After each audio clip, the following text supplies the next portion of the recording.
pushing through the pain till I made it out the mud. Now the dam's about to break, so get ready for the flood. Can you feel the rush? The beast is waking up.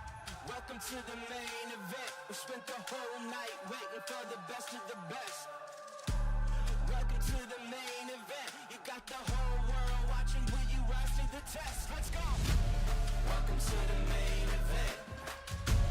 Welcome to the main event. Welcome to the main event. Welcome to the main event. Let's go.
That's why, yes sir.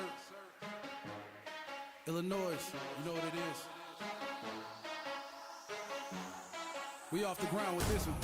G3, how you supposed to compete with a beast? These boys all capped, they ain't deep in the streets. We outside in the field with the cleats. Me over beasts is like teeth in the meat. Flesh in the bone, God testing it strong. As weak as you are, you can get in my zone. If I was you, I'd just watch my tone. If I was you, I'd just watch my throne. Like dating them, don't play him. Top flight running all night to the AM. Check a bag like a clerk when they pay him. Any foes that oppose, I would slay them. See, I knock it at the park like a slugger. Yeah, the top lonely, but I love her. I'm a boss when it comes to this here. Pop plus shit, start a real yeah, we knock it out the park, knock it out the park. Leaving nothing unfinished, hell yeah, we finish what we start. Knock it out the park, knock it out the park. While I keep going, you'll be long gone. And there ain't no catching up with me, yeah. There ain't no catching up with me, oh no. When I swing, batter, swing, you'll be going, long gone. No, I ain't backing down, ain't no turning back now. When I step to the plate, hear you singing now. Swing, batter, swing, you'll be going, long gone. This one is fastened inside, all in the dirt when we slide. October moon bring the tide, light 'em up, ride. Whole team on deck when I call. You cross the line of foul ball. We clearing the bench, it's up, brawl. Light 'em up, ride. Big man, the boat on my shoulders. War paint the face of my soldiers. You got hands for what you can't hold us. Coming back for all of they odors. Floored out the engine, she screeching. Crawled out the bed, but she reaching. I talk the talk like a preacher. I knock it out to the yeah, we knock it out the park, knock it out the park. Leaving nothing unfinished, hell yeah, we finish what we start. Knock it out the park, knock it out the park. While I keep going, you'll be long gone. And there ain't no catching up with me, yeah. There ain't no catching up with me, oh no. When I swing, batter, swing, you'll be going, long gone. No, I ain't backing down, ain't no turning back now. When I step to the plate, hear you singing now. Swing, batter, swing, you'll be going, long gone.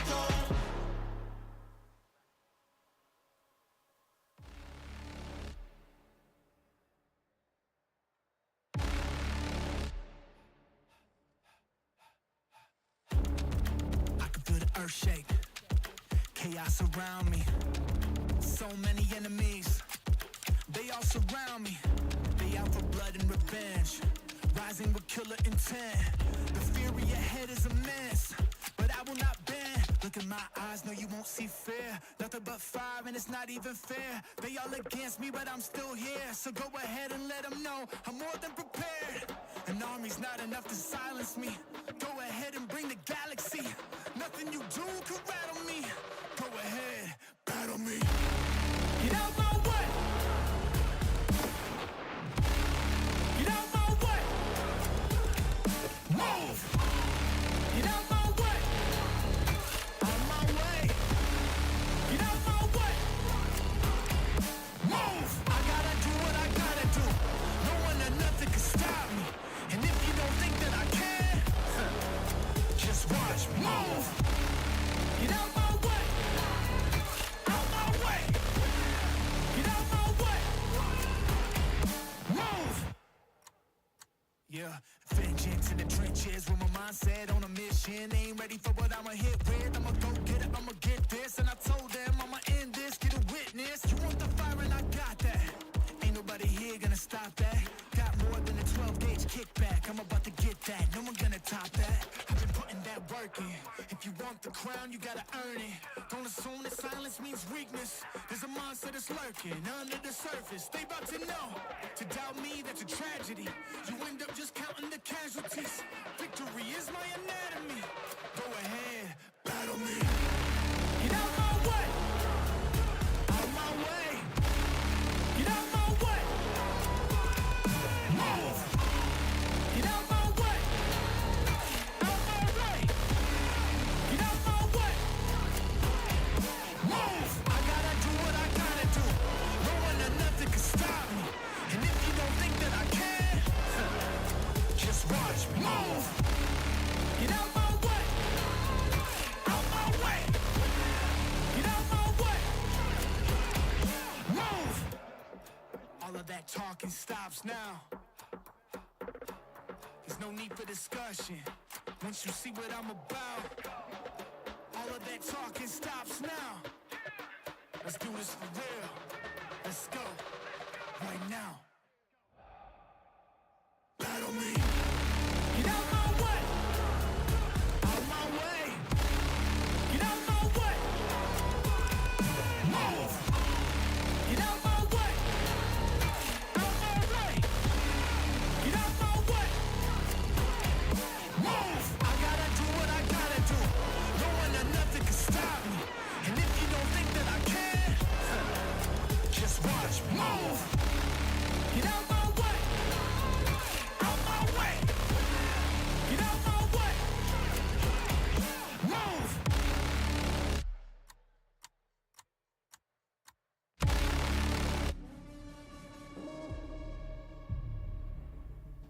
We gon' run it. We gon' run it. Yeah. We gon' run the road till we take it home. Turn the lights on and put on the show. Ain't nobody better, yeah, I got the glow. Pull up on the scene, do my thing and go. We gon' run the road till we take it home. Turn the lights on and put on the show. Ain't nobody better, yeah, I got the glow. Pull up on the scene, do my thing and go. City on blaze when I'm in the mix. Everybody tryna stop me, but I'm too legit. Showing up with a brand new bag of tricks. I'm at the top, yeah, I know me, I don't never slip. New grip on life, I live it right. Getting everything I said in my sight, I shine bright. Nobody understand what it took for me to lead. I woke up feeling like I reached a new speed. Clock ticking, I strive with no limits. Making waves without a blemish on my image. The people listen when I speak another sentence.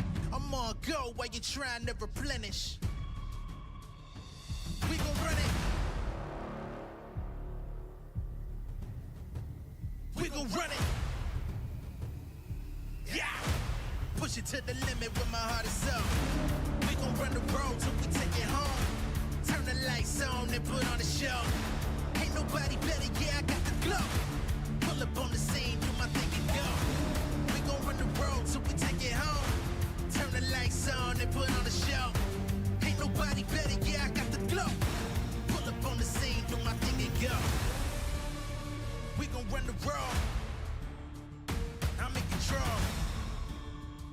you wanna go?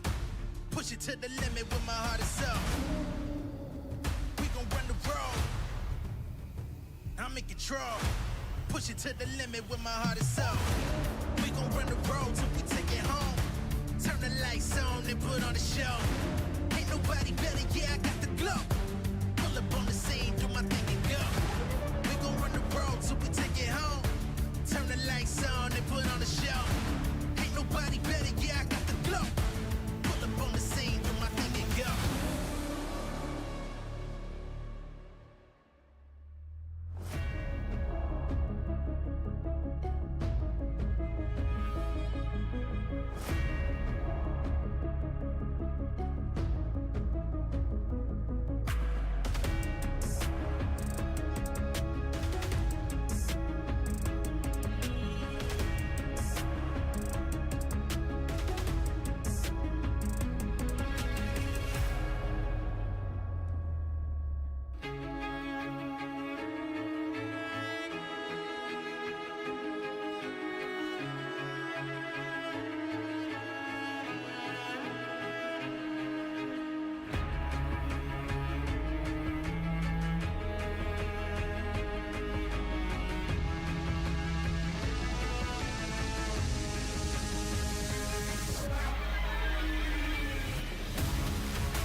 should fear me. I'm not afraid of the battle. The battle should fear me. The only time is now. Jump into the unknown. I won't give up till victory is mine. I'm coming for it.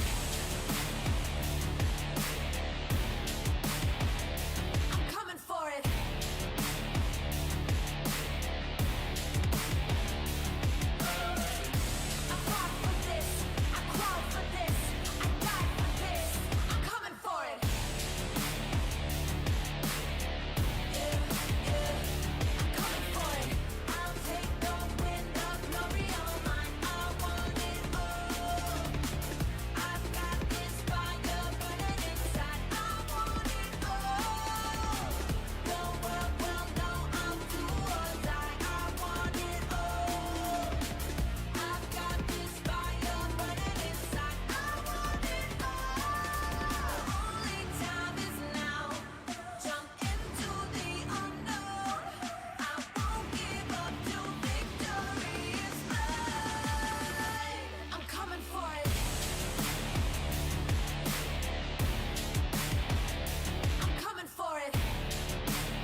In my darkest hour, I can feel the power. Won't be devoured, never been a coward. They stone sour, I'm gunpowder. If I say it louder, can you hear me now? I got the power. Counting down the hours till the whole world knows this is what it's like to be powerful. Never gonna settle, I'm on another level. I'm powerful. I'ma let 'em know I got the gold. I'm in control. I break the mold. I show the world just how powerful I can be. Powerful.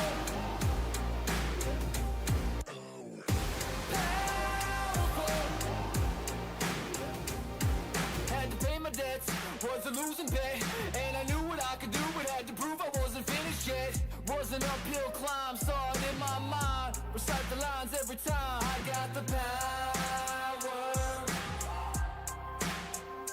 counting down the hours till the whole world knows this is what it's like to be powerful. Never gonna settle, I'm on another level. I'm powerful. I'ma let 'em know I got the gold. I'm in control. I break the mold. I show the world just how powerful I can be. Powerful.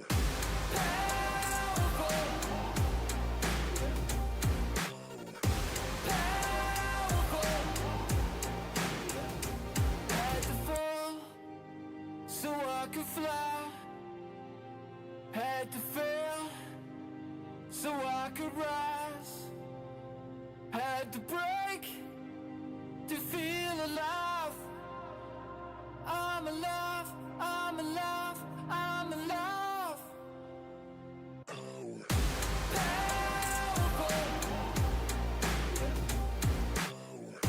Powerful.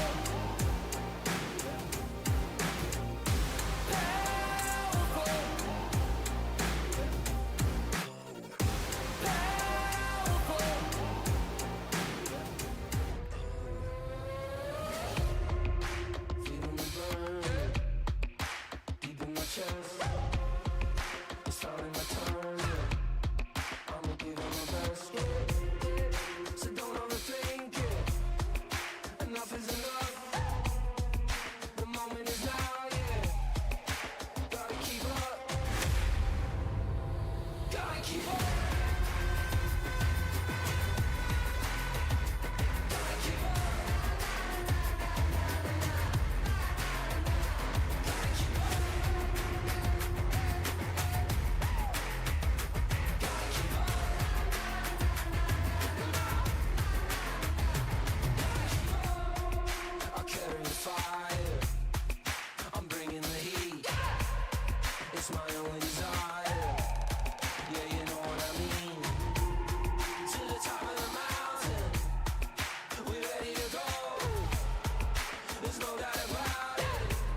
the suburb Halloween in the summer. Such a bad, bad girl. What to do in the summer? Smoke a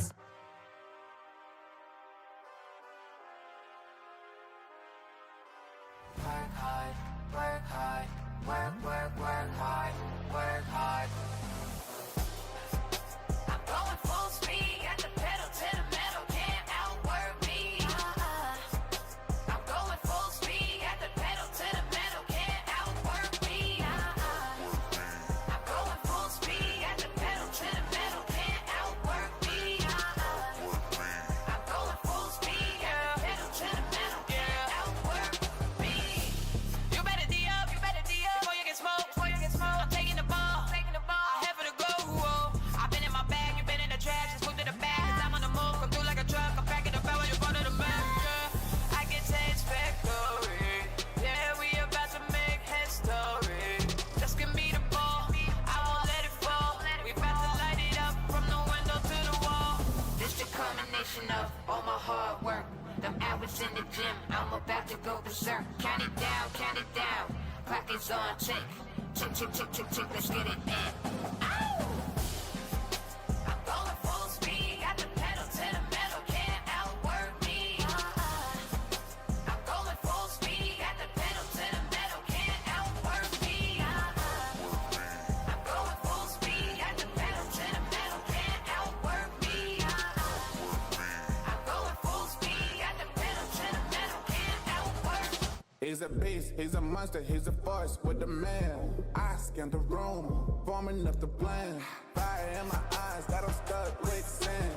I don't play to lose, I just play to win. It's that hard work, every day I'm putting in. I don't play to lose, I just play to win. Sound like broken records against me, let them records spin.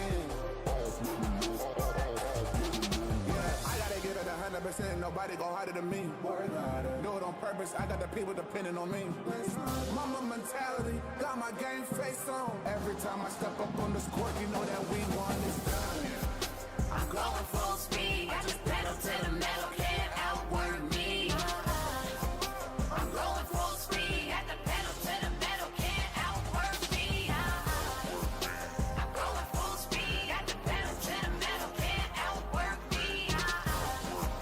I'm going full speed, got the pedal to the metal, can't outwork me.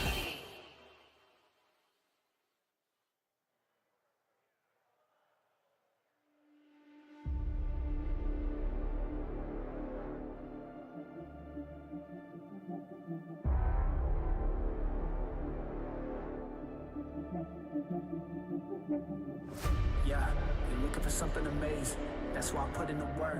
That's why I grind on the daily. I'm running wild and I know that no one can tame me. Hall of Fame on my mind, they cannot contain me. I know that I can't stop now. There ain't no way I'm giving up. Won't back down. I've come too far and I know I'm gonna act out until I'm standing on the top. They hear me now. They hear me now. Let them know. Nothing can hold me back. Hold me back. You can try, but you can't hold me back. Nothing can hold me back. Hold me back. You can try, but you can't hold me back. Nothing can hold me back. I'll give it all I got to succeed. Ain't no way of stopping what I'm destined to be. I'm here for greatness. I was made for more. I got my focus sure. Heart is ready, mind is right. Take flight, watch me soar. I won't stop now. There ain't no way I'll ever quit. My life loud. They try to hold me back, but I won't lie down. This is something they can't deny. The truth's out. I got that fire now. Let them know. Nothing can hold me back. Hold me back. Try, but you can't hold me back. Nothing can hold me back. Hold me back. You can try, but you can't hold me back. Nothing can hold me back.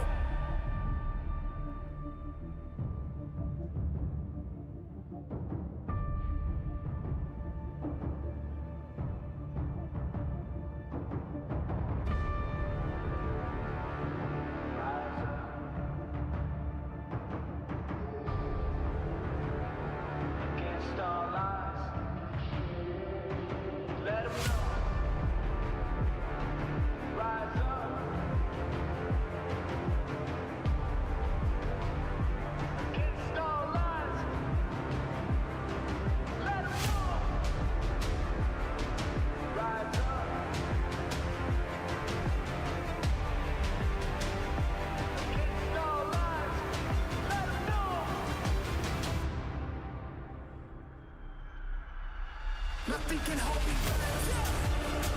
Hold me back. Hold me back. Yeah. You can try, but you can't. Hold me back. Hey, hey. Nothing can hold me back. Hold me back. Hey, hey. You can try, but you can't. Hold me back.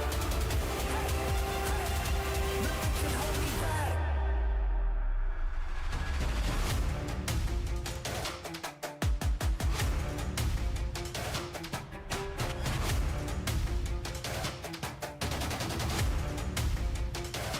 Nothing can hold me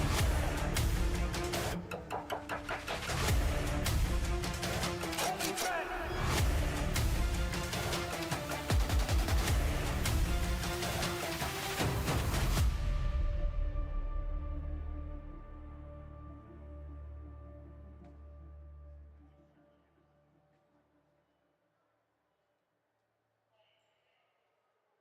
Man, this might be something lethal. Like a beast that can't be tamed. This the kind of rage you can't contain. Yeah, this might be something lethal. You can really see the flames. Feeling like it's borderline insane. Man, this might be something lethal. Something lethal. Yeah, this might be something lethal. Something lethal. Feel it coming. The pressure start thumping, ain't no running, ain't no running. It might cause a rave, all my people start jumping.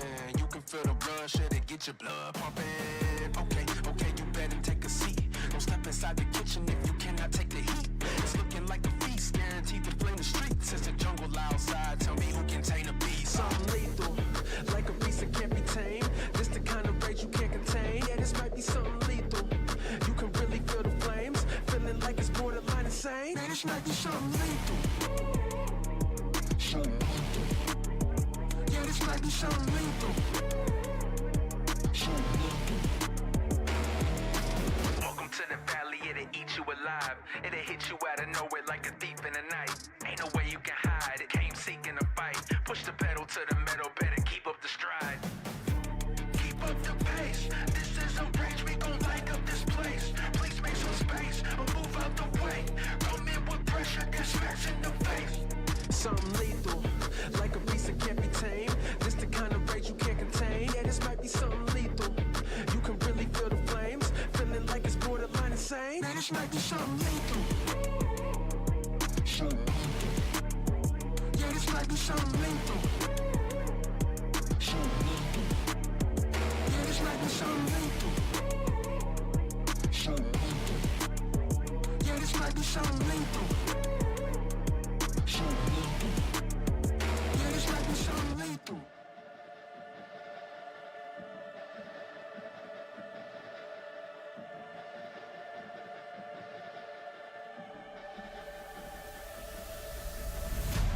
Welcome to the main event. Welcome to the main event. Welcome to the main event.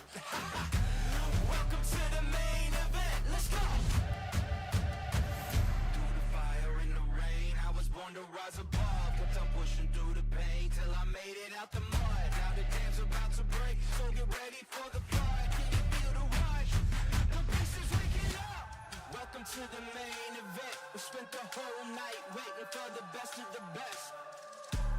Welcome to the main event. You got the whole world watching. Will you rise to the test? Let's go. Welcome to the main event. Welcome to the main event. Welcome to the main event. Welcome to the main event. Let's go.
That's why, yes sir. Illinois, you know what it is. We off the ground with this one. G3, how you supposed to compete with a beast? These boys all capped, they ain't deep in the streets. We outside in the field with the cleats. Me over beasts is like teeth in the meat. Flesh in the bone, got testing it strong. As weak as you are, you can get in my zone. If I was you, I'd just watch my tone. An update is required. Financial system updating.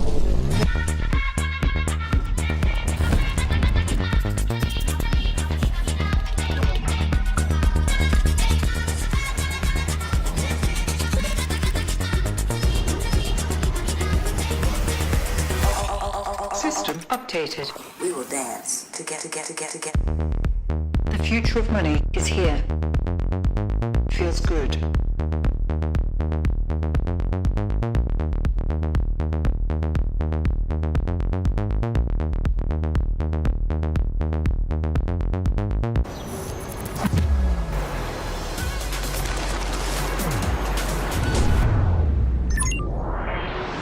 Hunter in the dark.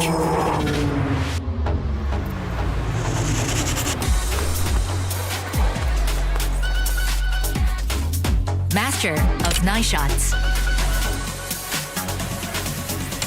Oppo Find X8 series. Powerful camera, powerful AI. Alright guys, I just landed in China. Let's go.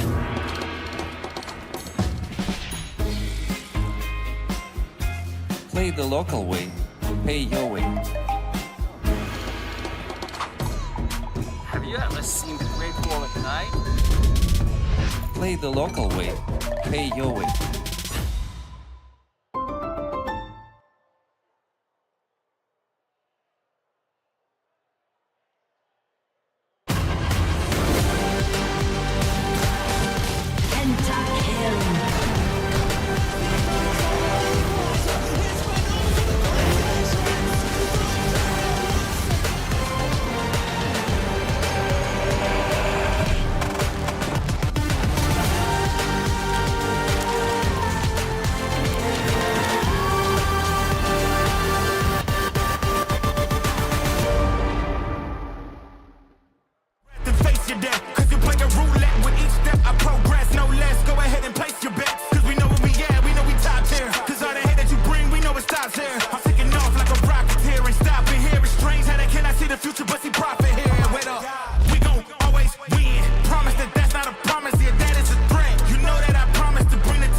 What a car. Living the dream, huh? Sweet dreams are made of this. Who am I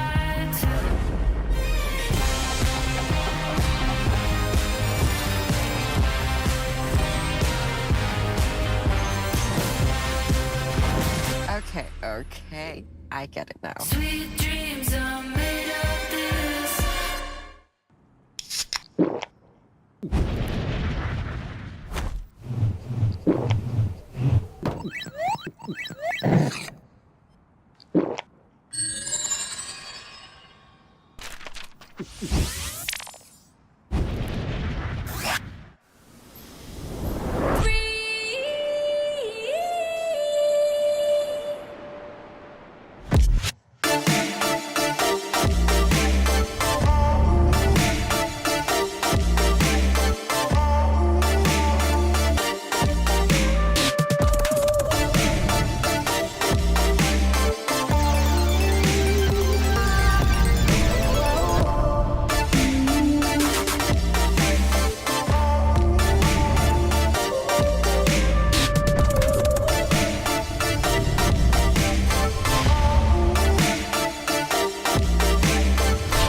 You might have heard I'm going through a little upgrade with my tats. So when Verizon announced that everyone gets a free phone on any plan, pain-free, count me in.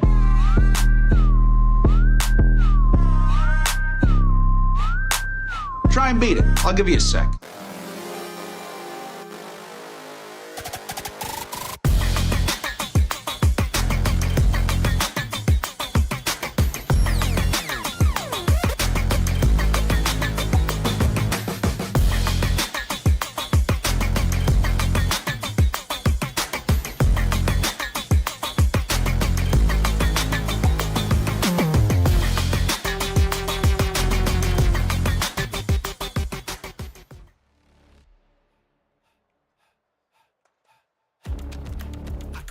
Shake, chaos around me. So many enemies, they all surround me. They out for blood and revenge, rising with killer intent. The fury ahead is immense, but I will not bend. Look in my eyes, no, you won't see fear. Nothing but fire, and it's not even fair. They all against me, but I'm still here. So go ahead and let them know I'm more than prepared. An army's not enough to silence me. Go ahead and bring the galaxy. Nothing you do can rattle me. Go ahead, battle me. Get out my way. Get out my way. Move. Get out my way. Out my way. Get out my way. Move. I gotta do what I gotta do. No one or nothing can stop me. And if you don't think that I can, just watch me. Move. Get out my way. Out my way. Get out my way. Move. Yeah, vengeance in the trenches with my mindset on a mission. Ain't ready for what I'ma hit with. I'ma go get it, I'ma get this. And I told them I'ma end this, get a witness. You want the fire and I got that. Ain't nobody here gonna stop that. Got more than a 12 gauge kickback. I'm about to get that, no one gonna top that. I've been putting that work in. If you want the crown, you gotta earn it. Don't assume that silence means weakness. There's a monster that's lurking under the surface. They about to know. To doubt me, that's a tragedy. You end up just counting the casualties. Victory is my anatomy. Go ahead, battle me. Get out my way. Out my way. Get out my way. Move. Get out my way. Out my way. Get out my way. Move. I gotta do what I gotta do. No one or nothing can stop me. And if you don't think that I can, just watch me. Move. Get out my way.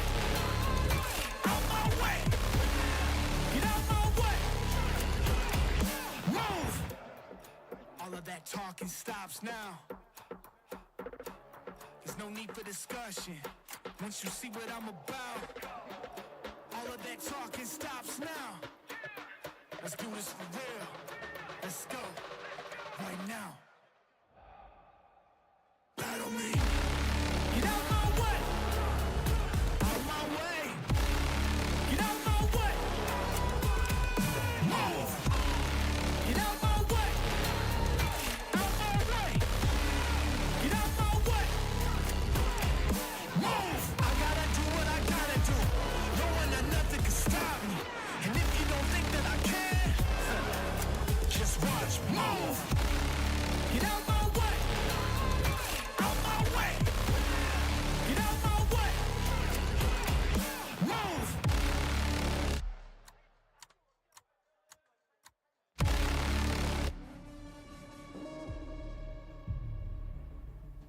We gon' run it. We gon' run it. Yeah. We gon' run the road till we take it home. Turn the lights on and put on the show. Ain't nobody better, yeah, I got the glow. Pull up on the scene, do my thing and go. We gon' run the road till we take it home. Turn the lights on and put on the show. Ain't nobody better, yeah, I got the glow. Pull up on the scene, do my thing and go. City on blaze when I'm in the mix. Everybody tryna stop me, but I'm too legit. Showing up with a brand new bag of tricks. I'm at the top, yeah, I know me, I'll never slip. New grip on life, I live it bright. Getting everything I said in my sight, I shine bright. Nobody understand what it took for me to lead. I woke up feeling like I reached a new speed. Clock ticking, I strive with no limits. Making waves without a blemish on my image. The people listen when I speak another low while you're trying to replenish. We gon' run it. We gon' run it. Yeah. Push it to the limit with my heart and soul. We gon' run the road till we take it home. Turn the lights on and put on a show. Ain't nobody better, yeah, I got the glow. Pull up on the scene, do my thing and go.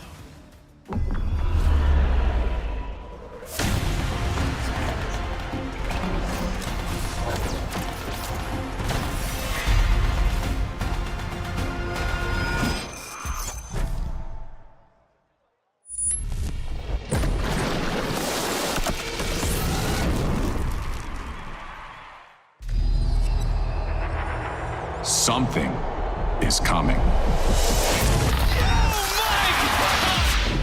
It's building, rising from within.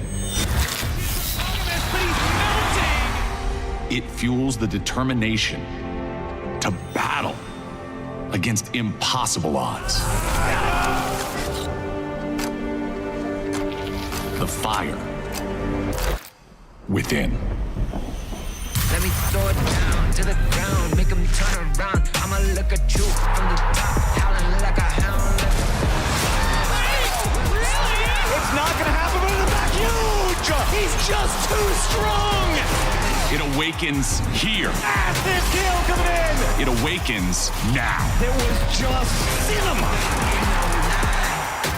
Welcome to MSI.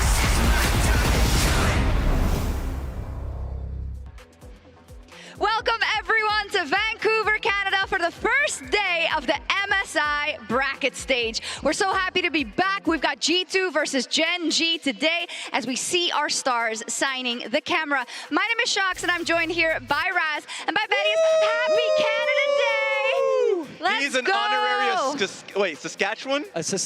Yeah, you're from Saskatchewan. Thank yeah, you. you have the look, you have the vibe, you have the vibe. To be here on Where would Canada you Day. be from? What do you mean? For Whistler? I don't know. I was just there. It's I like that. I don't know. Or none of it.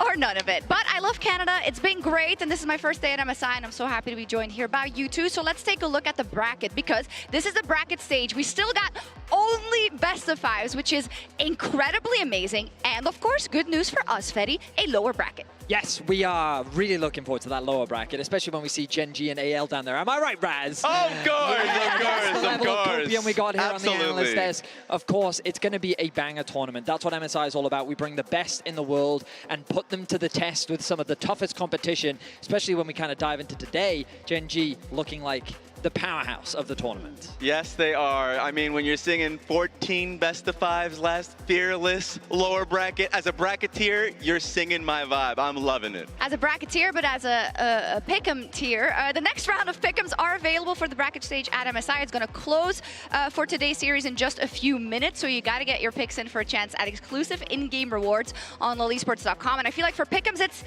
do all the expected winners and choose one upset.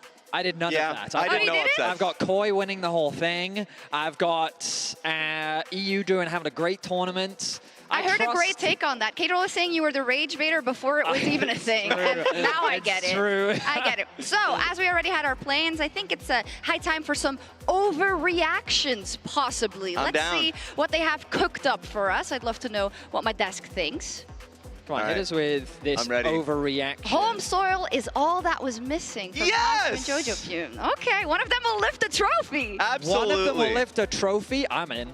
I don't think that's an overreaction at all. Now, is it a little bit of a stretch? Perhaps. But Raz, we're flexible people, and I think we can stretch pretty far. Yes, I am a very flexible person. I mean, I'm just telling you right now. But, And he twerks really well. This was looking good up until it says one of them will lift an MSI trophy. That is insane. But yes, home soil advantage will be a thing. I cannot wait for those teams to come out. FlyQuest. Look, And that's the Dylan best part of MKOI. And Dylan Falco. We've seen Dylan how well Falco. that's gone for him so far. Right? We don't talk about it. He's only been winning. All right, next That's why up, they're in the next main up. event. Next up, let's talk about kind of who we can bet on, who can be the best in the West. Whoa! FlyQuest is the best Western representative, and LEC doesn't have what it. Who added the byline? Okay, this is an extreme extreme overreaction. What? I can't wait for you guys to get kicked down a peg tomorrow. Okay? What are you talking about? You guys have looked good. I'll give you that. FlyQuest at Worlds last year, mwah, mwah. That was impressive what you were able to do, Gen.G. I appreciate it. And I am so happy that you were able to enjoy that moment. And now you've got the next 6 years to look forward to, just like we have with the EU. There's a reason why you guys needed a North American player to upgrade on MCoy. Fair enough. Do you want to go Suddenly your down, first do you want to seed. go down that route? Yeah! What, remind me where Inspired is from? He has a green card. Hey,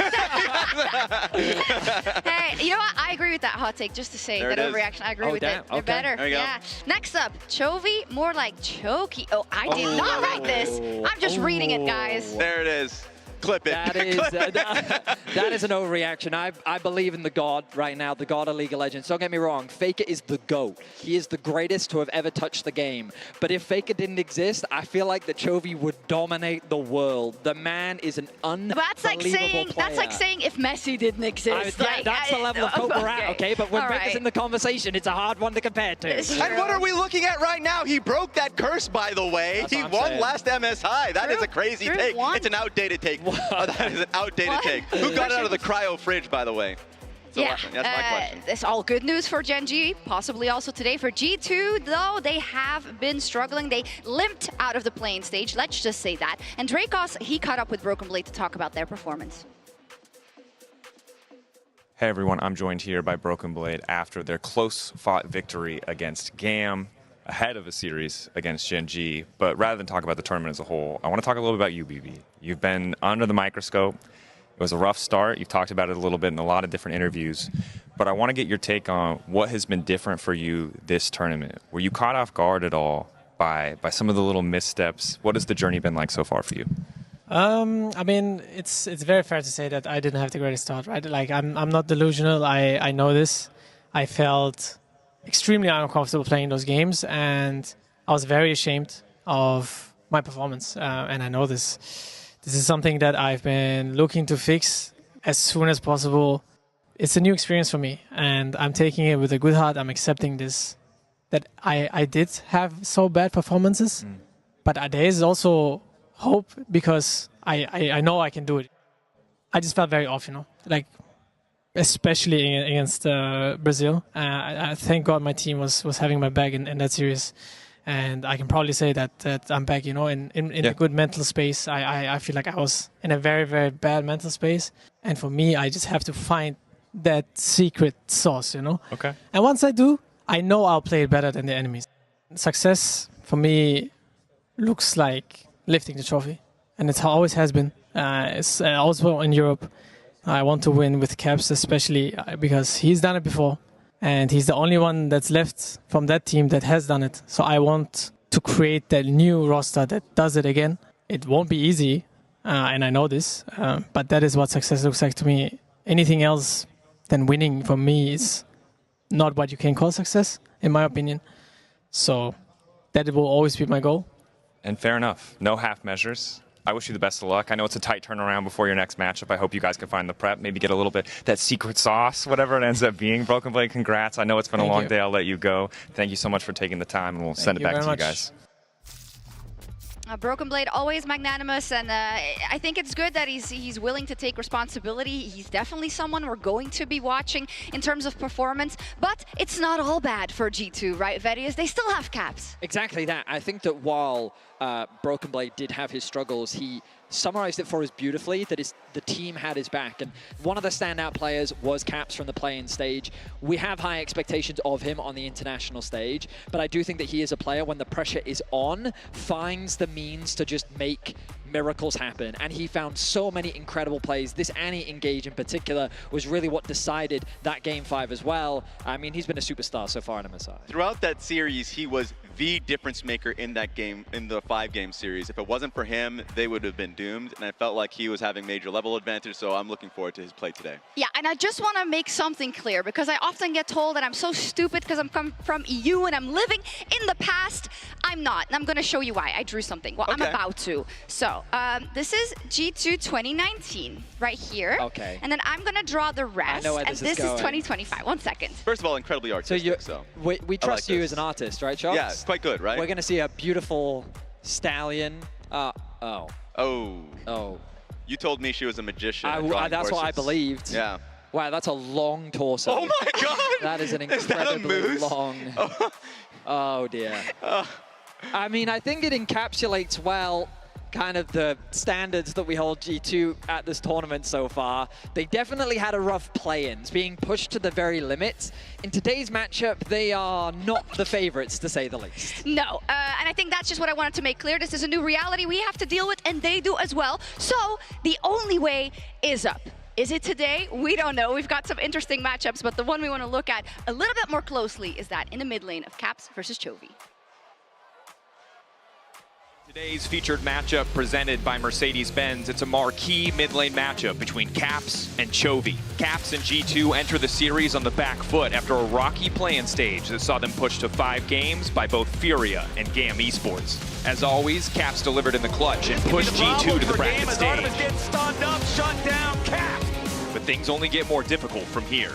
Standing in their way are defending MSI champions Chovy and Gen.G. Fresh off another near-perfect split on the road to MSI, Chovy looks just as dominant as ever and has gotten the better of Caps multiple times on the world stage, holding a 7-2 head-to-head record. Will Caps and G2 buck the trend and pull off another miracle upset? Or will they be just another step for Chovy on his way to back-to-back MSI trophies?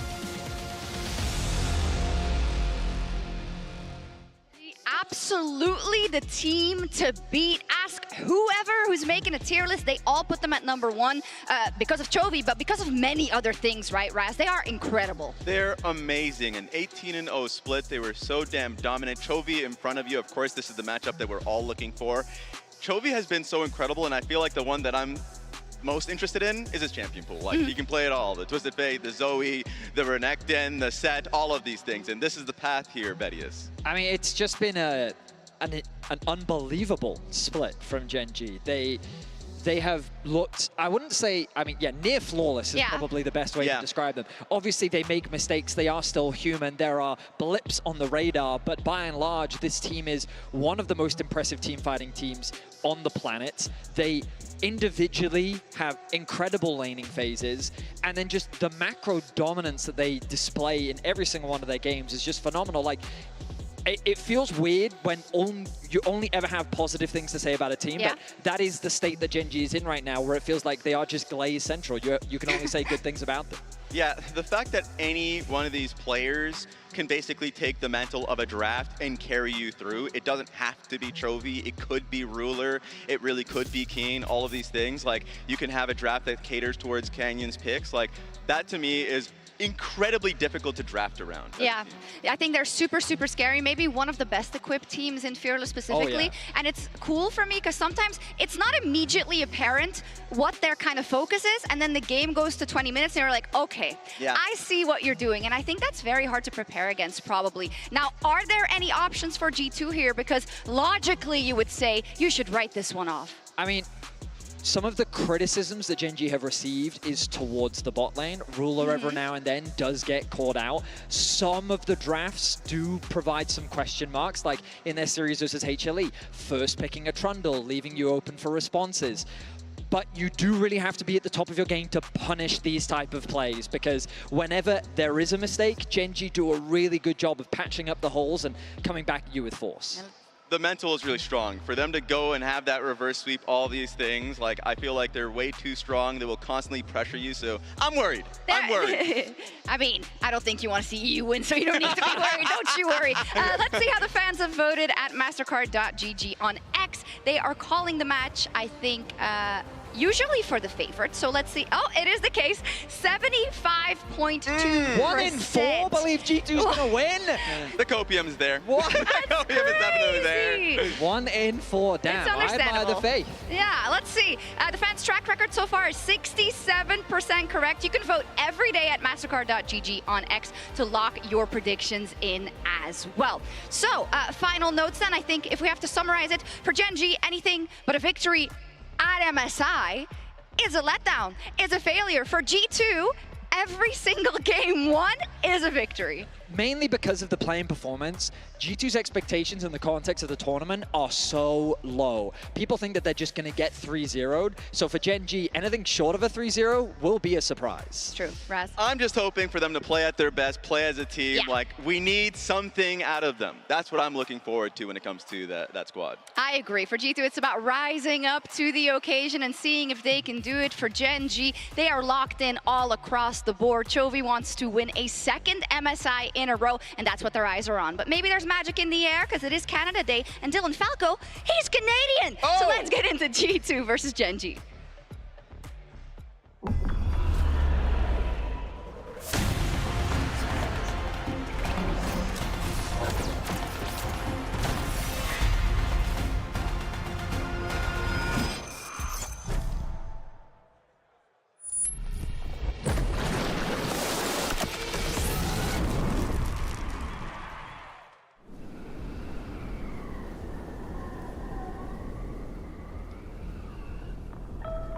It's 19 best of fives throughout this tournament.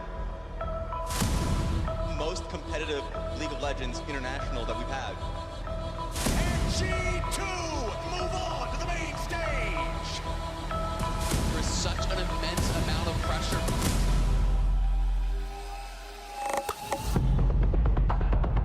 Internationals are always special. We compete for this nerve. We compete for this feeling. There's a fate connecting us, and we have to answer.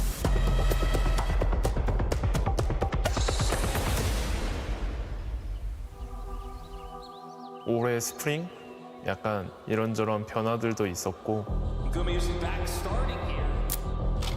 T1에게 실수는 실패가 아니라 우승하기 위한 과정입니다. Dorn can do no wrong here in Busan. 국제전의 T1은 다릅니다. 爆冷不是因为实力，而是因为心中的渴望。 CFI will take first seed out of the LCP. 你们可能不看好我们，但我们会证明给你们看。我们将拼尽全力夺回 MSI 的冠军头衔。 BLG, you took us out in front of our home crowd. I'll show you the beast that you created. I think this MSI is gonna be completely different. There are not gonna be any free wins. Anyone can bleed, and we're the ones that will prove it. 作为一个选手，很多时候我没有被认为最强，但是这个都不重要，我会在这里站到最后。我们用实力赢得站在这个舞台的机会，现在我们会在这个舞台扬名立万，每个人都能成为传奇。 2년 만에 다시 MSI를 하는데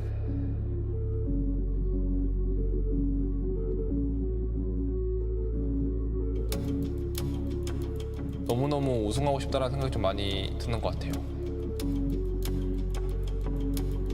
오랜 시간이 지났지만 제가 원래 있어야 할 곳으로 돌아왔습니다.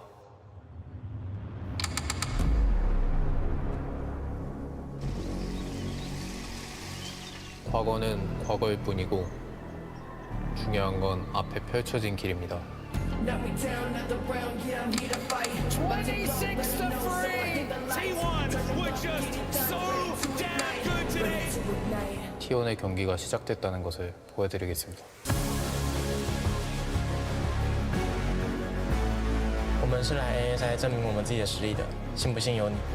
You either step aside or get burned. 准备好面对 A 了吗？ 저희가 만든 길은 저희만 걸을 수 있습니다.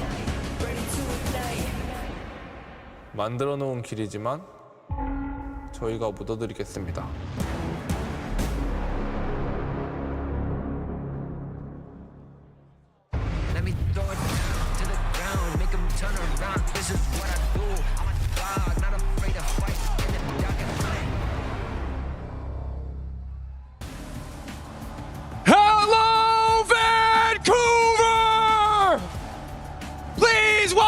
the stage for the first match of the bracket stage. Representing the LEC, it's G2 Esports and their opponents, the defending champions from the LCK, Gen.G.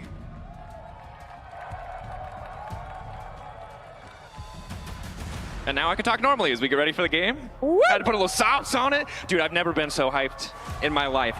Look, it's Dracos, it's Chronicler with the Dats. You can see the players getting on stage. The roar of fans on Canada Day in Canada. This is gonna be an incredible best of 5. And for all the LEC fans out there, hopefully not incredibly one-sided. I think we're both just hoping for some good games and to see the level of Gen.G, seemingly universal tournament favorites. I can't wait. I have been, I think, and this I think comes the burden of knowledge. I've seen this Gen.G team develop over the course of this year. They had a slower start, obviously weren't the representatives at first stand. And they also have had a tendency, historically, of being a little slow to start at tournaments. But given the performance of G2 during the play-ins, I think that the universal opinion, we saw prediction on the desk as well, makes the most sense. And for me, it comes down to that man in the mid lane. Chovy has been on an absolutely monstrous tear. He took January off. You know, that's okay. Fair, he took a little break. But ever since he got back on the throne, no one has come even remotely close within the LCK. And it's rare in the history of League of Legends that we look at one player as undisputed best on a mechanical level. Faker, of course, the GOAT. But his form has gone up and down, always clutch when it mattered most. Chovy feeling like an anomaly in the best possible way for Gen.G in the hopes of the LCK at this tournament. But we'll need to see as we get into picks and bans, right? It's a quick adjustment. Coming for Korea, a new patch. It's Fearless, something that honestly Gen.G have thrived in. And need to see what their read is on 25-13. G2, a lot more comfortable on the stage, even if the matches might have been a bit uncomfortable. They got there in the end. Now as we enter the first pick and ban, no surprise to see TF taken off the board alongside the Pantheon, now the Taliyah.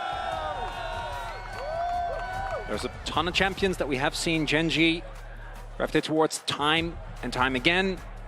I've seen this team pick B1 Azir more times than I can really put into words. Ahri is another that obviously is going to be very high on the prio list. We've seen the nerfs to champions like her, like the Vi as well, just not really matter.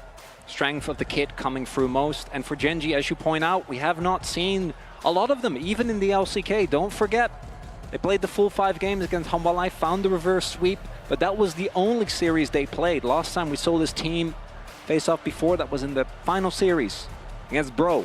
And that's feels like a lifetime ago. It's not a lot of games on stage. So there is room for variance. But despite that, still the favorites. Ahri taken away. So a lot of the utility mid laners off the board, both the Ahri and the Taliyah alongside the Twisted Fate. Rumble, a pretty classic ban for G2. We'll see if the Jace follows. But obviously so many powerful champions still up and available. Final ban imminent here. We're going to see what we're going to end up with. Keen. The Keen Sante has really been back as, oh, I love that. The Nidalee ban, obviously, theoretically a flex, but realistically, that's always going to go to Canyon. He's one of the few players that has maintained it, and I mentioned it before. It's like you're a prophet. And it's B1 is here. And/or this is the region that you cast, but... Yeah, I mean, it's also Chovy. This is just how it goes. And we also saw it with the bans, right? Particularly that Ahri ban, we do often see come through. The Taliyah has been one of the big counter picks, but that was, I think, justifiably banned away by G2, not wanting to give that one over.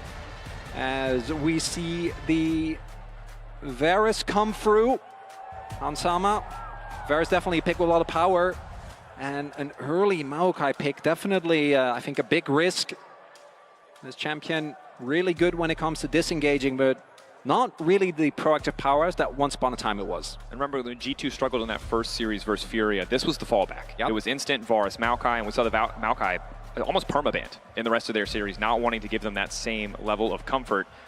But unfortunately, comfort for G2 is also comfort for the side of Gen.G. Yeah. First pick Azir, the room for a counter pick, but when you're the best player in the world, I don't think you're too concerned about what anyone else is going to bring. And now alongside Canyon, Xin, most played champion in spring, and a champion that can, both in the early game, take over, and in these mid to late game fights against the Varus, if it's that poke build, mitigate so much of that damage.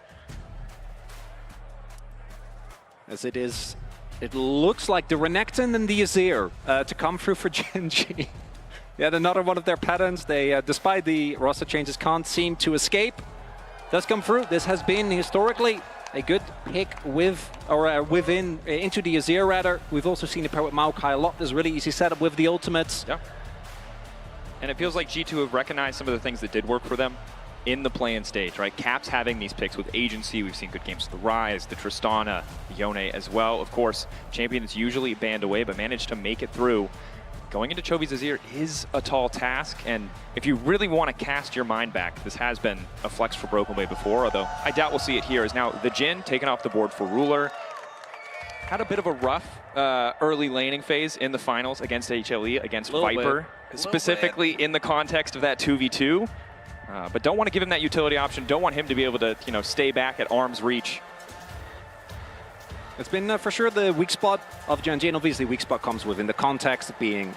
This is one of the few teams where you have to add that caveat every time. Yeah, it's kind of annoying, I'll be honest. They're undefeated, but we did see it actually be a problem for them. The reason why that series went to 5 games was mostly due to Ruler in particular struggling, and Duro to a certain extent as well, particularly when it comes to the laning phase. And they take away the Jhin, which is an amazing neutralizing pick. Works really well when you have an aggressive top side, as they do here. A lot of range, and then the Ezreal, because obviously the ability to not engage with any of the champions on G2, plus it being one of Ruler's counter picks, or comfort picks rather, does make a ton of sense. The Renata should not be a surprise. That champion with Varus in particular makes for a extremely brutal lane, as the Alistar also taken off the board here. Trying to get comfort out of the hands of Lebrov, while there are a lot of premier options when it comes to engage supports. That's been the one that he's looked the most comfortable on.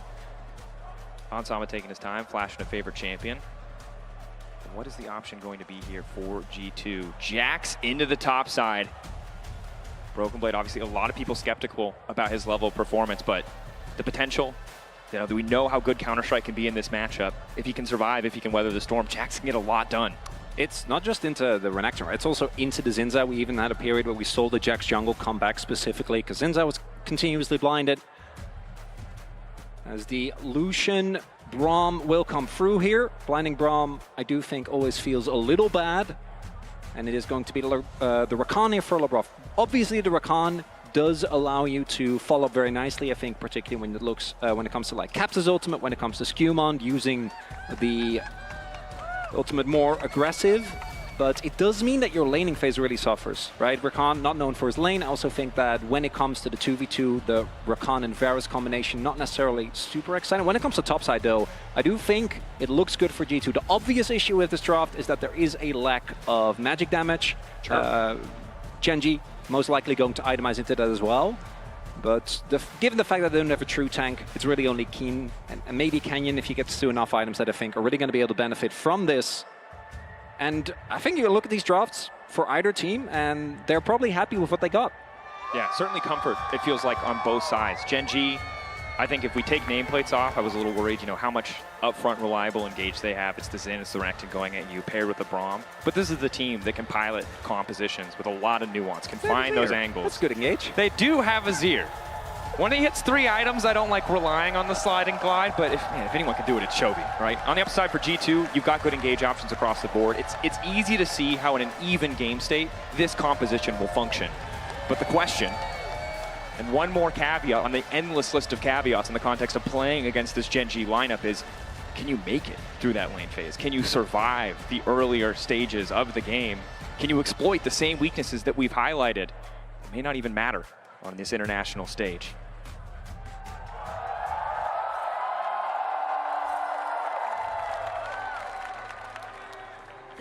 Vancouver comes alive for game 1. Of course, you can see the runes at the bottom of the screen. Nothing too crazy, although it looks like it will be the lethality Varus for Ansama. So wants to poke, wants to stay at arm's reach, does make the Xin a bit better, does make the Braum a bit better, but also staying away from a Xin and a Renekton does seem.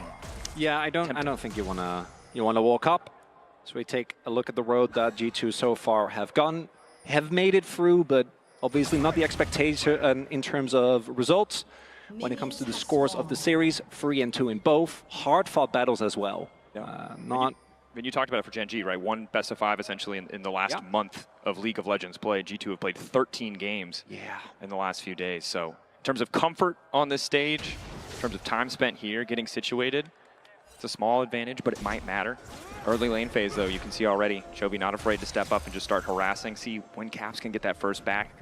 Boots, too, might help out a bit, but still going to be a bit of a struggle early on. Going to be looking at the pathing of both junglers as well. Looks like they're on opposite paths right now. You have Canyon clearing from bot to top. Opposite here for Skiumon.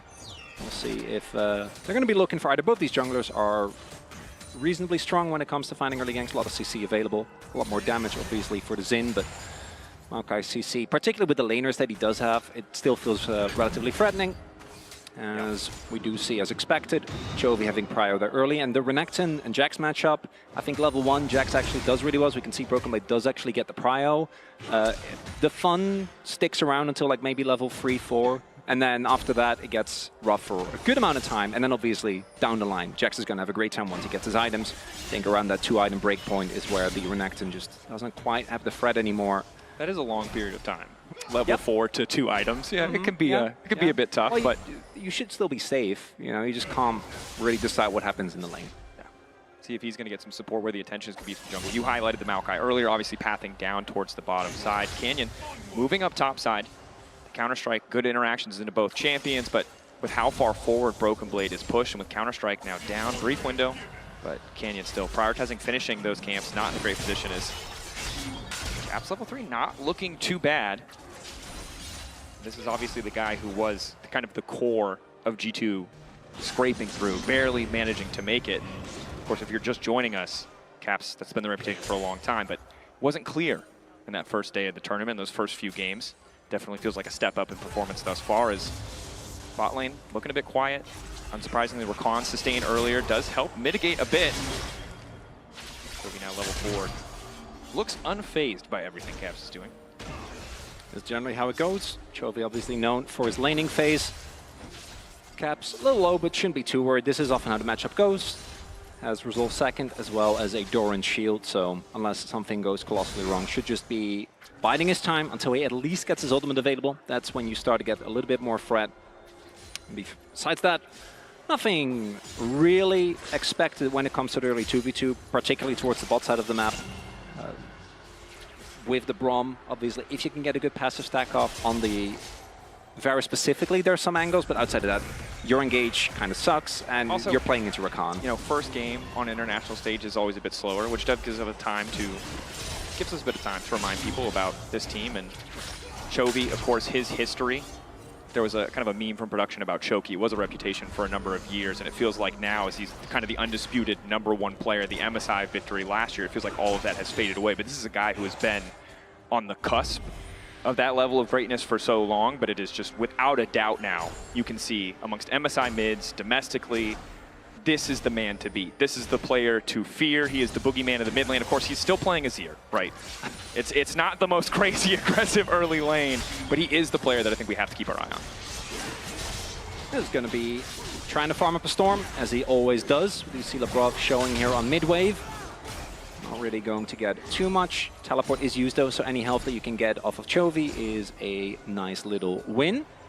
As Dragon does get started up, we have the swap come through from Gen.G. Not going to be matched by G2, and that does mean that Broken Blade is going to be put in an awkward situation, and Gen.G not going to be contesting this Dragon early on. Do know this is going on, of course, as they have the ward in the pit. But also just, I think, completely content to zone Broken Blade away. Yep. Keen much more comfortable in the context of that matchup.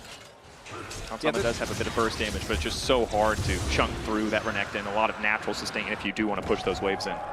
Yeah, it really is one of those situations where the champion is just a lot better when it comes to the early wave clear, to the sustain that he has available, and once he has his dominance available, obviously becomes a nightmare to dive. We do see the TP come in now.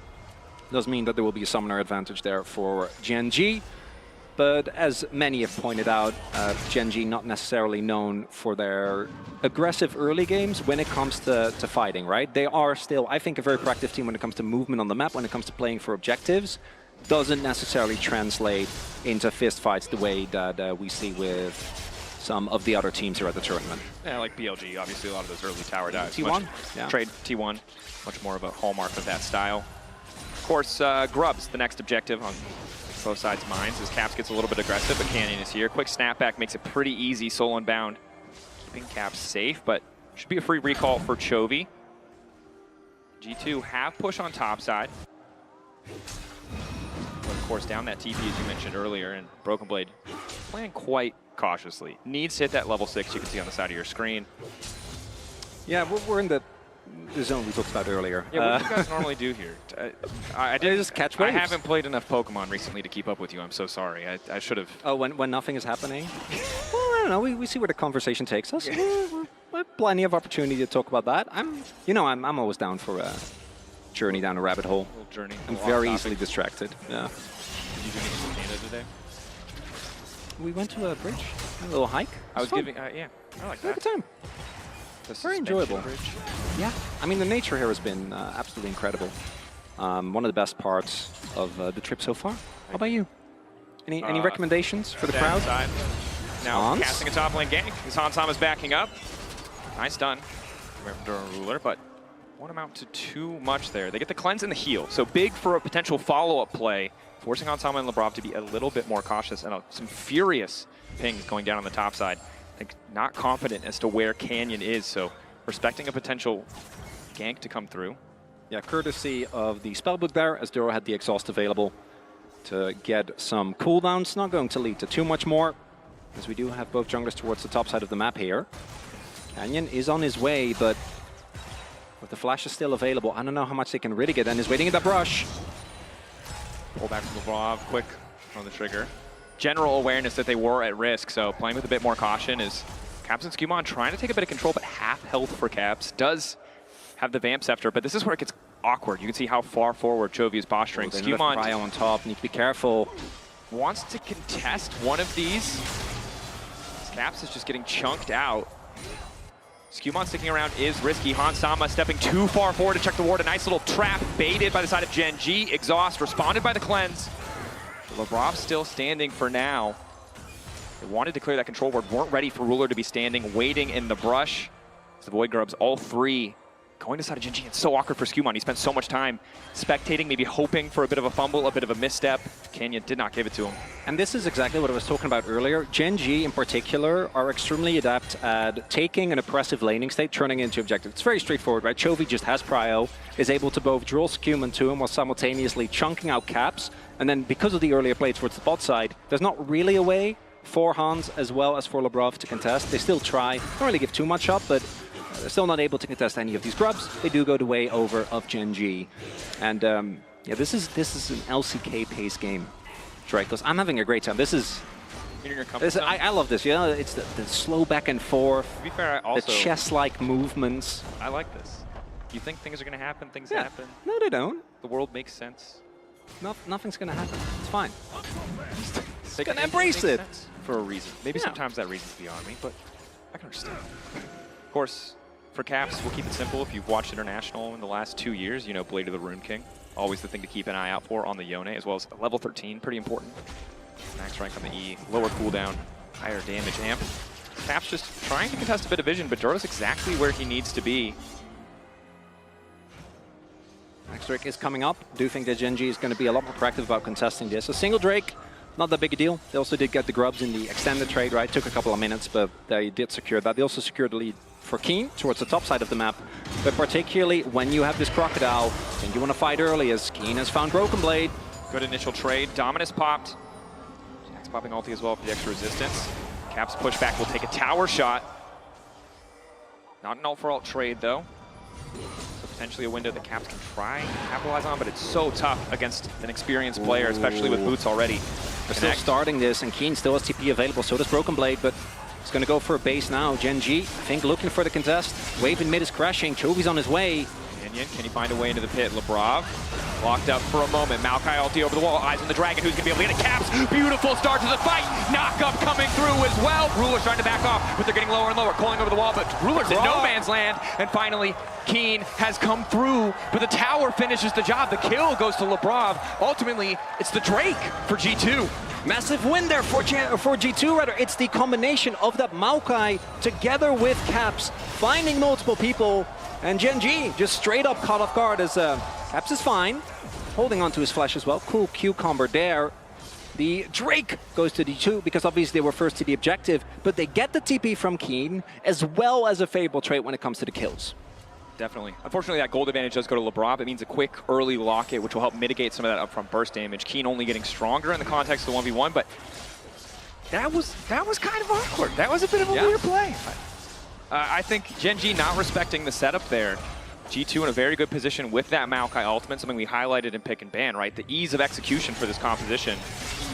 It was the ult difference. The fact that Cap still had his ultimate available. Like, yes, Chovy chunked him, but it doesn't quite matter as much here. They're also too quick on the trigger on that ultimate, so that Caps has a beautiful setup. Lebrov follows up immediately. 3-man knock-up, and then by the time Chovy arrives, already too late, really. Same for Keen, gets an exit kill, but you're not really going to be too happy about that. Early skirmish, going the way of G2. And I'm going to also be fair, you need those. I think all of us. Big confidence there from the side of G2 as Broken Blade and Keen now going toe-to-toe once again. We mentioned it before, but as more items come through for the Jax, this does get a bit easier. Keen holding onto a gold and experience lead. Broken Blade has to be careful. The angle for the double dash. Quick Q, baiting the counter-strike, can re-dash. Broken Blade respects it and will already back away. Yeah, they didn't really know where Skewmont was, so don't think Keen wanted to take the risk to go in. If Maokai is there, obviously he can be in big trouble. As I was saying, I do also think as G2, you need to get these early leads, as many as you can. Camtech Drake, not really what you're looking for. If this is a mountain, right? If this is a Hextech, I think you're going to be feeling a lot better about the 2 Drake lead. But any lead you can get against Gen.G early feels like a necessity because of how inevitable this team has been and how hard it has been to actually take them down. You mentioned it before, right? Where we have seen hiccups, it's been in the earlier stages of the game. When we get to mid-game, their movement around the map, their setup on objectives, their individual skill often becomes overwhelming to handle as Caps finds himself in trouble. Defensive ult out. We'll trade 1-for-1 on that, but manages to live. Gen.G, though, with control of the mid lane. Nothing really to play for here is Lebrov. A lot of members there. Looks like they're not going to fall for the trap. The Caps does live. Nicely done there with the snapback on the ultimate, but Chovy still has the damage. Nashor's done, so those orders can come through. Azir can still be a colossal menace, and despite the kill lead, we do see Gen.G, as they always do, slowly inching forward in gold lead. It's these continuous side lane waves, these crashes that come through. Even in the previous play, yes, G2 was able to find a good fight, but they did lose a full wave because Caps dropped the wave to go help set up that fight. The cost to find those advantages, and you can see in the mid lane, the gold looks close, but it's because of the kills and assists. Chovy, as expected, living up to his namesake with almost 20 CS advantage, although will lose a bit to that tower here as he's decided to move up to the top lane. Of course, one of the strengths of G2, if they find a lead, is these side laners, but because Gen.G already got the early grubs, some of that threat to the towers is at least mitigated. And now, as you highlighted, Dragon stacking, an easy avenue for G2 to try and force a fight on their terms if they can keep that control. And Caps, with this extra lifesteal, you can see really starting to hurt.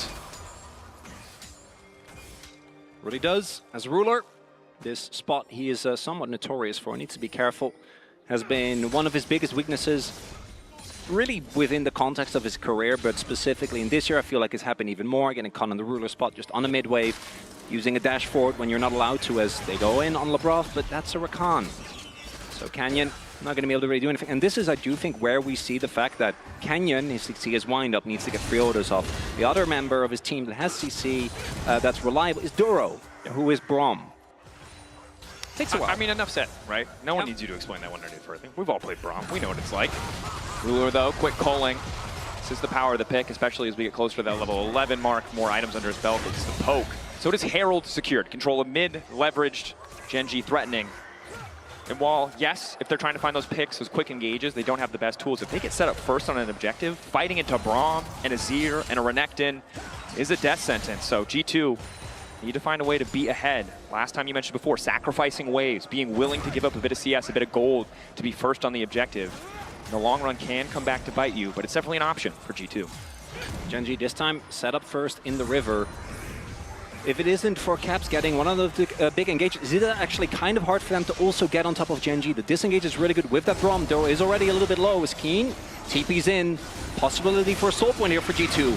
Set up off to the side. G2 second on the objective, but here comes the Maokai ultimate. Ruler sidestepping, crucially. Caps looking for the knockup, but already going in is Keen on the side, and he's going to get cut down. Knock to the backside, it's LeBron. Bomb onto Chovy. The Azir gone.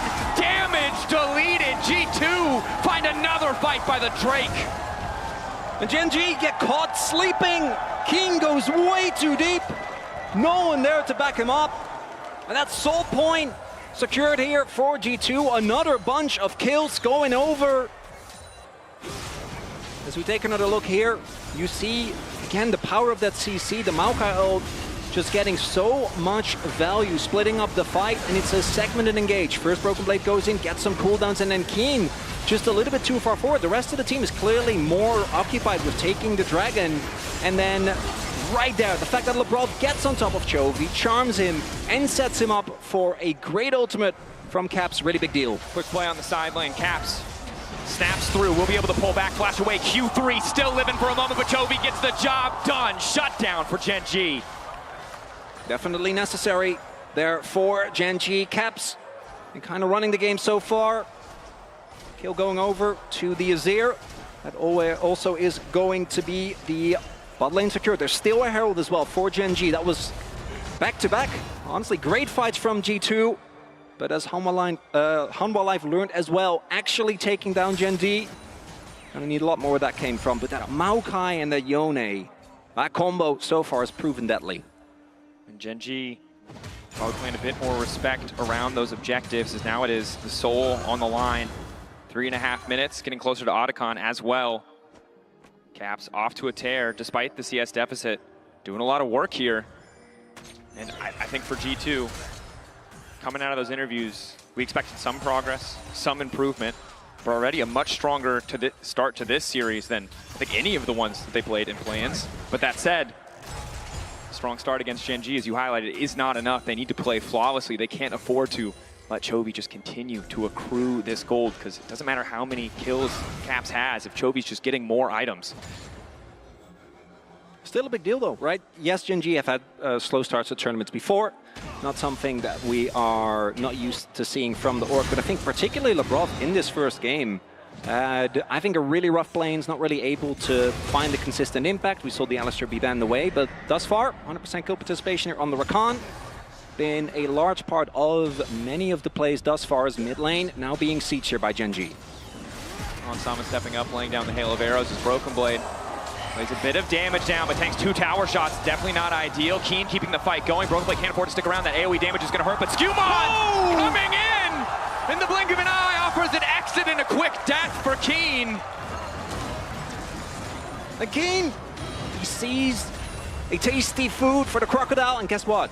It was bait all along. Broken Blade finds his teammate Skewmon arriving in a perfect moment of time, and notably, if Keen doesn't go for that and just stays near his turret, it's a win for Gen.G. They get the mid lane turret, the siege with the Herald is successful, but instead, basically an even trade, keeps the gold even, and in about 1 minute and 50, we are going to get to that possible soul fight at like close to 20 minutes. True, but if there's one man who might be able to make enough money to get enough items to make the difference, it's Chovy. As you can see the coin base gold graph here. A lot of minions.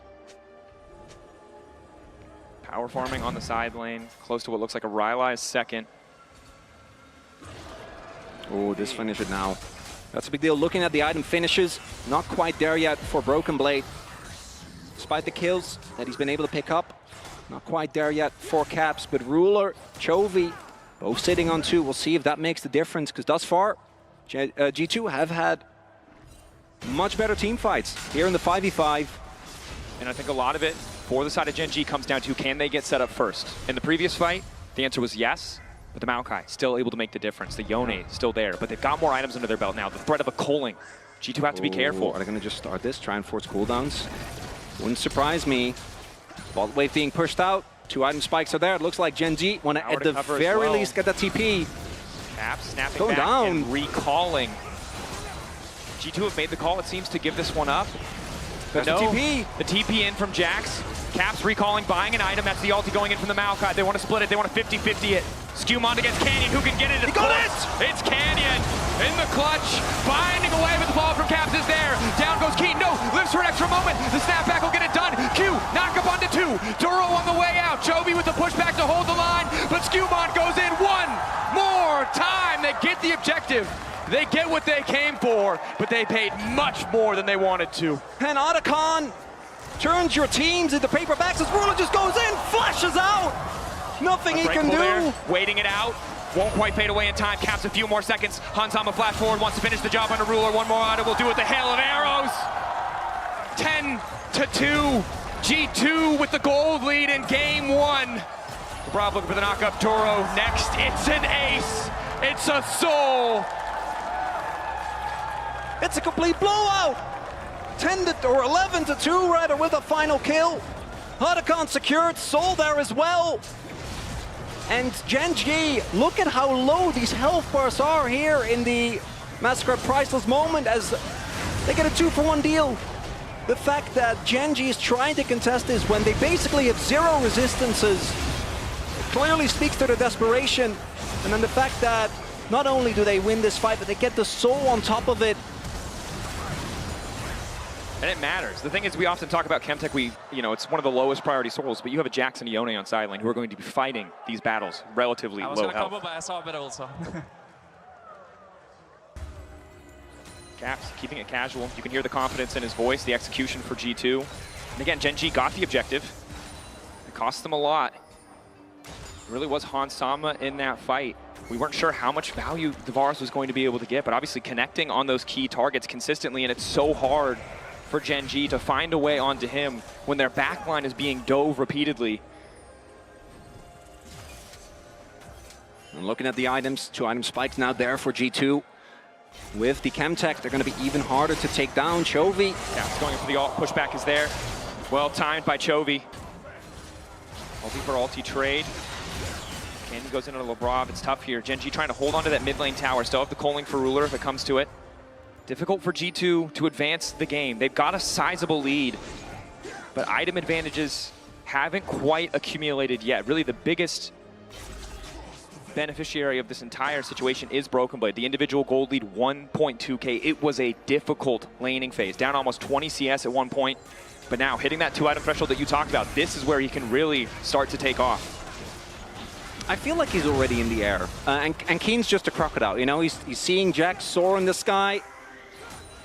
And Gen.G, seen them fight their way out of many situations. Their team fighting is still great, but I want to highlight, I don't think that this is one of those situations where you look at the scaling and you go, well, there's always, when you reach a certain breakpoint, obviously Azir is always going to be a threat. I think Renekton, much more than he used to be, always can get value in a fight if he can get on top of a big target, take them down. But I go back again to this Jax. Such an incredibly potent pick into basically every member on Gen.G.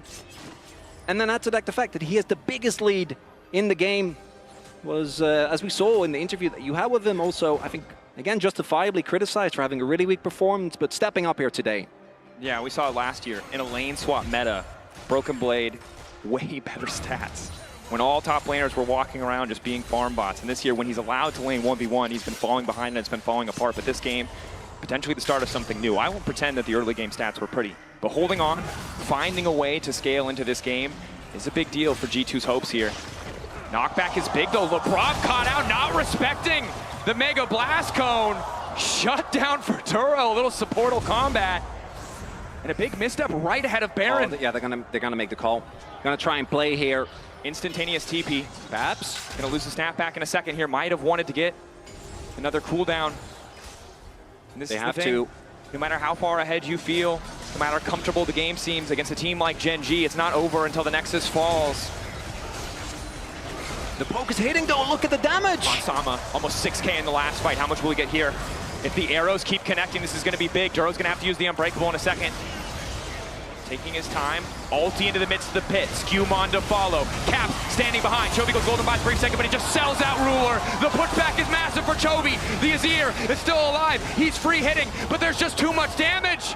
G2 shredding through Gen.G. Quick flash out from Chovy. Sliding to safety. Objective down. But again, it is the fight where everything falls apart for Gen.G. Pretty sure that Duro had his spellbook set on Smite there. Labrov had his as well, but unfortunately, that whole play started with him getting down. But importantly, G2, they don't let Gen.G get away with nothing. The damage is already done here at the beginning of this play, and even though Caps doesn't quite find the mark, Chovy finds a stopwatch. It doesn't matter, because again, Broken Blade on this Jax immediately gets onto the back line. And Gen.G, they just don't have the stats, right? Chovy doesn't have the damage. If he has a death cap, then maybe Keen desperately tries to get a kill back, but Caps with the shield bow says, no thank you. Perhaps a whoopsie indicator, perhaps just an itchy head. We'll never know. Of course, for Gen.G, could be both. A good moment of coordination for Canyon and Duro. Because if they didn't get that steal, if they lost that 50-50 and that fight, it would start to feel completely out of hand for Gen.G. Caps has to be careful about stepping too far forward. Ruler really starting to hurt. We're 50 seconds away from the Elder. G2 bullying, taking space up in Gen.G's jungle.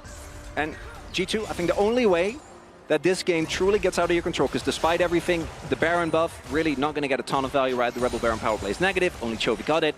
They're not going to get a ton of value. Just don't flip Elder. That's all you need to stay away from. You can set up baits, and we see right now, they're setting up a ton of vision here towards the brush and the enemy jungle. They're on red side, or at the red buff rather. And look at that, that's not even including the saplings that I'm sure Skewmont is going to be throwing down. And you can see Gen.G, map shrouded in darkness. Leveraging the Baron buff on Chovy, backing him up, shadowing him as he pushes this lane. Cap stepping up, but heal there, Canyon, responding with the wind becomes lightning. Blue Trinket indicates the Elder hasn't been started, so Gen.G happy to play this slow. Use the prio, use access to the bottom lane to move in and take some of this vision. Get as much free information as they can with the minions. They spotted 3 now. So can be a bit comfortable here. Canyon not too concerned, but multiple saplings. A little bit of AP in the build from Skewmon. It pops back up, might be 2 items, so still have to respect a little bit of poke damage there. Yeah, and I talked about the lack of AP, but not only gun the Leandries, but also the Bloodletters, right? So it is actually a pretty big deal, the damage that comes through here is Gen.G desperately trying to gain access, but this is where I think the threat of that Maokai comes in big. Caps looking for an angle as well, I'm sure. G2 favored in the composition, Gen.G playing into the choke. Makes the Maokai off, the Yone all powerful. Multiple ults used, traded back, but it's a quick snap out from Caps. He still has an ulti of his own. Broken Blade in the midst of the team. Backing away, 6K. The Elder starts to reset. You don't want to take a 50-50 against Canyon. I just pull off. Gen.G looking to teleport Keen back in. Starrick's still available. Duro is low. There's no smite on Labrov right now, so this would just be a straight up 50-50. G2 are stone cold. Looks like they might have found the angle. Lockup is there, immediate fall from Labrov. Chovy's not gonna have a chance to respond. The CC flawless! Hans on a rampage. G2 finding the angle. The patience, the discipline around the objective, unseen in play-ins, comes roaring out on the main stage, but it's Labrov again, over-eager. The Elder still critical, untaken, for now uncontested. Oh, Canyon on vision. Obviously going to try and look for the steal. I don't think he should be allowed to approach this. Broken Blade, standing guard. But it's a 2. Broken Blade has to retreat. Hans getting some poke down. Canyon with the flash. 5K. Caps going for the knockup. Everything used to deny this jungler access. But now no one's on the objective. No one's on the Drake. They're taking their time. Keen slowly burnt down. That's going to be Dragon it. set to fall as well. Keen running for his life. G2. Soul. Elder. 7K. This is gonna, because of the delays, also set up the next Baron, I'm sure, is Chovy. Goes for an early Zhonya's, and Labrov says, thank you very much, ready with the charm. No opportunity, didn't have the flash available, so was just kind of cooked the moment he pressed that button. And then Caps ensures the follow-up. Ruler stays alive for a little bit, but in the end, Labrov does get him. And that's a worthy trade. No Ruler means so much damage gone, and yeah, that's going to be the face of a lot of Gen.G fans right there as this game number 1. 2 minutes on Elder. And Gen.G obviously have pulled a lot of rabbits out of a lot of hats, made a lot of miracles happen, but come on. Yeah, 6K gold, Elder. G2 might not be the favorites in the series, but it's feeling like a slam dunk here in game one. Well, particularly given how the fights played out, right? All fights, I think, have been G2 favorite. It's, again, that topside trio. Hans doing an incredible job of supporting, softening them up, but it's Broken Blade jumping in, Caps finding the ultimates. And Scuman with the setup is now Elder. Still another minute, and Gen.G, they can't really do anything. They're just going to have to give up a good amount of objectives. And again, 20 seconds till that Baron is up here. And G2, unless something absolutely ballistic happens, should be looking at a game one lead here. Broken Blade staying in the wave, quick stun. Being Ward attacked. hop over the wall. Gen.G trying to collapse somewhere, look for an angle, but it does cost him a bit of damage on the top side tower because it's only Keen left to defend it. 45 seconds. TP coming in, matched immediately by Caps. That's the ulti out from Scuman. Push back from Chovy, a solid start, but Ruler, the calling goes completely wide. Caps over the wall, looking to find a man, looking to find the knockup, but Canyon is untouched for now. G2 descending into the base, and it's all eyes on the Broken Blade, leaping forward. Ruler can't get it done. G2 in game one. Not a single person predicting in their favor on the desk, but they managed to find a way. And the confidence on this lineup as they close this game, as they draw first blood in this best of 5. Absolute smackdown, Dracos. Here in the first game, Gen.G, it starts off rough and only gets worse from there. The early fights for G2, Caps dropping a wave left or right, who cares? When that's the fights that you bring. Unexpected. G2 showing up in form, Gen.G not able to match. Let's head over to the analyst desk to break down that game one. 18-0, who? This is G2, baby. They come out swinging in game one. And I know, the Lulu is the Salulu sometimes. Sometimes you gotta believe in every single engage, in every single fight, and in yourself. And that's what G2 did. I am mind blown. I genuinely didn't. I thought this was going to be a quick 3-0 day. Yeah, G2 looked awful in the play-in stage, and then in game one, they looked crisp as hell. A lot of people are going to be canceling dinner reservations. This is going to go a long one. It was not just Caps, it was the whole team. Scuman's Maokai finding a great engage. LeBron James, by the way, props to him. His recon was crazy.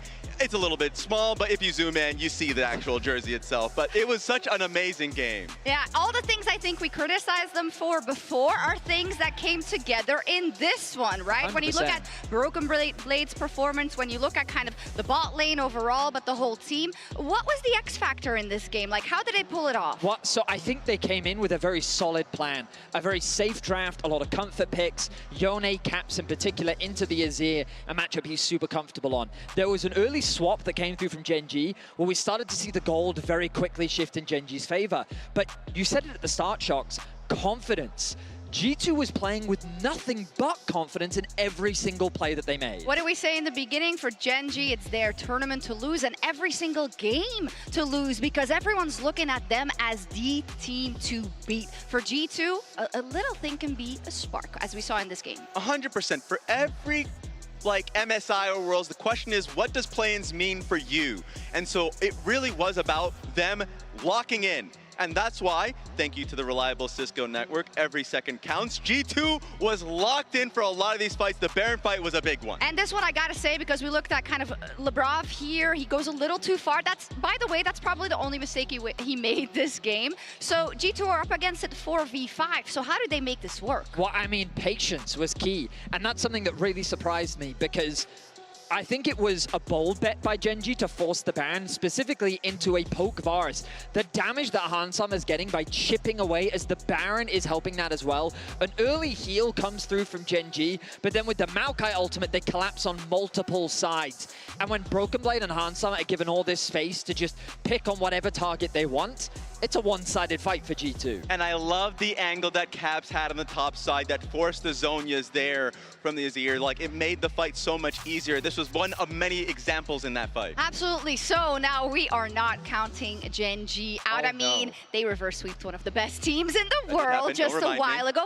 But I love kind of taking stats and bending them to my will. So here is a stat line. It's about Canada Day. Oh, I like this. In the present and in the past. And if our two teams have been able to win games on Canada Days in the past, regardless of if we were in Canada or not. All I know is you seem to have a lot of confidence in some stats that you found, Shocks, about Canada Day. Yeah. These are great stats for you. I'm going to put this on. I mean, we still don't see them. But TLDR, G2 wins more than Gen.G on Canada Day. So in the past, it's okay. Okay, fair. Understandable. G2 on Canada Day is 5-2. Gen.G 2-2. I don't know what to tell you. Actually, 2-3 now, I guess. The stats don't lie. No, I'm a believer.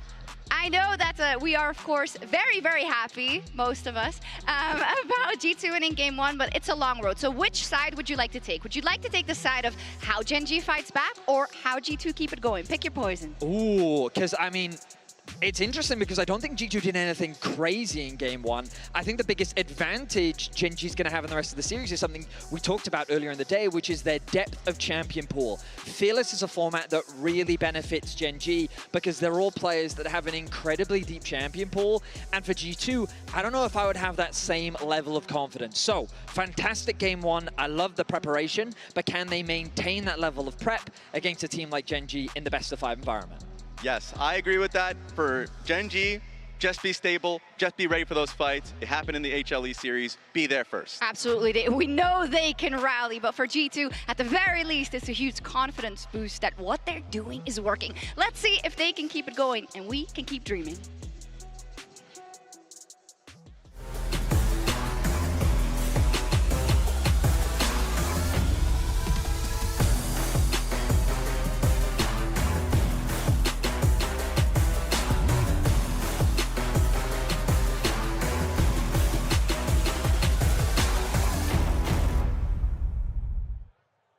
An update is required.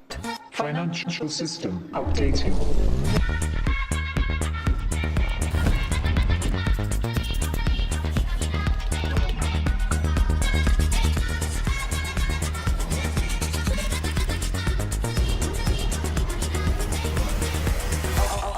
System updated. We will dance together. The future of money is here. Feels good.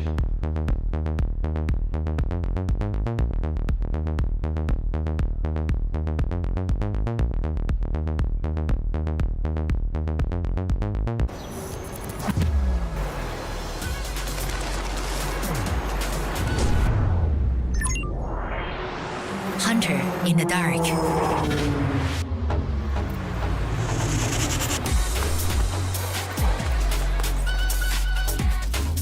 Master of 9 shots. Oppo Find XX series. Powerful camera, powerful AI.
What a car. Living the dream, huh? Sweet dreams are made of this. Who am I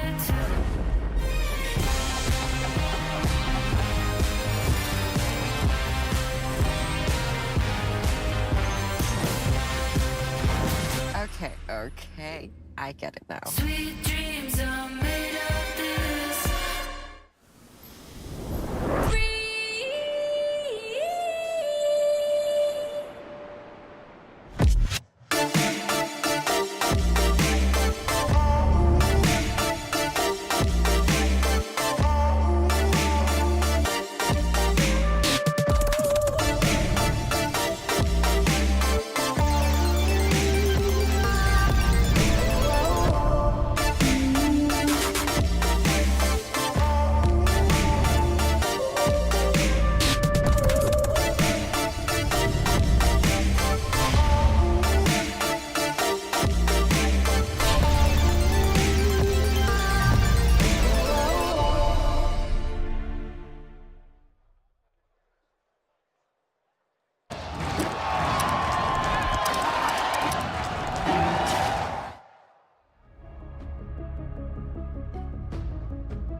Let me throw it down to the ground, make them turn around.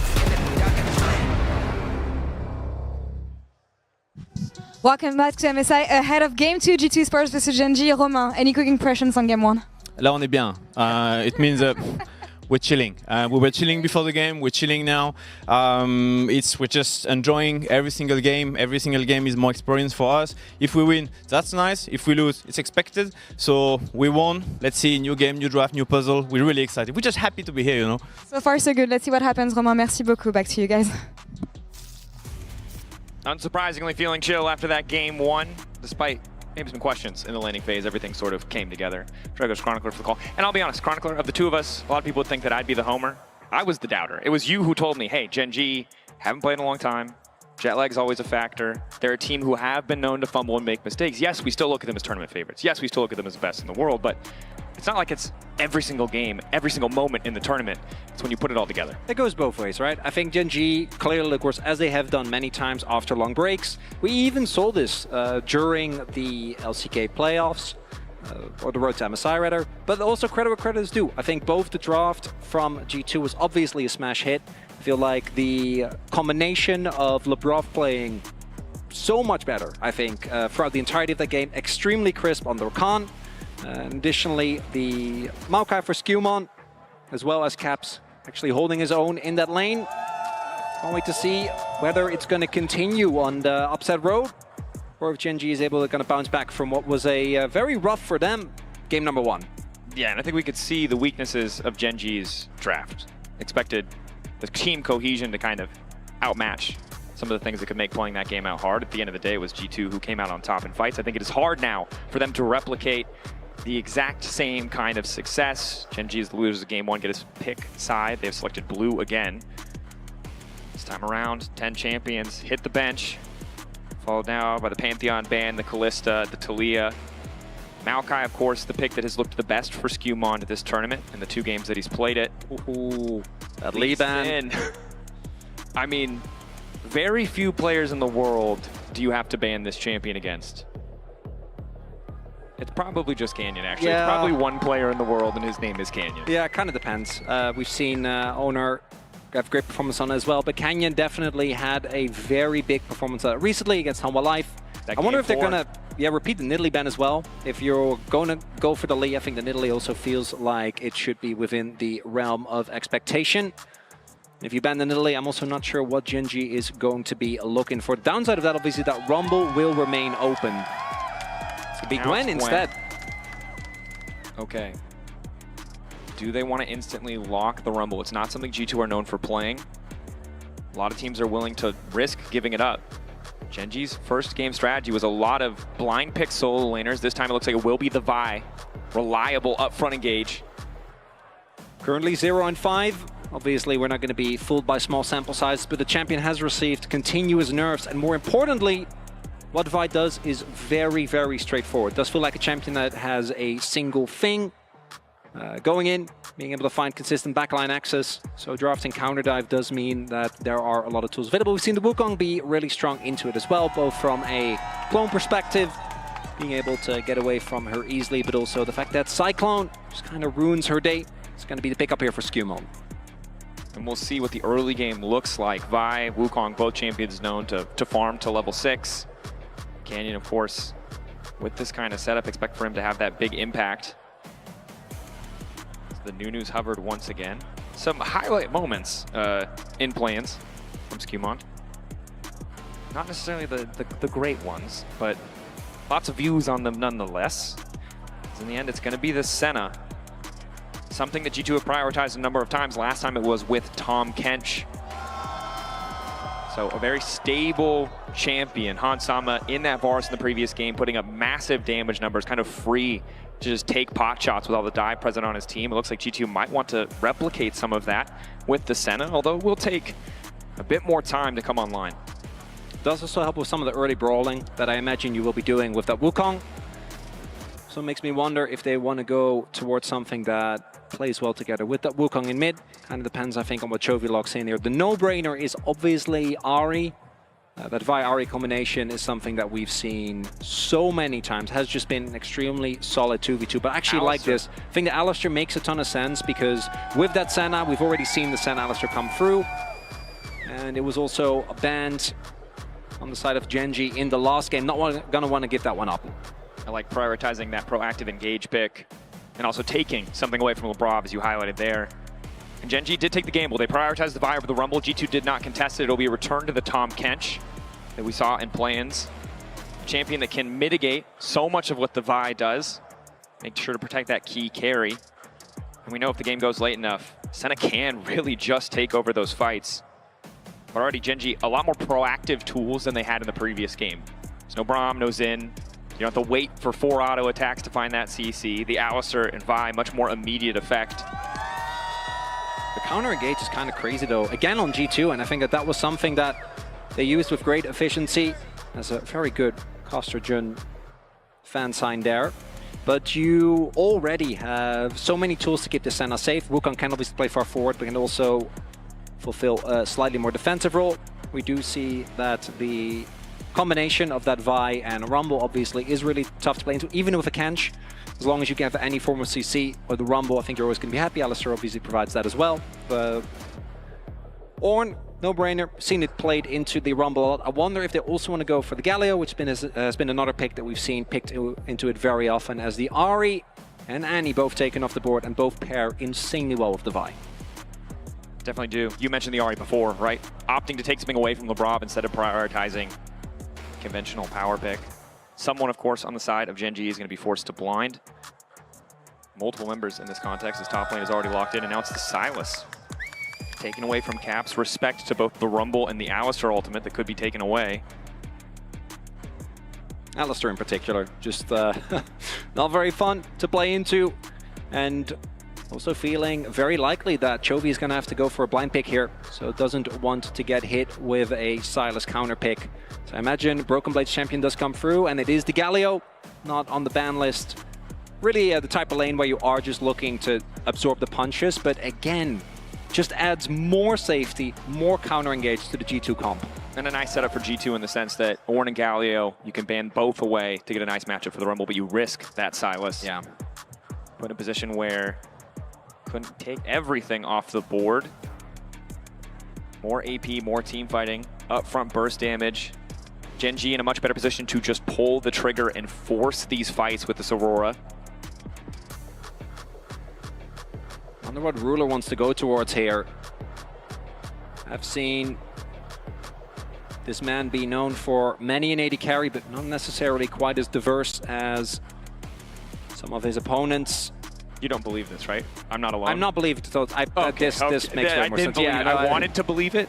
It's the Jhin. Okay, so utility, and this is a classic combo, iconic combo over years of League of Legends.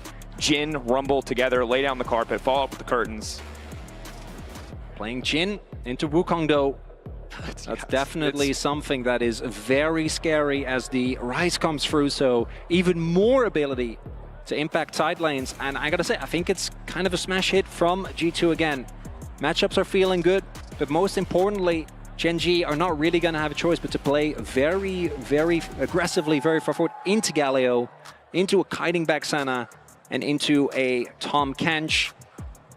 And given how the early game of game number 1 played out, I think Gen.G with this draft is going to be looking to try and secure early leads.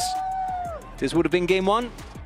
I think we would have been a lot less doubtful, but with G2 having a game one performance like that, makes me wonder how this second draft is going to play out, Dracos. Some weaknesses from the expected tournament favorite does breed a bit of hope for the side of G2. And as you highlighted compositionally, once again, they've managed to put themselves in a position where Caps has that champion with agency. We've seen Rise already in this tournament be successful for him. Yone was another option. Tristana was the other pick that I really felt like he was able to impact the map. Now getting ready for game 2. And of course, while you're watching the action unfold, keep an eye out for exclusive drops just for tuning in to MSI. All you need to do is be logged in and watching on LoLEsports.com for a chance to score some of that in-game loot. Don't just let it be the G2 fans making away like bandits today so far. And we see Gen.G They've been in deficits before, in series, even in the most recent one, but I imagine they got to be reeling at least a little bit from the uppercut thrown out by Gen.G, or G2 rather, in that game number 1. Definitely not the expected result. Again, clean 3-0. Was a bit of the expectation is some aggressive level 1 trading here. That's a level 1 Alistair. Vulnerable target. Has gone glacial, so some solid damage reduction, but of course, reminder, Gen.G, LCK first seed. Minions have spawned. And all this stuff, all this information is important. Chovy eating minions. Canyon in his classic. When you asked for that, I didn't think it would be so creepy. It's good. You know, he just, every minion he can find. And in game number 1, clearly not enough. As Gen.G, the top half, obviously unchanged from last year. Ruler Enduro replacing Pace and Lahens. Ruler swapping sides with Pace, of course, currently on JDG, where he was last year. Duro coming in hot from Liv Sandbox. And in this game number 2, the early fights from Gen.G are going to be a really big deal. There is, as mentioned, a good amount of counter engage for G2, but I do think that compared to game number 1, the spikes feel like they will naturally come in way later. Obviously, Wukong spikes well on 6, and there are some capabilities if you get the early CC chain with the Realm Warp, or with the Rise getting to a lane, and then Labrov being able to maybe hit some of that engage Kench power. But both Rise and Senna generally do need a good amount of time. It's a level 2 hit earlier here. Hero needs to be a little careful. Very close. Of course, Labrov has already stacked up 3 of an acquired taste. Ruler not quite going to be locked up. Root connecting onto Doro. Find the knock-up initially onto Labrov. So good healing. Tahm Kench base stats are incredibly powerful early, but that 4-shot for Ruler, extra healing coming in, will be traded for the barrier. So 2 summoners to 1. Gen.G, nice little early trade. And Labrov hits that W. Might have been a different look, but Ruler is able to sidestep it. But I do think this is the type of lane where you're expected to just kind of hang back anyway. Jin, obviously, very strong in the laning phase, as Chovy, as expected, on this Aurora, particularly with the Electrocute, going to be feeling really good early. Once Caps get to the point where he can just power clear these waves, going to be a lot easier for him. Doesn't really have to interact nearly as much as both junglers this time around, pathing towards the same side of the map, but don't necessarily think that there is too much to be done. These trades, though, go in the way of Gen.G, but nothing too crazy. I also don't know if you really want to risk trying to go for a dive. It looks like Kane at least is going to threaten it. Broken Blade keeping pressure on the top side. Well highlighted, Chronicler. A lot of members playing down towards bot. Of course, Canyon. It's clear to me if he was spotted or just a bit of a predict with the pings coming out from G2. But similar to last game, pretty controlled early on. Unsurprising given the junglers.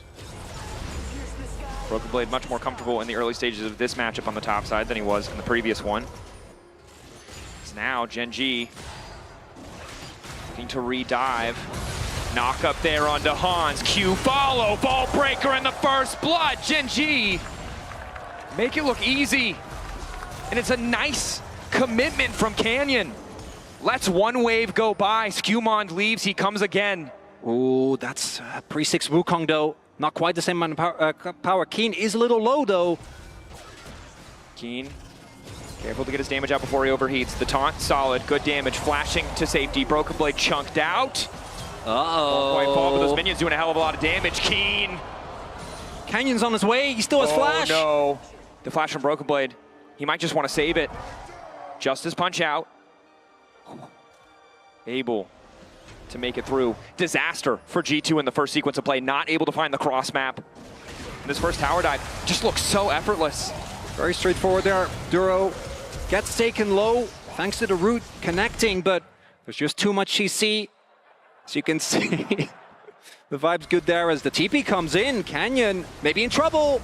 Canyon. Labrov just able to hit the edge on the knockup. Canyon still only level 4, flashing over the wall. Knock back onto Broken Blade. Duro using him as a taxi to try to make it out to safety. Doesn't have the Scuttle Crab in his favor, though, so no extra movement speed. And he will get taken down. A nice little look from the side of G2. And Duro dying there for the sins of his jungler. Canyon just, I imagine, just caught on the Raptor camp, caught off guard by the deep TP there from Broken Blade. Nicely done by G2, good punish. Immediately trade a kill back. Good that they're able to find that return kill. Skewmon gets aggressive on a Chovy. Chovy just now ticking over to level 6. A lot of resources from G2 leveraged to make sure the Caps can get a decent recall. Only has the tier thus far. Broken Blade. We have the classic awkward AD carry versus top laner matchup, although Duro's finally here. Ruler going to be looking for the cancel. And you see Broken Blade has to play respectful because of the threat of Duro. Once he shows, should know that he is fine for now, as in he goes. Duro, nice Hex Flash, good combo. Taunt is there, but he wanted to auto attack anyway. Broken Blade a little bit tankier, decent damage down onto Ruler. Now following up a quick flash out to safety, cannot afford to get hit by that 4th shot. And he doesn't have perfect information. They've got good vision on the top side, but I don't think they've spotted Canyon, so he's just forced to recall. Might stick around, ends up being the right call.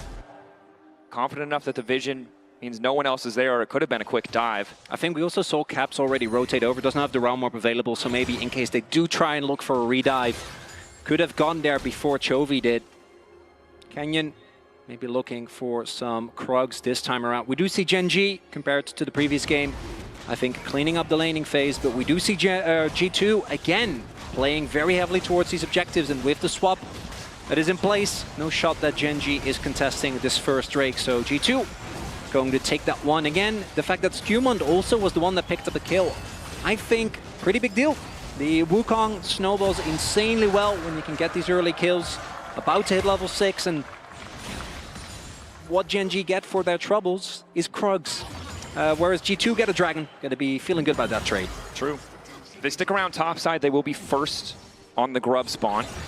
They already have their bot lane there, so likely the G2 will be a wave behind, may need to concede some minions if they do want to contest that objective, but it does feel a bit awkward. We saw how important Drake stacking was for G2 to find good fights, and it's not like they lack tools to force those same fights in this game too. But everything relatively quiet. Keen, small gold lead. Ruler doing quite well given the kill. But for Hansama, of course, we know it's the scaling pick. Getting more souls, taking a bit more time. Much preferred to be laning against Keen, where the range advantage meant that he could get some free souls. Here, it's a much tougher. Brav will TP back to the top side, courtesy of that spellbook. Hansama will be able to play a little bit more forward. Skewmon. Caps on his way. Waiting for Canyon. Oh, I think they have suspicion with the way that Caps was moving. Skewmon has the ultimate available. Slight gold lead, but the bot lane just can't move. Ruler. Yeah, they're gonna... Chovy committed to recalling, though. Maybe look for one. Chovy does have TP. Will TP in. G2 might just have to be happy with that as a consolation prize, but Skewmon's still sticking around, maybe hoping to find a steal. Hansama at least getting the souls. Nice engage coming in from Duro. Lock up there onto the Wukong. Chovy's ult goes in as well, and down goes Skewmon. Labrov caught in the midst of the pit. Hansama laying down a bit more shielding, and it looks like Vi will fall. Canyon spit over the wall. Taken out of the pit, Hansama. Waiting for the flash to come through. Root is there. Curtains called on Labrov, and down goes the Catfish. Feat of War claimed by the side of Gen.G alongside the Grubs, excuse me. It's a flip of the fight that we saw in the first game. This time, G2 not quite ready for the engage. As Duro flash engages on top of the Wukong, doesn't get the time to actually clone, and yes, Broken Blade tries to keep him alive. They trade Canyon, but if your fight starts off like this, I think Gen.G, these level 6 spikes are absolutely devastating. You're a little bit more reliant on items as G2, as Labrov gets cooked as well. Big win there for Gen.G. We saw the same head scratch from Chovy in game 1. It's exactly the same, the head tilt as well. Same head tilt, universal mid lane gesture. And I think this is concerning for the side of G2 because you can see that when they start to lose a fight, unlike the previous composition, they can't just overload with CC. And when you start to run from the Rumble Jhin comp, it's not going to go well for you. Yeah, you can't really leave. Unfortunately, as Jhin, never going to allow that. Now, this is another one of those games, I think arguably even more pronounced than the first game, where G2 does always have the promise of a late game that I think will be very hard to match for Gen.G. I do think Gen.G have the type of composition where if you ever get a pick, you can basically always be relevant, but it should get harder and harder as Skumon and Canyon gonna meet. See if this leads to anything, but I think Skumon not wanting to run the risk with Keen having prio towards the top side of the map. But it's the mid game, right? It's now that these one-item spikes are being hit, Chovy has his Liandry's, Ruler approaching his first item as well. The kills are going to help so much with accelerating those spikes for Gen.G. It's going to make contesting a lot harder. In the last game, we saw G2 doing a really good job of stacking those early Drakes. This next Drake fight, I think, is already going to be a tough ask. But really, it's the subsequent ones where we're going to have to see them find a way to not get blown up in that initial amount of burst that will come with the Vi, with the Aurora, and with the Jhin. And while the Rise does have the Catalyst in the context of this matchup, it's not quite the same as the amount of lifesteal that Yone brings to bear. So, Caps can't just get those free trades. Chovy, much more tools to punish him if he sticks around too long. But still a scaling option, right? You got the tier, you got the Catalyst. Still waiting on the Roa completion. Still waiting on magic resistance from the side of Broken Blade.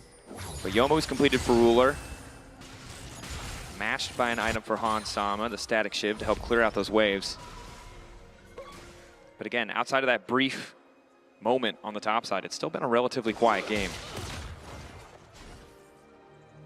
30 seconds on Mountain. Keen has the push, in a better position to maneuver, but has no TP. Broken Blade can either look for the TP, but obviously also being Galio has a much easier time getting to his teammates as fast as possible. Do see Gen.G already taking control of Duro. Setting up vision, Ruler looking to push out, has his Yuma's done. One item spikes for the entirety of Gen.G, and then you look across the board. We do have now, that's a really big spike there for Skumon. Thanks to the early kill, does get his Triforce. Caps isn't quite there yet though, and he doesn't have the TP available either, so we'll see if G2, I don't think they need to contest this Dragon. I think they can hang back, but it's looking with the positioning like they're going to take a bit of a gamble here. There's a TP. A bold call, TP, Galio.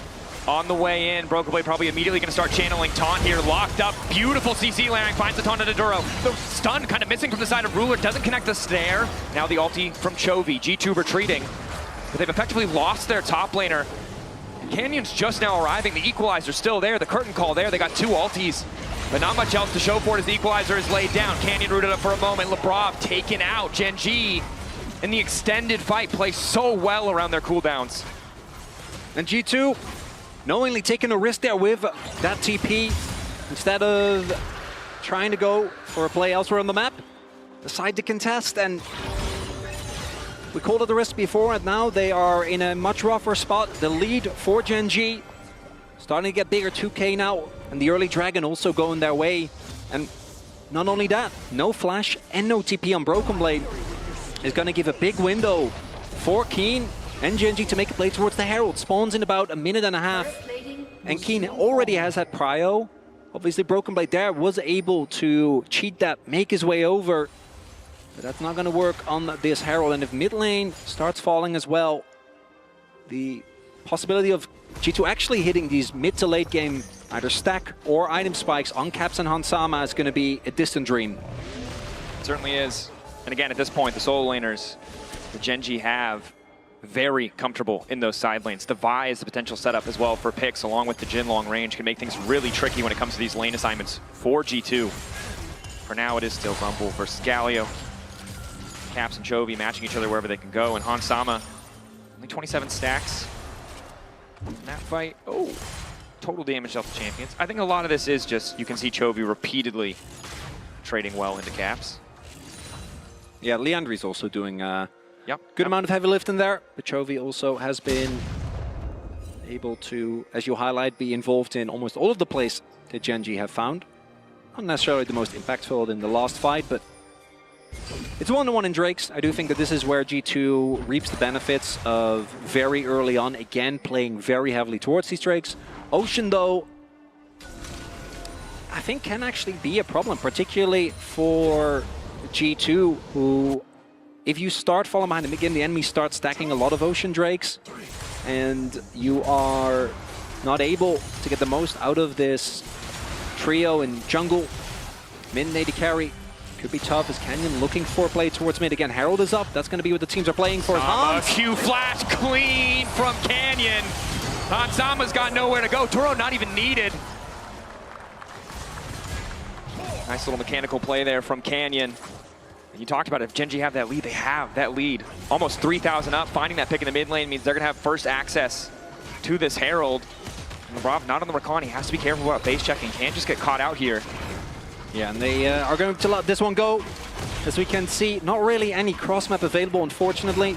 See if they can turn it maybe into a little bit of vision towards the dragon. Skewmon walking off. Finding Duro. Lebrov making sure he can get out, but knocked backwards.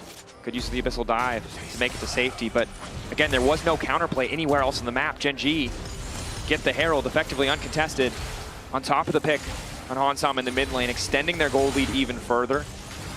Oh god, that was a big grenade that found Hans, and Lebrov using the ult. I think the right call there. If there was a dragon in instead of a minute 50 now, or in a minute from now, could be an angle, but that's going to be available once the next fight rolls around. But G2 in the last fight not able to actually get into a position to really friend the Gen.G backline. The TP from Broken Blade was nicely collapsed on by Gen.G, and now 2 item spikes are approaching for some of the members. See Chovy, second mask picked up. Ruler with the biggest individual gold lead on this Jhin. It's a terrifying situation when the early rapid fire cannon comes through and you can just start taking 30% for free every time you walk up in a trade. Also, when you have your support there and you still can't step into the Jhin. Oh, can you? Gonna be found. Caps just zooms out to safety, wants nothing to do with that.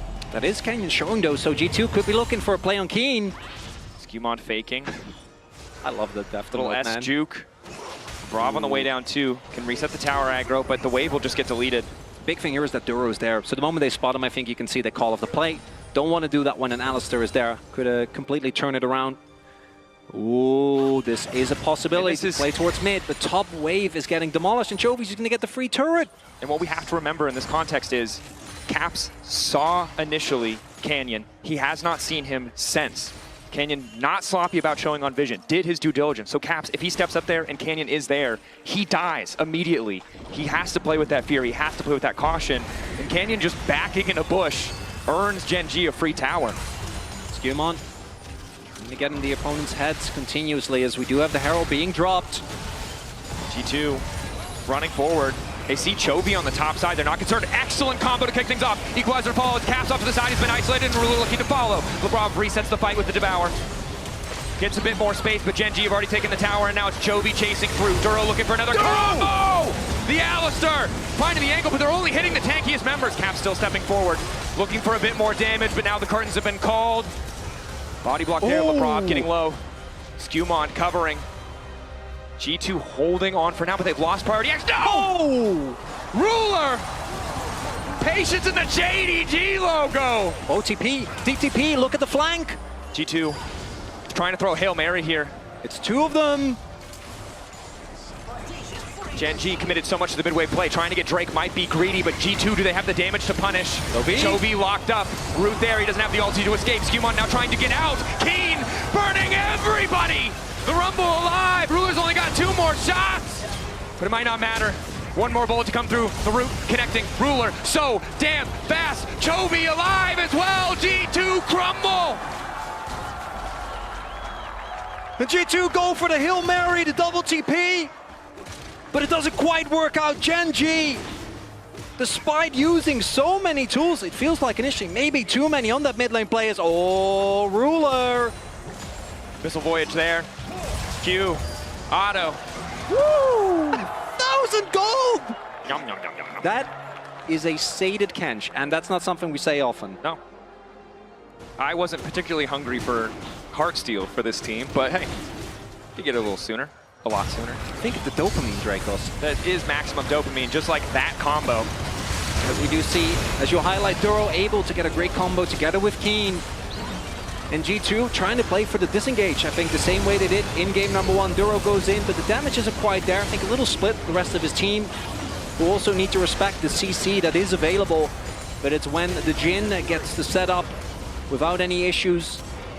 And the snipe here is disgusting. Yeah. Clone, everything not enough. As Ruler with a deadly flourish finds him. We've all been there. Oh. Gen.W in particular can be such a tricky one to block as well, because you see with the Jin shots, I think generally teams are able to, but that W... That's tough. And you can see Lebrov frustrated with himself. A lot of pressure. You found game one. Roman talked about it, trying to keep that attitude. Hey, we're not expected to win anything. But once you win that first game, it can start to slip away. You start to wonder, what if we can go further? And now Lebrov with a lot of kill gold. That is as production is highlighting here, that is a sated Kinch coin pace gold grind, as Q just barely not going to hit, but now it's Hansama who's been locked up. Hansama who's getting picked in mid lane. Duro taking his sweet time trying to find more. Chovy is there. G2 just wanted a couple creeps, and it might cost them their lives. This time they're playing it safe though. Ruler, you know he's thinking about it. One more deadly flourish, perhaps. Will walk away. Doesn't have the info, doesn't have the ward over the wall this time, so not just going to waste the cooldown. But that's disastrous for G2. Again, in the fights, we've seen Gen.G are playing better, but also they're catching G2 in the setup. In the steps that are just supposed to be pushed away before we do the thing. They're able to find those little advantages. There's also Gen.G in their comfort zone, right? They have a really good level of control towards the top side, so they can just keep chain starting Otacon. Hans also almost getting caught in the rural spot there, and they do have the tools to keep him alive, obviously, with that Kench, with the safety that someone like Broken Blade can provide as well. But even look at the jungle, they just can't go anywhere. They can't clear these waves. Gen.G are setting up 2 picks at the same time. Ruler and Canyon. Gen.G with that ward in the river spotted so many members. Oh, Caps. Should be fine. Forced to flash out. Gen.G happy with just that cooldown. And again, the vision control. They spotted Hans, they spotted Skewmond on that single ward, and it gave them everything they needed to make these plays. Response from G2 is good though, towards the top side of the map. We now see that Lebrov, together with Skewmond, is able to regain a semblance of control, setting up some vision here, trying to ensure that this Otacon, which surely is going to be the next objective, unless Gen.G want to play more heavily towards that possible soul point on Ocean Drake, it's going to be found. But now Gen.G making their way back over. And again, G2, we always talk about what is the stack situation, and I have bad news. I don't know if you've taken a gander yet, but Senna just now getting close to 50, not where you want to be. Not at all. And it's the struggle of this game, right? Senna champion, where if you have a lead, if you're playing against a melee support, you feel so good, you rapidly stack up, you can follow your jungler around, but Hansama's just been forced to catch these waves. Hasn't been getting much of anything. Should be getting close towards hitting both the level 15, and then with the next stack, or the final stack rather, of that Rod of Ages to take over, hit 16, but the Rise alone, I think still is going to need a lot more items, and I don't know if Gen.G is going to give them time. We're going to need to see G2 maybe get a similar setup like the one that they found at the Otacon last time around, because Gen.G is going to start it. Can they get on top of multiple members of Gen.G, like Caps did many times in the game number 1. G2 are behind in items. They're 5,000 gold down. Keen finding himself in the midst of 3. CC there, Skewmond about to follow, tries to get out before he gets burnt to death. Devour from Lebrov. But it's Otacon in the meantime, an easy pickup for Gen.G. Happy to make the trade, 1 member. The power of that buff. Chovy gonna be spotting Broken Blade. Bit of a questionable flash there from Keen, given that there's a Tom Kench standing right next to the target. Trying to burn is Canyon. Canyon overstaying a bit here, but Ruler waiting behind. Ruler with almost 3 items ready to go. Look at the damage coming through, but Hansama still living for an extra moment. Flash forward from Ruler. Hits his mark, finds his man. Chovy going face first in the Caps is a bit difficult. The damage is there from the Rise, but Ruler remains uncontested. 4th shot. A brief moment to reload. Realm Warp in. Wukong delivered. Broken Blade out of mana. They can't find the engage, and out comes the ulti. It's Chovy on the side. Getting shot like fish in the barrel. Duro to follow through. Ruler, uncontested. Chovy dishing out so much damage. Skewmond tries to get something back. He has an extra moment, but the knockup is there from Duro, and down he goes. And G2 identify a moment of weakness. Keen goes down.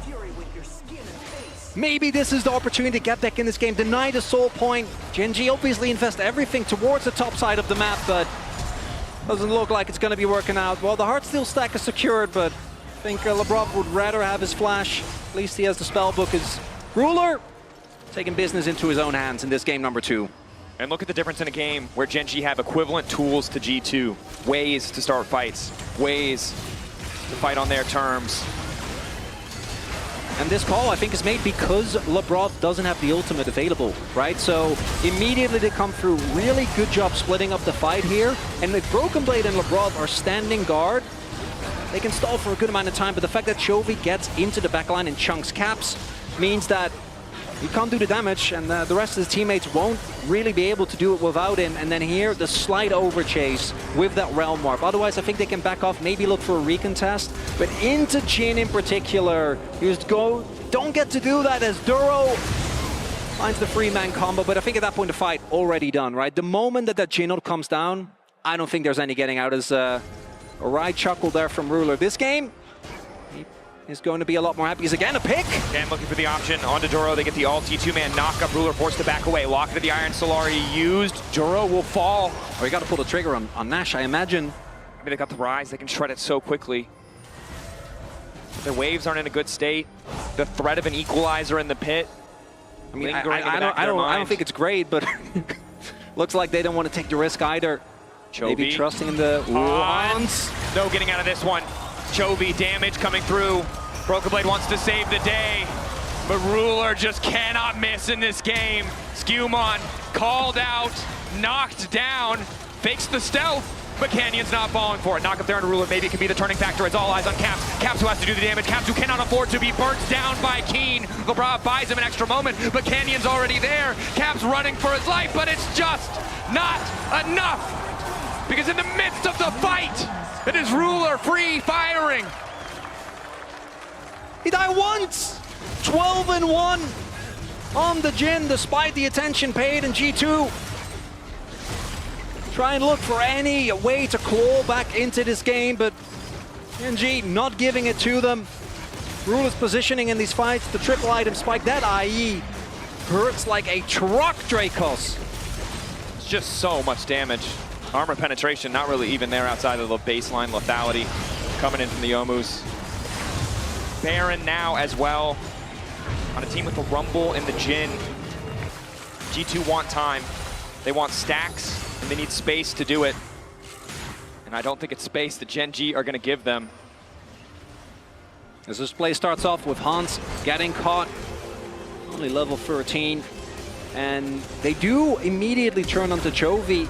With Skewmon already getting blown up, no value. I think they really needed the Cyclone, because if they have a little more damage here to get on top of Ruler, actually CC him, that might have been the difference maker. If they get him, it could be something, but instead...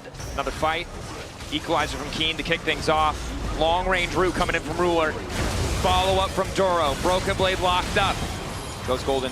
Lebrov, 2 seconds on the ulti. Can try to save him, but if you use that ulti, you know it's easy pickings for Canyon in the next fight. Caps on the side. Chovy's pushing. Yeah, Chovy is pushing. It's just 4 members. Chovy denying so much gold. Set to get this tower for free. The 3 grubs they secured earlier in the game, but G2 know they need a Hail Mary. They need a desperation play. Flash forward from Caps. Root onto Ruler. Lockup coming in from Hansama. He might be vulnerable in the backside, but all that matters is killing this 80 carry. G2 find their man, but now it's Chovy in the fight. Chovy who deletes Hansama. Canyon follow-up. Duro there as well, trying to lock down the Rise. Keen gonna fall off as well. Caps, not enough room to play, but the top from Broken Blade is big. He's burning in the midst of it all, though. And again, it is Gen.G who will not falter. And Chovy with the Quadra. And G2 with the TP, with the Realm Warp, they do find a Ruler, but unfortunately the game has destabilized to the point where it just doesn't matter. Keen is toasting them 10 stacks Dark, still same for Chovy, who does join, seeing his 80 carry fall. There's just too much AoE damage available here for Gen.G as the Inhibits falls, and we're about to go to 1-1 here, Dracos. That we are. Gen.G taking their time with it. Don't want to risk giving thing up. Potentially giving a chance for G2 to come back. 13K, a confident victory lap in this game too from Gen.G, and you mentioned it before. Feels like 15 minutes ago, G2 threw that first Hail Mary. They've been praying ever since. Well, they found 1 or 2 angles. It's Gen.G with the picks, the better setup, and we're reminded what this team can do when they have that advantage. And the numbers kind of just speak for themselves, don't they? Yeah, we see Ruler, despite the fact that sometimes Jin... He took that Varus damage stat from last game personally. Yeah. Really did. Doesn't even have Penny, just went shield bow. Yeah. Respect.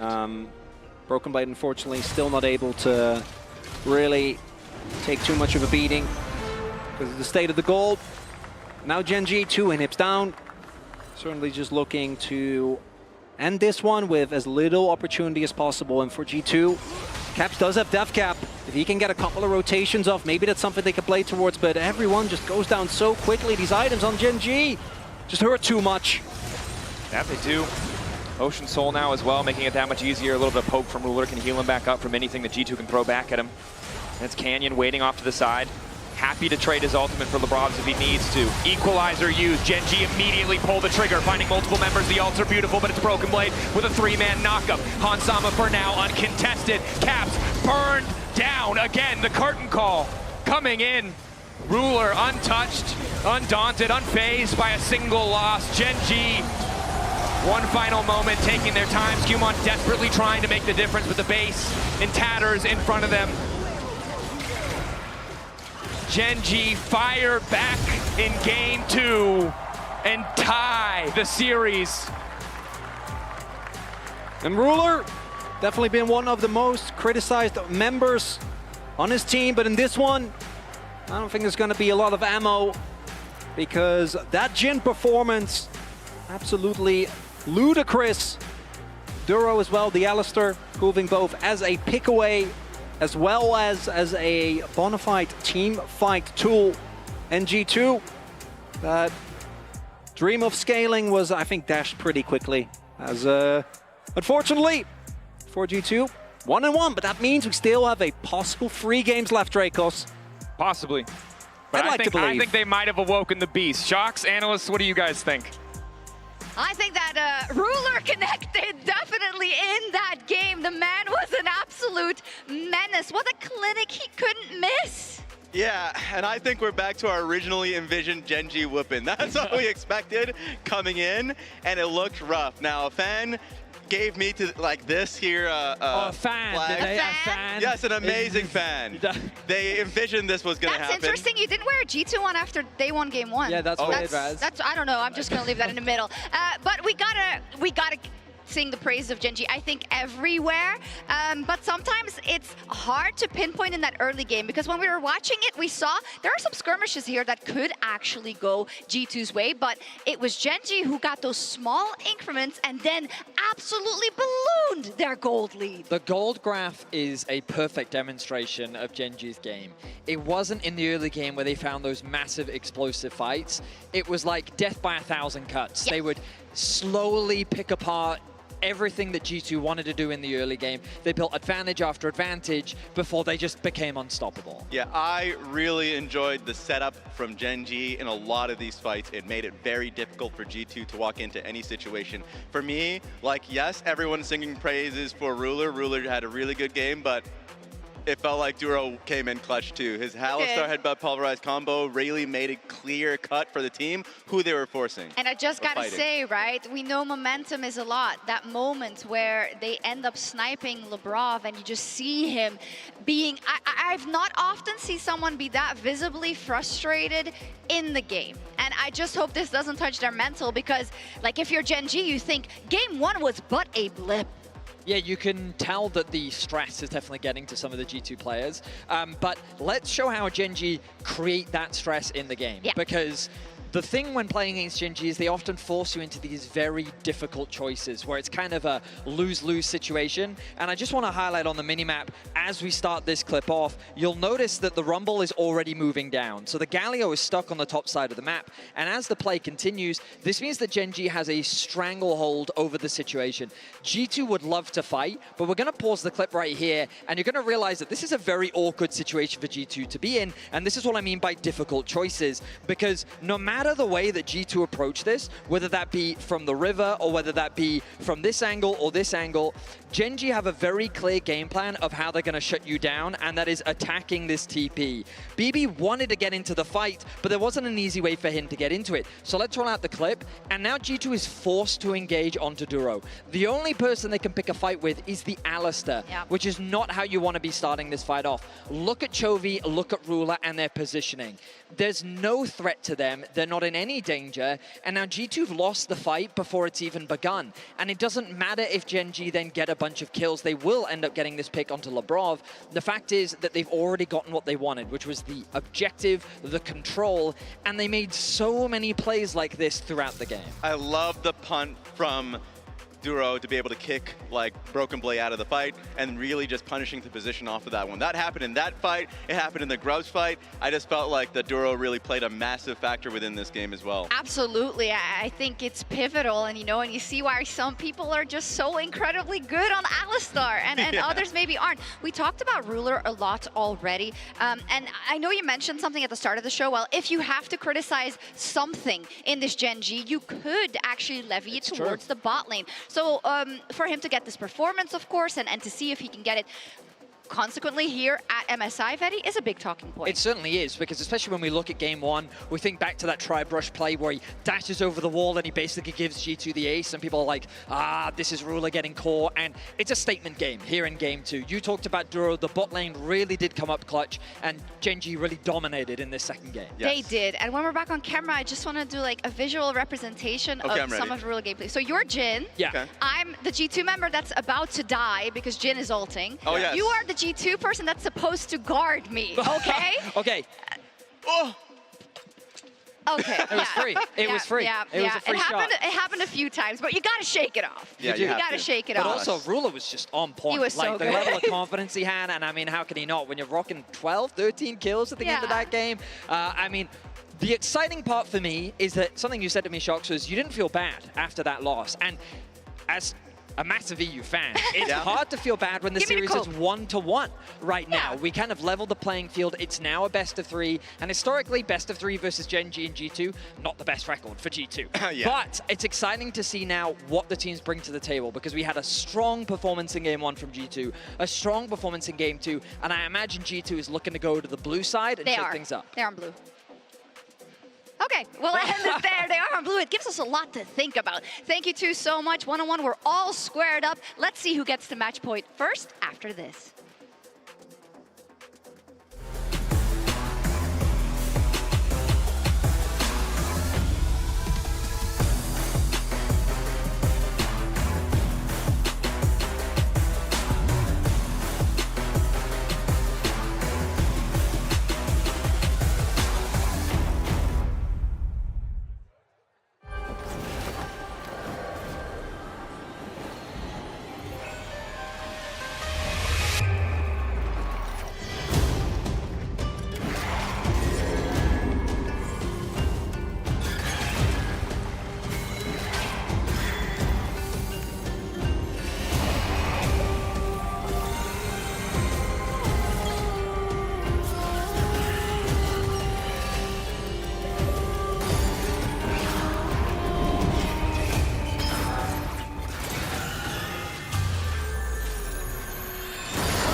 Alright guys, I just landed in China. Let's go.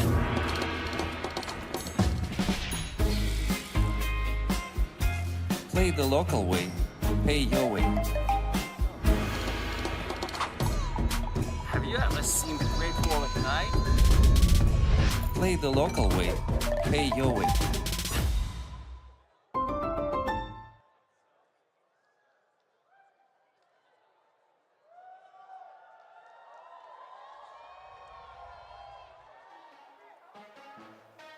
That's why, yes sir. Illinois, you know what it is. We off the ground with this one.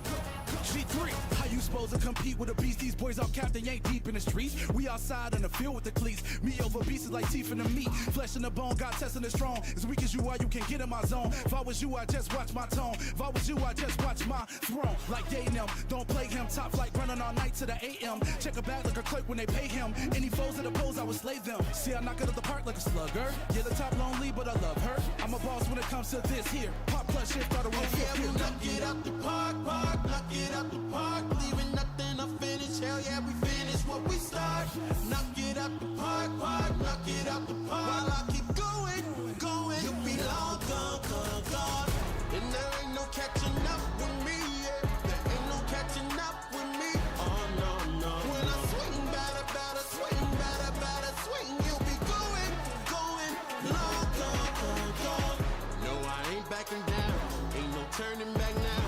When I step to the plate, hear you singing now. Swing, batter, swing, swing. You'll be going, long gone. This one is fastened inside, all in the dirt when we slide. October moon bring the tide, light 'em up, ride. Whole team on deck when I call. You cross the line of foul ball. We clearing the bitches up, brawl. Light 'em up, ride. Big man, the boat on my shoulders. War paint the face of my soldiers. You got hands for what you can't hold us. Coming back for all of they odors. Floored out the engine, she screeching. Crawled out the bed, but she reaching. I talk the talk like a preacher. I knock it out to the yeah, we knock it out the park, knock it out the park, leaving nothing unfinished. Hell yeah, we finish what we start.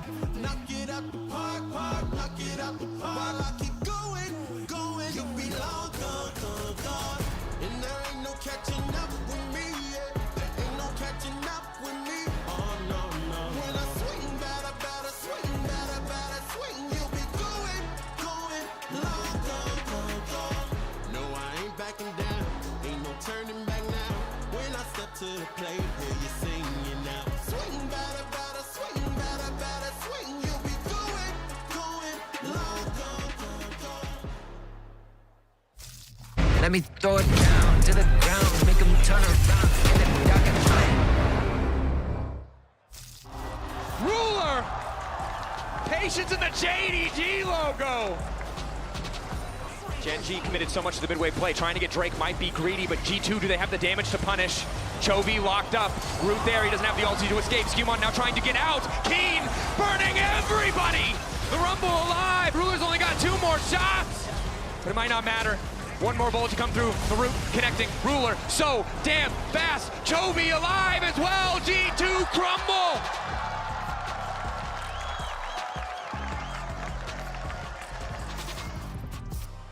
Frustration on the face of Lebrov, frustration for G2, trying to hold on to the mentality. They're the underdogs, but a tough thing to do after that Game 1 win. Gen.G fire back with confidence in Game 2. And as we approach Game 3 and enter Champion Select powered by Omen and HyperX, the doubt begins to settle in.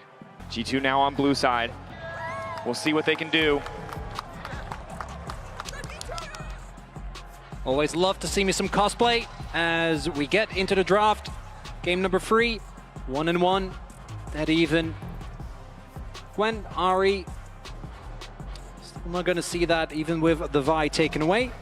Nothing too shocking there. TF going to remain high on the ban list as well.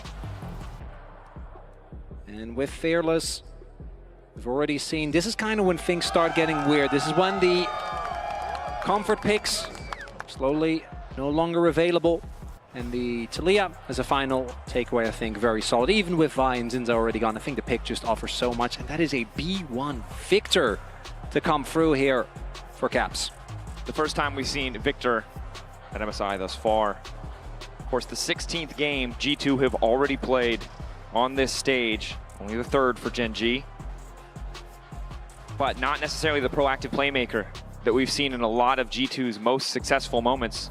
Perhaps a pivot from the previous philosophy, looking to enable another member as Caps forced to blind pick against Chovy, and they give away a powerful combination.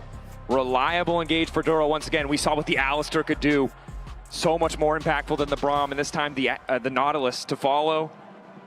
And the big thing is that Braum is gone. That's one of the picks you always see into it. You can also look for maybe a lane combined with Renata. That's been another very successful angle, but the Ezreal gets locked in. I don't think that's what we're going to be seeing. Instead, Hansamaj is going to be playing for safety. A lot of poke already available here, and the Rel is one of the few engaged supports still left, is going to come through here. But I think that that Nautilus being able to get away with just blinding that, definitely a really powerful thing. When you also, now already with just that pick, have such good setup for MF, which is something we always look towards because, let's be real, I've seen a lot of MFs. A lot of them have not looked so great outside of laning. You know, it feels really good when you're on lane and you're just the early game. You're shooting bullets, you're making it rain. Yeah. Then you get out of lane and you just kind of get okay, bopped. Oh boy. That's a keen Sante. If you've missed it somehow, if you've lived under a rock, this is a pretty good champ for Keen. Something to be feared, most certainly. Something that G2 are going to have to respect. But also, important to note about the Rel, incredible comfort pick for Lebrov. Last year, known sort of negatively as a Rel merchant, a Rel enthusiast, but does get that comfort pick. See if he can make it work into Ruler and Doro this time around, as topside blind pick for Gen.G. Happy to just have something stable for Keen. Already got to show off on that Rumble. Yeah, Trundle makes a lot of sense. It's exceptional both into MF as well as into the Xante, taking away a lot of tankiness and having the ability to just interrupt the ultimate without too much of a hassle. Very valuable as well. I would think that Canyon is going to be looking to pick up a champion here on R4. As we do see the Akali as, I like that a lot actually, as a counter pick into the Victor, going to be taken away. All I'm saying is someone out there said lock in Talon, and I would love to see someone lock in Talon. We might have to make it to Game 5. You know, owners at the tournament could see him do it. With Tarzan for Zed, you know, we got the whole slew of fun jungle picks. I don't know if that what Canyon is going to pick though. Probably, I don't think we're deep enough in the pool that there's a strong justification. I'm feeling the Nidalee. Cassante and Nidalee is a combo that Gen.G has played a million times. I wonder if that's going to be the ban away here, or they're going to go for something like the Silas instead, trying to ensure that Caps gets a good matchup. Banning away the Poppy. Taken away. Yeah, of course, trying to limit what Skewmont can bring. Perhaps it could also be Broken Blade. Didn't play it's that really good. last year. Cassante. MSI, yeah. With the Sundered Sky. In the debate from G2, it's a tricky position to be in. Position they put Gen.G in last time around. What is R4 going to be? It's the Silas taken off the board. Gen.G still with the luxury of counter pick. Can go for one of the higher priority jungles or dig deeper into Canyon's champion pool. Yeah, basically two options there. Either you pick the counter pick for Chovy, but he has been known to go for really, really crazy stuff. Maybe with this, though, could just be Orianna and like a Neferi. Jarvan, I think we could see as well. Doesn't feel great into Ezreal, but does feel really good into the Victor. Ability to just lock him down, guaranteed. And Jarvan, combined with MF, I think is something that always you're going to be generally be feeling pretty good about. A classic ball delivery system as well. Definitely really solid combo tools on the side of Gen.G if they can find those multi-man ultimates. It was just earlier in the tournament that we saw this MF used incredibly efficiently by BLG. Able to find those full channel ultimates for the MF. But now the Gnar, relatively safe. Obviously can fall apart very quickly. Cassante finds a way to get kill pressure, finds a way to set you up against a wall past that level 6, but some decent tools for G2. Initial engage of Labrov, potential Gnar follow-up. Doesn't feel quite as synergistic as it did before. But now it's them locking in the J4, and what you said about the lockup onto the Victor just as true for the MF and the Orianna. G2 looking to assemble a little combo of their own. Yeah, like that a lot. You also have the combo with Gnar, right? Being able to set up for him, get big ultimates. Same for the Victor. And that's not the most orthodox ball delivery system, but it's one that we've seen Canyon obviously have incredible performances on. Was banned in the previous game as well. And how many times today did we watch back that flank where he just comes around the Baron pit and gets the 4-man kick? I mean, confidence, I think, to lock it in here. Obviously, Jarvan, all of the damage is in that EQ. If he whiffs even one, the jungle duel is so easy for Canyon. But a champion that we've always said scales with player skill. Well, Canyon, certainly one of the best there is. See what he can do in this early game. As we take a look at the draft as a whole here, I think G2, when it comes to the team fighting, it feels somewhat reminiscent of what we saw in the previous game, where I think that the tools are there, but there are some prerequisites when it comes to spikes, right? Again, we need to really see some items for this Victor. Ezreal, I think his one spike is fine, but it's not nearly as strong as in the MF, right? There's a reason why this pick has been highly prioritized. It's because very early on, you're able to get control, get that mid wave, get that burst going, while also being really impervious with the strut, as well as the shield from generally that BTS. Pick Teemo, please. Okay, well that's just too now you adorable. have to. Now you have to. It's fine, we get to game 5. Someone has to pick Teemo. R5 Teemo, baby. Only one person can do it. The other team's gonna be bad people. They don't do it. Pressure's on, boys. You thought it was the trophy. Really? You have to worry about disappointing that adorable little girl. Here we go. What about everyone wearing a hat as well? Yeah. Support for A lot of Teemo. Teemo enthusiasts. But here we are. Series tied. Game 3. Come on, Vancouver. Give it up. G2 versus Gen.G.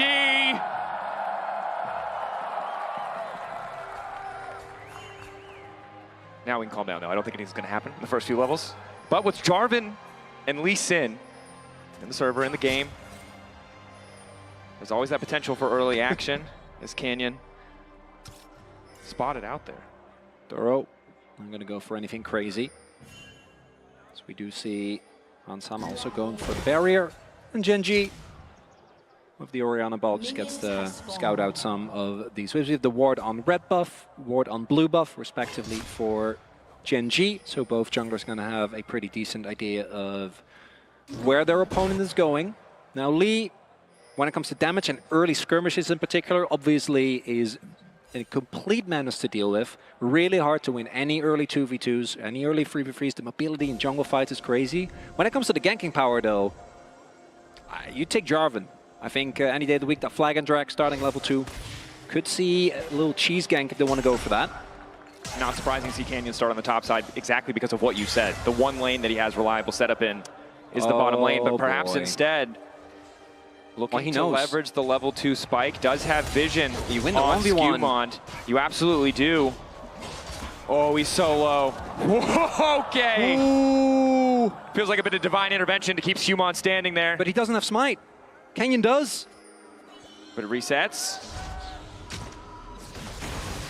I mean, respect to Skewmon. That was a very confident back the second you see the ward there. Assumes that Canyon has skilled, yeah, E level 2, so there it is, or level 1. Damage is done. Chovy fighting as hard as he can here, and Caps is able to trade back decently, but he just can't fight for Prio this early on against the Orianna. So Canyon just going to go for the Wolves here. Do note, though, that with the Prio that's there for Hansama and Labrov, able to get an early pressure lead, Canyon, I imagine, gonna go base, immediately run towards his bot side. He does win the 1v1 against this Jarvan, but he needs to be careful because if Labrov and Hansama make their way over with the Prio that they have, he could be in trouble. Full engage, hook missing from Duro. Nice additional damage on a Ruler. They're gonna get the cleanse. Labrov not sticking around too long. Positive trade. The G2 bottom lane looking to keep the pressure up. And they just want to ensure that they have the opportunity to roam, right? Even if Labrov doesn't actually go over, just threatening is very big as Chovy actually forced it back here. So Caps is going to get the pressure, but it looks like Skewmon doesn't want to run the risk. Despite the fact that both his solo lanes have pressure, instead just going to take the loss of his top side, full clear the rest of his own jungle. And it's a tough situation, right? Because if you want him to leverage that bot lane pressure, he has to risk even more in an unfavorable 1v1. So opts for a pretty conservative route.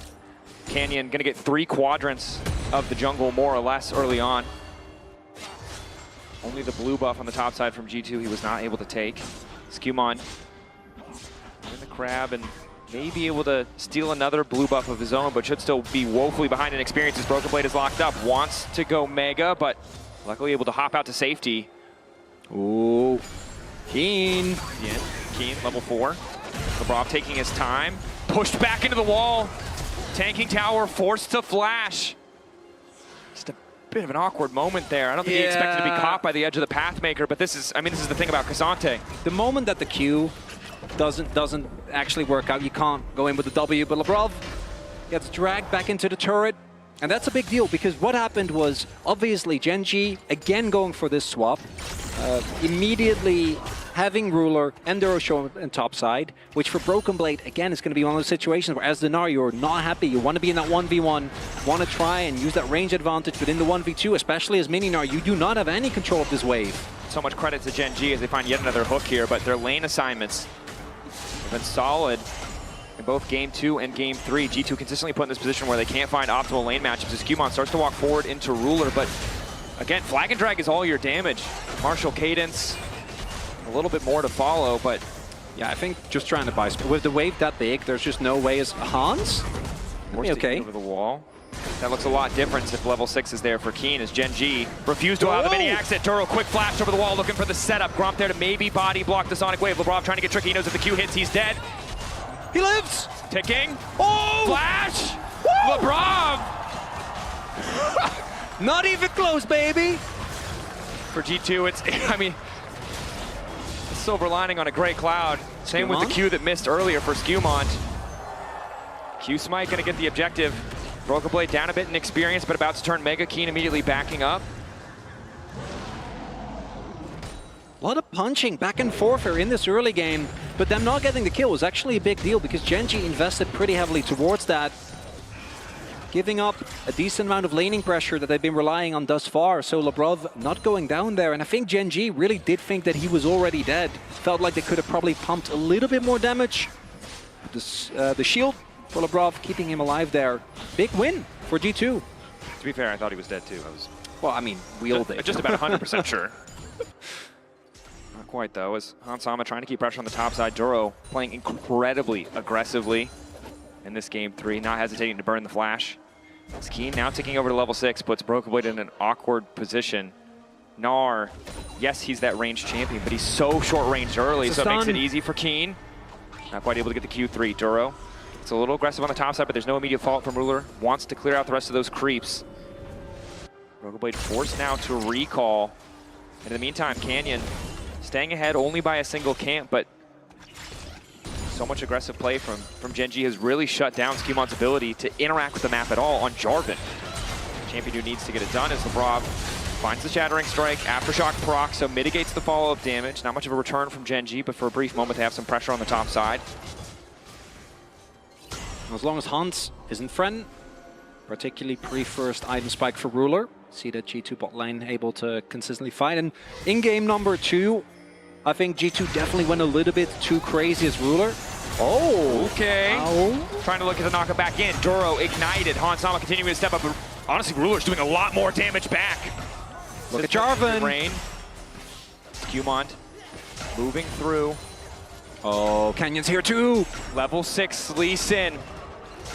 Takes his time, backsteps, EQ through.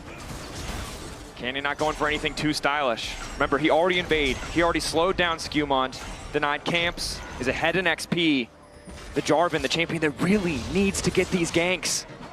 Hasn't been able to find anything, but Canyon may have just found the 1v1. Skewmont most likely forced to EQ out. Instead, flashing away. And this is brutal from Gen.G. It doesn't look like much. It's only a 500 gold lead, but they're just shutting down all the avenues of attack that G2's composition can bring to bear. Well, the big thing is, again, G2 is always left responding, right? So it's Gen.G going for these aggressive plays, pushing out a wave, and as you snowball 3 minions every single wave, it slowly becomes these big leads, something that Gen.G have really relied on. And no kills have gone over yet the gold lead keeps on growing. As for now, G2, again, the thing I want to see them improve from game number 1 is do not fall for these early fights. I do think they have a little bit more power with the Jarvan, as well as the Ezreal, but you need to be very, very careful playing into that, playing into the Nautilus and the Lee. That 3-man unit has so much burst available as Duro looking for another play. X-Flash, waiting. It's the auto, hook back, just on the edge of tower range. Hansama living for an extra second here. Ruler, full channeling the ult, but it's Canyon on the way in. Hansama, there's no way out of this one. Ulti across, trying to get something back. Canyon just kicks him into the wall, knocks him down. First blood for the side of Gen.G. And there, Duro, again over the wall, finding a big play, sets it up, and Hans, because of that, doesn't have the ability to even thin out the wave. So Canyon can just walk in. And I've seen many of Canyon's teams play for him, but the fact that he's on Lee Sin of all champions, this isn't generally a champion that you see go for farm. The cross map is good, the dragon gets taken, and G2 do keep control of that 100% first dragon rate. And one of the criticisms that G2 and Gen.G both share with their respective expectations is jungle support synergy, right? Canyon and Duro not always on the same page, some moments of brilliance to be sure, but this game, doing everything together, clear focus. Canyon so close to having 2 more kills, both at the level 2 invade, as well as the previous play where Lebrov just barely makes it out. Instead it's a single kill, but still you can see 1.3k gold lead in the previous games. G2 was always able to grab that first Drake, even if they had to concede the grubs. It's just not the case in game 3. And Caps and Chovy both using the TP. Duro looking for another play. Flash available this time. Caps has his Roa done. I don't know if they have the damage. Speed tries to sidestep, but the lollipopping is good. Rob still walking forward. Just to return a bit of poke. Q3 onto Keen. Boy throws a house at him, but not too much effect as Lebrov did get a bit of vision, bit of info as to where Canyon is. Gives Broken Blade a little bit more license to play aggressive in the mini-Gnar. Looks like most of the CS late actually with Keen. On the Keen Sante. Also Chovy, decent amount, but I think that is also Caps having to be very mindful of where Canyon is. The threat of this Lee always there. First item now approaching. Early Dragon though, again, going over to G2 does mean that I hope that they kind of relent from what they did in game number 2, because you're again looking at a Rod of Ages. Did finish relatively early, right? We see Caps already with that in his inventory, but on Sama, it's really the 2-item spike that you want to get towards as Ezreal. Both the Triforce as well. There's a transformation to Muramana, because otherwise, into MF, the upfront burst and the DPS just isn't quite there. Yeah. And as Ruler gets closer to the Bloodthirster. He's almost mega. Skewmont's there as well. Hoping to find the combo. Q3, mini-Gnar instantly deleted. Out of turret range as well.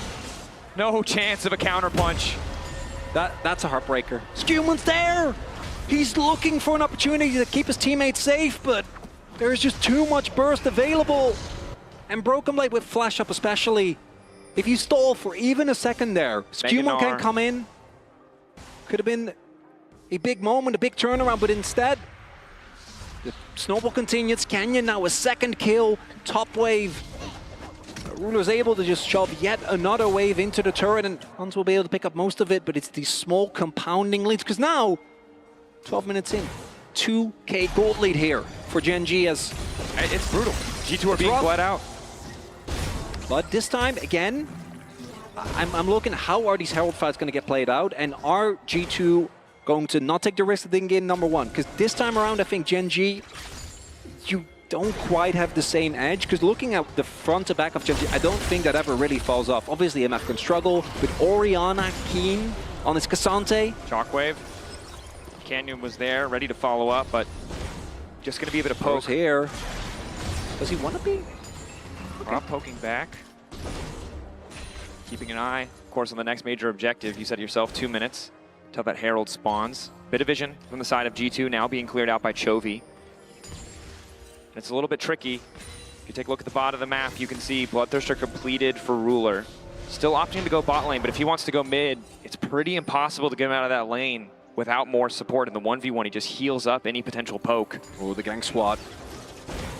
Caps not going to be found by that Q. Is it a false sense of security play?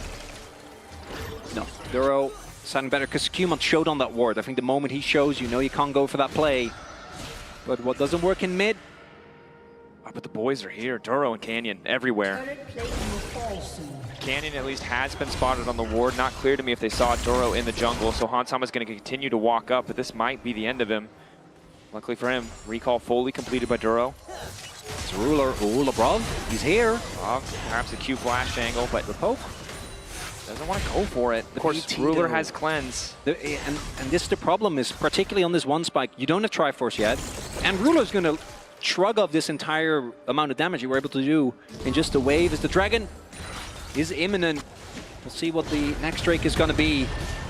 Keen, Q3 ready to go. Broken Blade. Of course, the double jump there. 2 levels down. Gen.G are scary, bro. What the heck?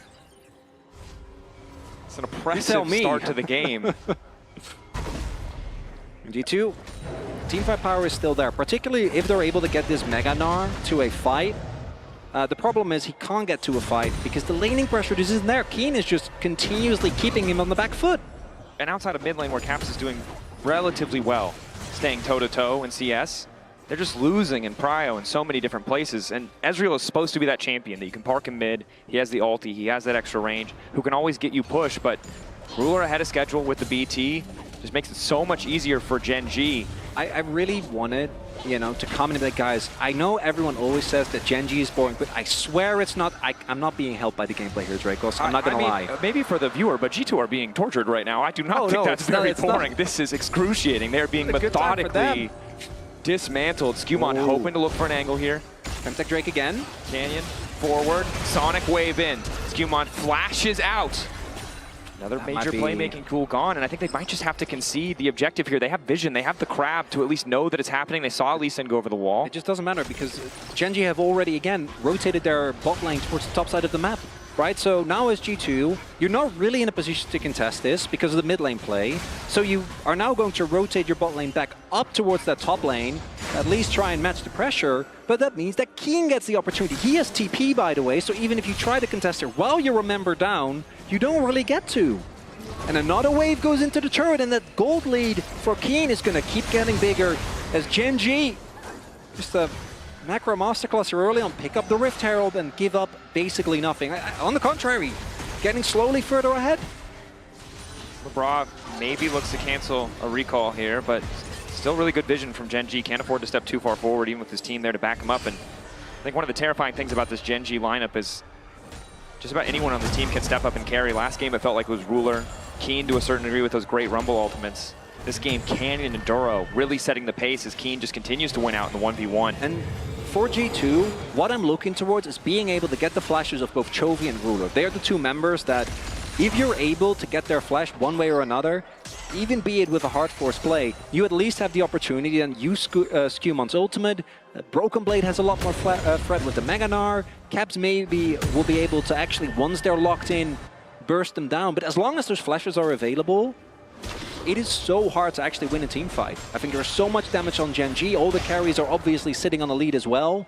And while it doesn't translate to any huge item finish advantages outside of top lane, it's still, those little moments are going to matter when it comes to every single one of these skirmishes. I mean, a story of little moments for both sides, right? It's safe to say. As we see, even in mid lane, Ruler taking a quick trade, knowing he has the advantage of lifesteal. Hansama firing back with the red buff. Good damage. Does more damage with those Sheen procs, but again, every time there's a creep wave, Ruler's going to heal up that little bit extra. It's Qmond, the one we need to watch. Flash rush would be so good if you can get Chovy's. But again, Duro is just always where he needs to be. Oh, the vision is always solid. Chovy might still be in trouble here, but it's such a gamble. G2 are kind of forced to make this play because already Broken Blade is conceding on the other side of the map. They're trying to burst through Duro in the meantime. Luckily, he gets the Aftershock down, so it's taking a bit of time from the side of G2. Cataclysm goes in. Knock up there. Skewmon grabs the first. No wave yet to play on. Gen.G, though, respond. They might not have to get the kill, but they get the tower. And now it's Chovy. Will walk away. I'm getting stone cold from Chovy. Good that G2 get the kill, but conceding the tower, definitely not ideal. And now Canyon, with the herald he grabs earlier, is set to break mid. Hansama has to be careful. Immediately tries to get out. Skewmond isolated on the side. Good damage coming in from Ruler, and down he goes. Oh, Canyon! I don't know if that was a misclick or if that was intentional, because if that was intentional, that was insanely BM. Canyon either styling or misstepping, but it doesn't matter, because either way he got the kill, and he's just riding off into the night like a beautiful bandit! I don't know what's worse, if that was an accident or a purpose. Dracos! As bot lane turret falls, mid lane disaster, as the map breaks open, and Canyon is just styling on What do them. you even say? It's a double limb bracket, but still he's styling like it's a regular season game.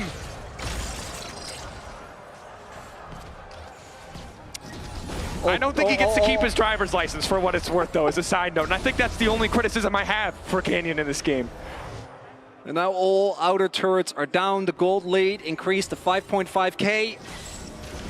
And Gen.G going to be looking towards the Chemtech. And as mentioned, there are some games where I think Chemtech gets more value. In this scenario, with the amount of shielding, lifesteal, and a Cassante. And again, I don't love this metaphor, but it's apt. It's the frog in the pot of water that's slowly heating up. And I think G2 know that water is boiling now. The goal discrepancy feels insurmountable from a team that has just been surgical in their precision in this game. Skewmond looking for an angle. Again, the combo, you highlighted it so many times. The second item around the corner for Hans. Well, if they can get on top of two of the members, there's still an angle. I don't know if they spot a Keen. We see some pings. I don't think they know, but now they for sure do. Flying Drake, Skewmond a little bit awkward now. Hansama, who's been caught out. Ulti coming through for Keen. He tries to E, but he's still caught up. Keen on the chase. CC there. He's a bit squishier now, and G2 are trying to fire back. Keen overeager, but Ruler finds them in the choke. Not as much damage as I thought it'd be. Chunks them out. Canyon ready to go. Sonic Wave hits. Keen already retreating. Still has the TP, might not have the all-up, but might not need it. As well. Yeah, they can't fight this. There's no shot. They really needed to get the pick onto Keen there, but the rest of the team is ready. Duro waiting over the wall just to make sure they're not risking the 50-50, all the Broken Blade. And I really want to highlight here, again, we talk about what do you need to do if you're G2. Obviously, I think when it comes to the item spikes, you're always going to be a little on the back foot. But first, let's take another look at this play, because this was kind of insane. When Canyon is there, I just don't think you can go for a play, right? Canyon's own Hans, so Ruler isn't even remotely threatened. And then he goes for the Q. I think, I'm now looking at it, he wanted to get the execute damage, and then as soon as he does, but he doesn't actually get the full Q off, because he needs to arrive at his target. But it doesn't matter, because he has the backup as...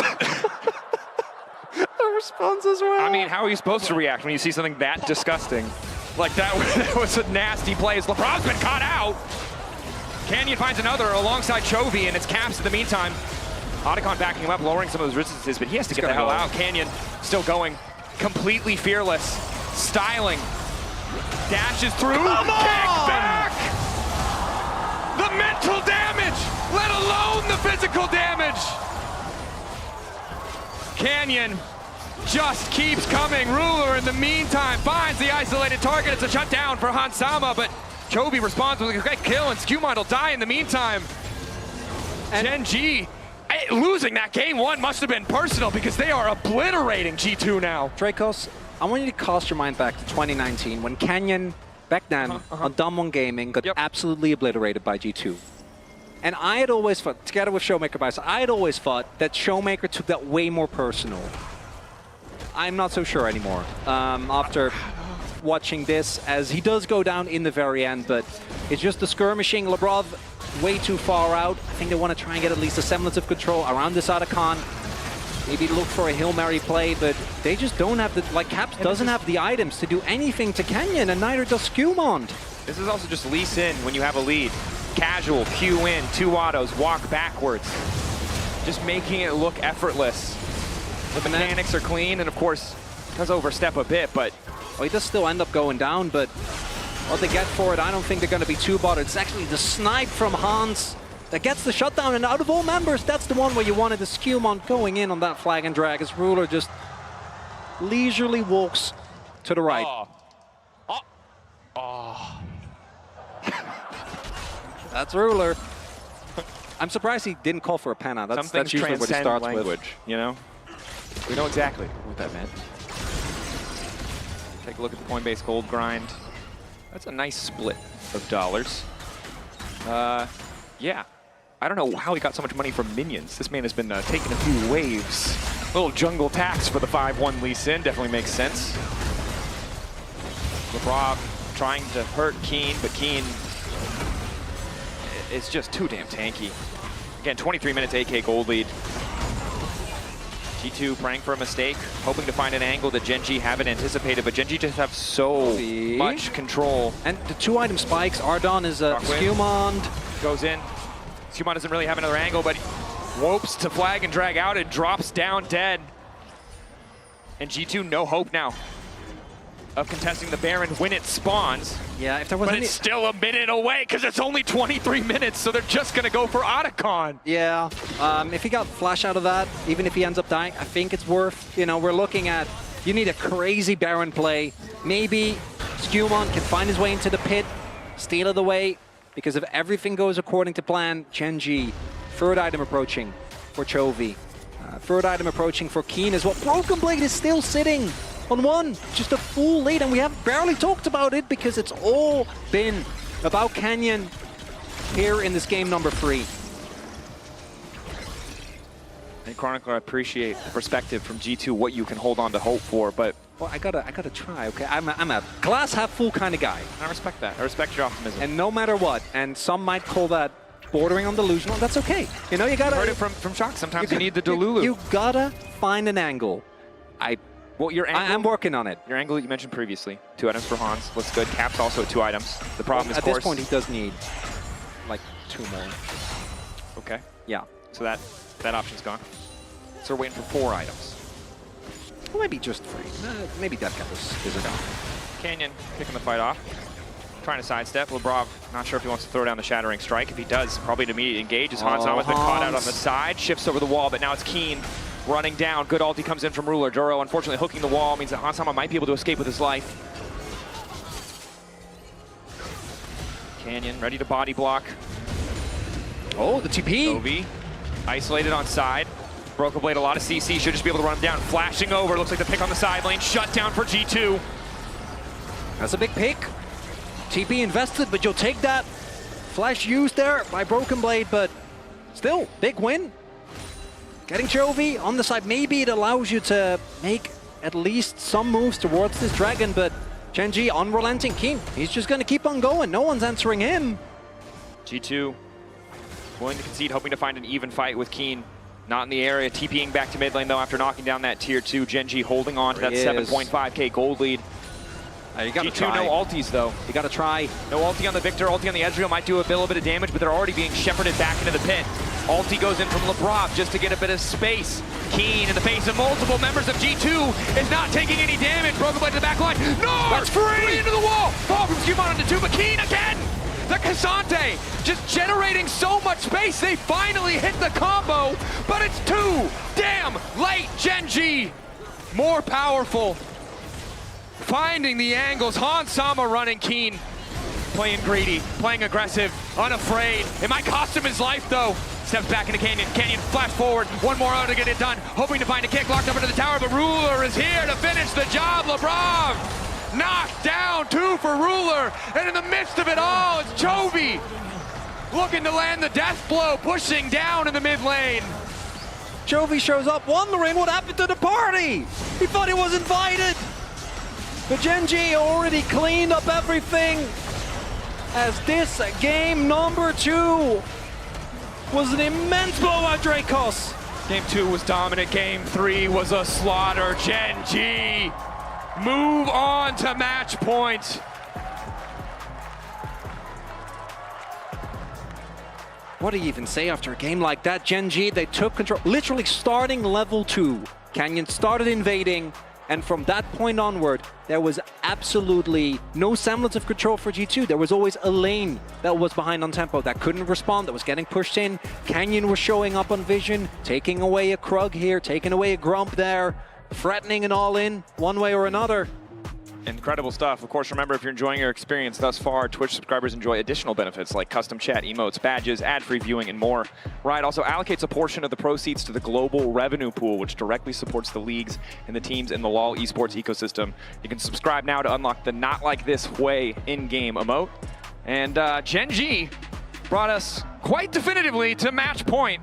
So, Shocks, what's the desk got for us?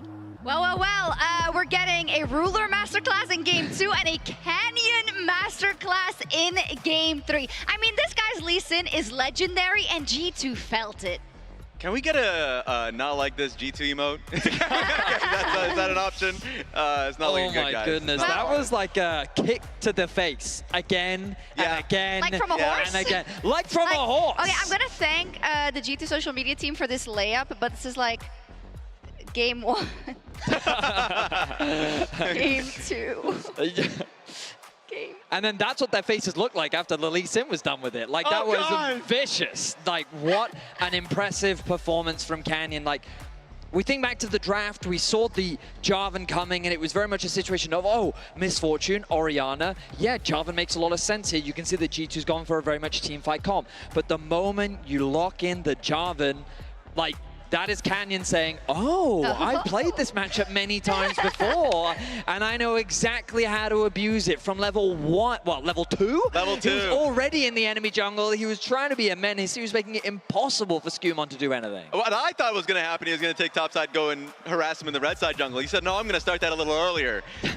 And just in general, it was just a constant wave of pressure that was hitting G2. There was one time Hansama was alone, LeBron was roaming. Guess who was hitting him right in the face? It was Canyon. So the dives were happening constantly. And I think this is also important to talk in the bigger picture of Gen.G, because I feel like in Canyon in his whole career, when he's able to has games like this, and I'm not saying he has to be that far ahead, but for instance in this case where he put on a Lee Sin clinic in our HyperX replay, it's that magic, you know, it's that intangible, and this is just like, I'm gonna hit you in the face. Yeah, his reflex was so good. Instead of finishing the kill, he goes straight into the Herald and he decides he's gonna hunt Hansama down. Oh man, Hansama's like, why me? It was beautifully done, and you can tell that, like, I want to believe that he deliberately didn't take the kill. Yeah, He said, you know, I'll leave these ones to you, Ruler, I'm going to go get the other one. And then this play as well, waiting for the gravity field to create enough space between him and Caps, then he follows it through. And then the kick to knock up Skumon, the man just doesn't miss. You know those LPL edits that they do? Oh, yeah. I need that of this, like, today. Some that heavy would be dubstep. crazy. Yeah, it would go so hard. No, an absolute clinic, but not just, I mean, he facilitated a whole lot, but everyone's playing on point, right? I think that game 1 was really kind of a wake-up call. Okay, this is our first game at MSI. G2 has a lot under their belt from play-ins, but no, this is the Gen.G that we had actually come to expect in this series. Yeah, quite honestly, anyone can pick it up and then just be the player of the game, like anybody. And in this case, it was Canyon. There was a time in which we saw a TP coming in from Caps towards bot lane to just kill Chovy, and guess what? It's like they were so far ahead. They had vision towards Baron. They ended up taking Dragon. They were just so far ahead. I want to see what G2 can respond with. Yeah, Vedi, we saw some things in game 1, but generally when you look at this, where do you feel like G2 is dropping the ball, and do they have a possibility even to pick it back up to get this to game 5? I mean, I think it comes back to our end of game 1 discussion, which was about the drafting, because the deeper you go into a series, the more the pool becomes limited. And in this game 3, we saw first pick Victor, and that is not traditional G2. Yeah. Like this year, that is not something that they put a lot of priority on. Their game plan was very clearly, we want to take it away from Chovy. We'll play the mage mid lane matchup, but then when you do, you open up the jungle matchup. Keen Sante on the top side of the map. They pick the Gnar as a response, and then they keep doing these swaps, which keeps getting the better of Broken Blade. I think that Gen.G are demonstrating the flexibility in their champion pools over and over again, and I also think that their early game planning is just getting the better of G2. So unless they get a firm footing into the game with a good draft and a good start, it's hard for me to see them turning this around. Level 1, let's get it. I have a riddle for you. Okay. A riddle. All right. I We have can do an this. Instagram story from earlier today from Mickey X. It's very hot currently in Berlin. Apparently it's like up to 30+ degrees, if we'll get it on screen in just a second. It's burning hot in Vancouver too. Yeah, so my question is kind of what do Mickey X and G2 have in common? Oh, that's a good If we question. get the picture of it, would be great. Have in common. No, we Yeah. can think about this. Honestly, it's completely fine. It's really hot in Berlin. Ooh, I mean, burning hot Come on, guys. temperatures, that's one thing in common. I'm sweating. They're both warm, they're stressed, they're They're uncomfortable. both cooked, Betty. To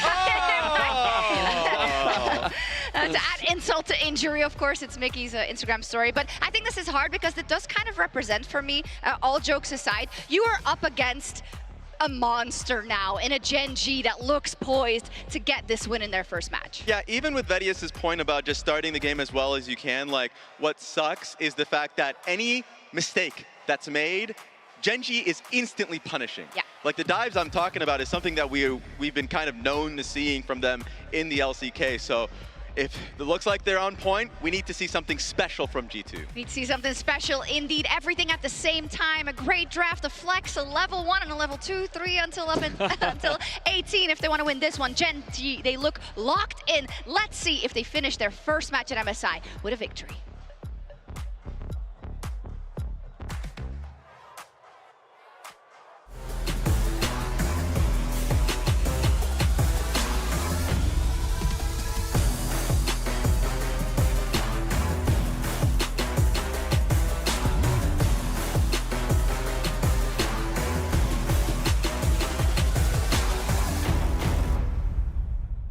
You might have heard I'm going through a little upgrade with my tats. So when Verizon announced that everyone gets a free phone on any plan, pain-free, count me in.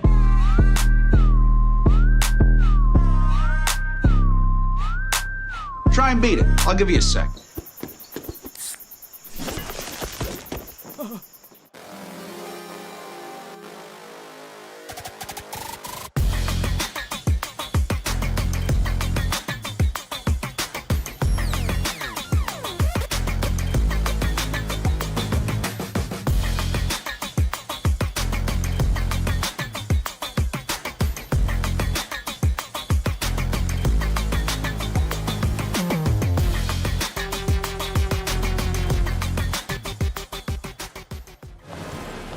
What a car. Living the dream, huh?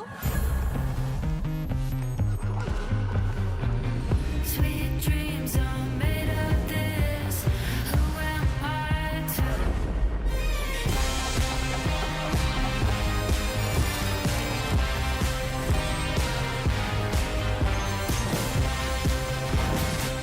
Okay. I get it now. Sweet dreams are made of this. 传奇该如何铸就？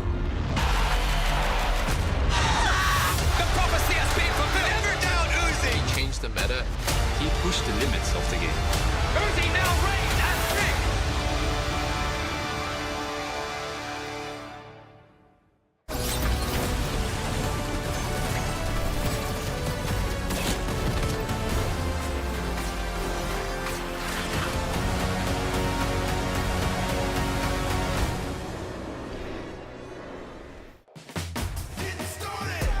Level up, start my engine and I rev it up. Once I get the green light, gotta go, let them know they better step on up. Yeah, dog, I'm in that zone. While I grind hard while you at home. You talk about it, but I be about it, cause you all talk, no backbone.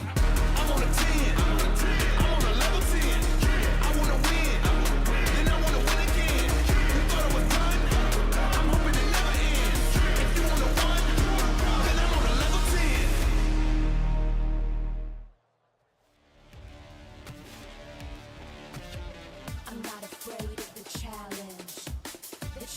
should fear me. I'm not afraid of the battle. The battle should fear me. The only time is now. Jump into the unknown. I won't give up till victory is mine. I'm coming for it. I'm coming for it.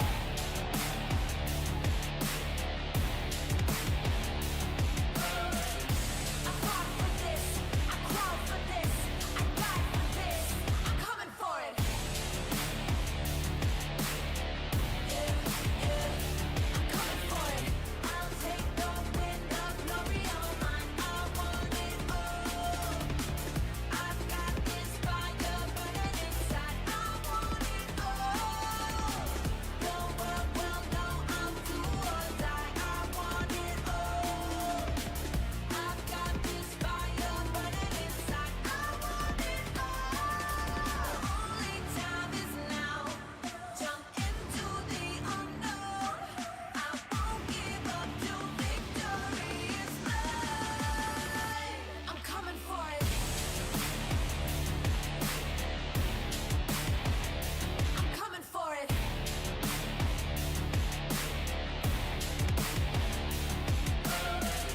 I fought for this.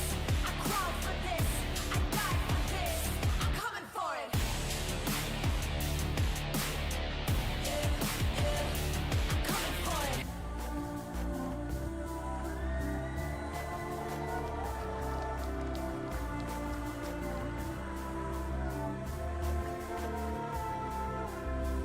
When it's all you got and it's all you want, you don't back down, you don't ever stop, you climb to the top, let the whole world know just how far you go.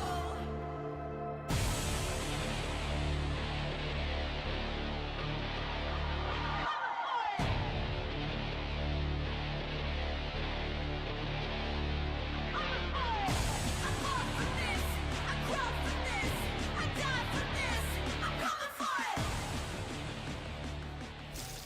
Let me throw it down to the ground, make them turn around in the dark and light. Canyon still going, completely fearless, styling, dashes through, kick back! The mental damage, let alone the physical damage! Canyon just keeps coming. Ruler in the meantime finds the isolated target. It's a shutdown for Hansama, but Chovy responds with a great kill, and Skewmine will die in the meantime. Gen.G losing that game one must have been personal because they are obliterating G2 now. Probably the best game of Lee Sin we've seen in years. Safe to say, a dominant performance.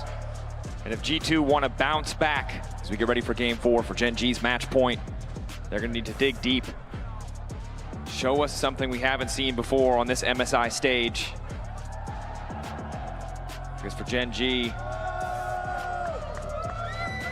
it's looking good.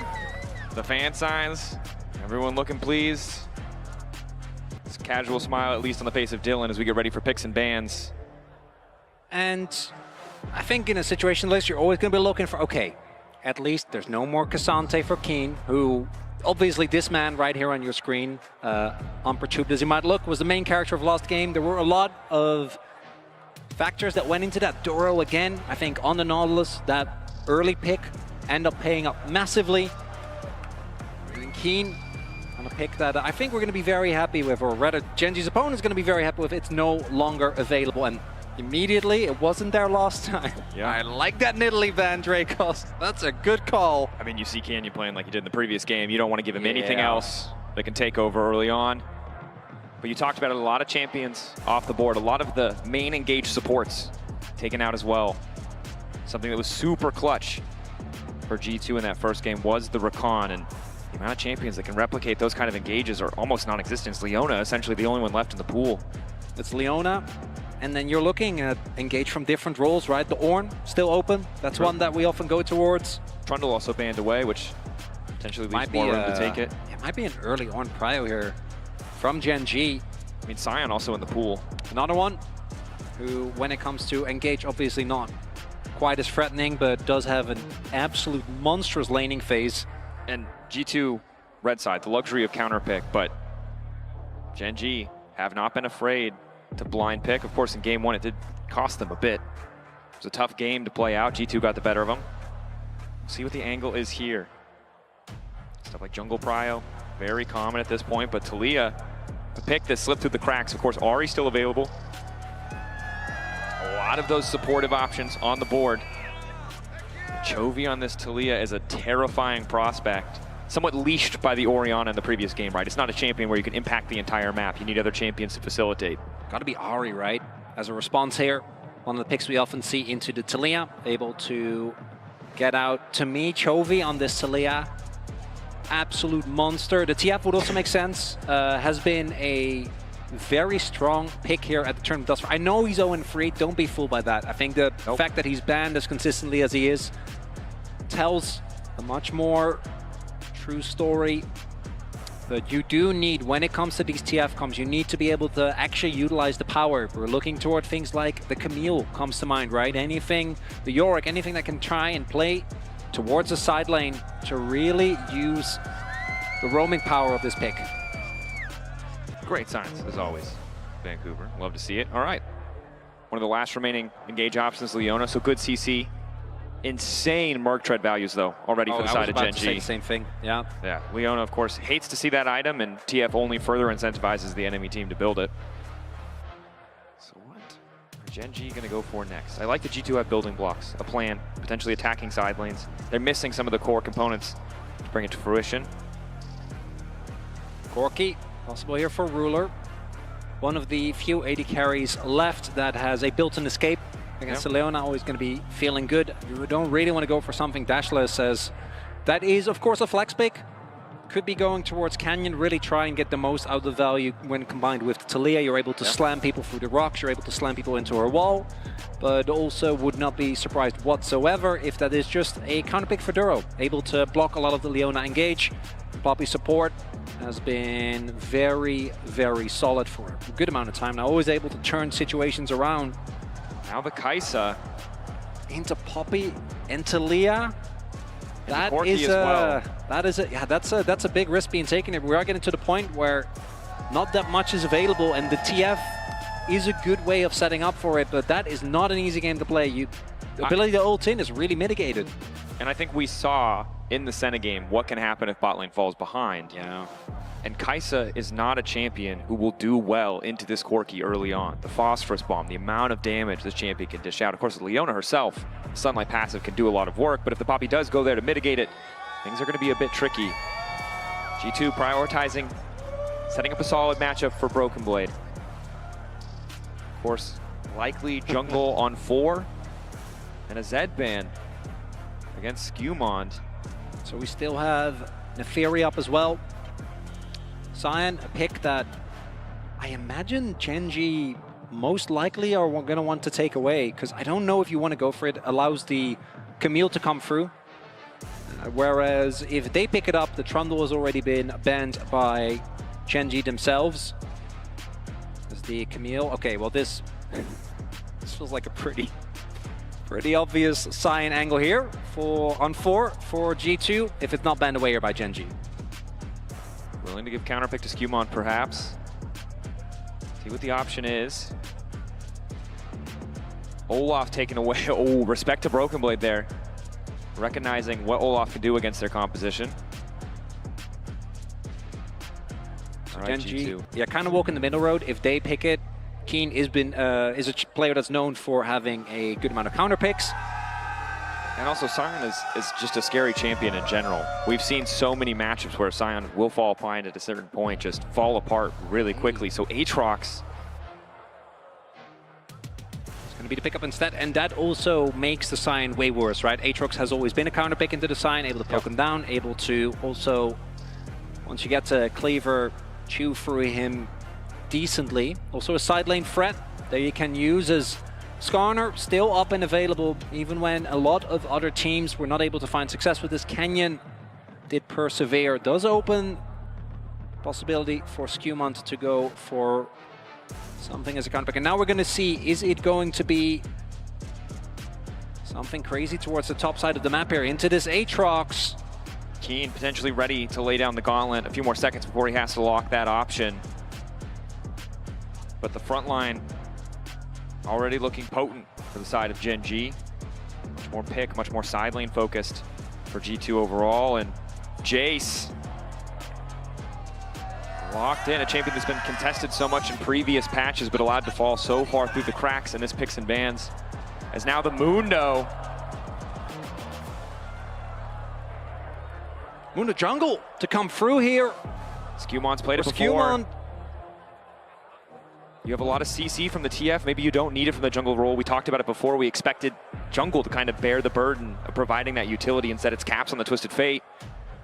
But this is a pick that, when he gets rolling, can look so oppressive. But we've seen the games where it falls behind, and Champion can just has such a low floor of what it could contribute. Scumon, a lot of faith in himself, the team supporting him as well with this lock-in. That's the main thing that I'm worried about, because Canyon on this Skarner will have a lot of ability to very early get big impacts, right?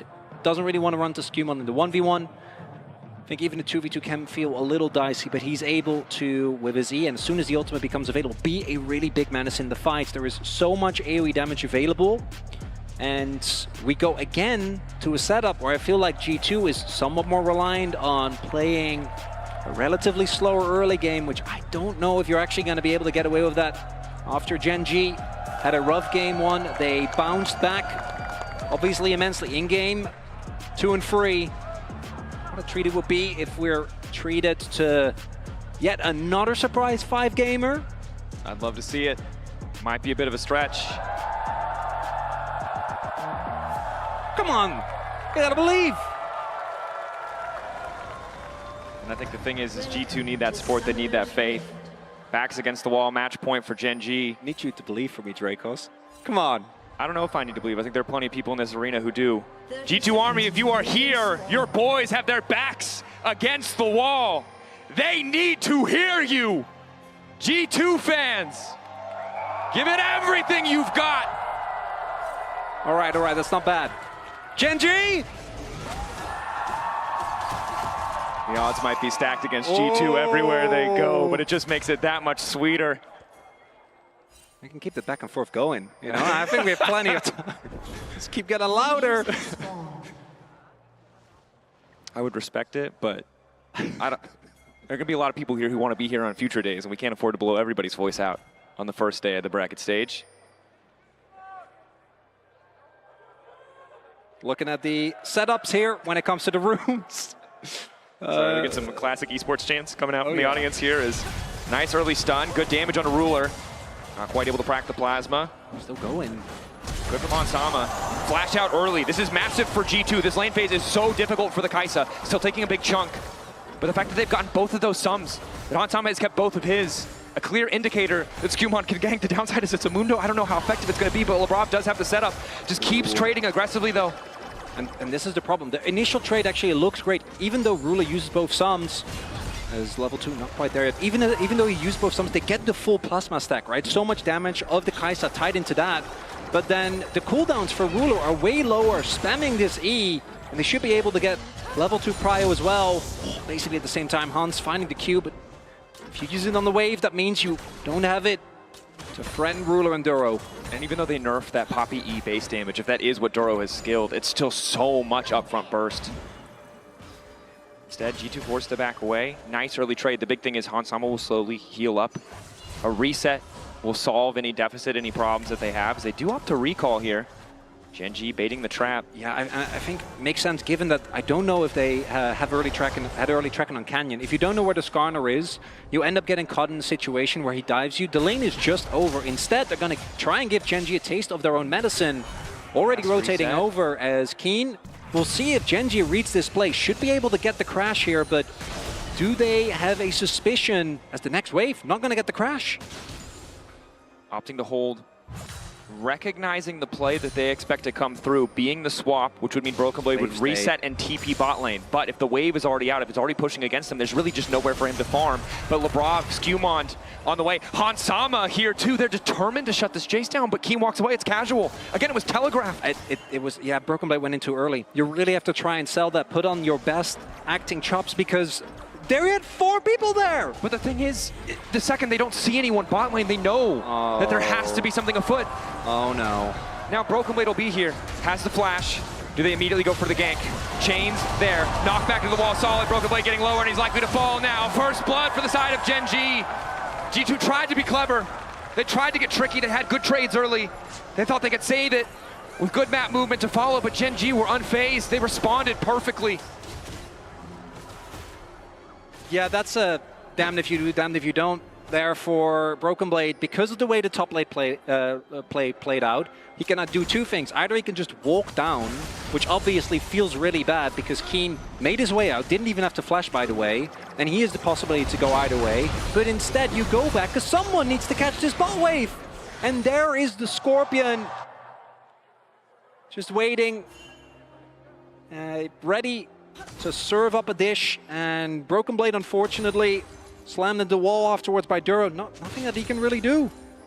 And we're kind of back to the same relative laning situation with G2 giving away some XP and some gold to the side of Gen.G, making the game that much harder.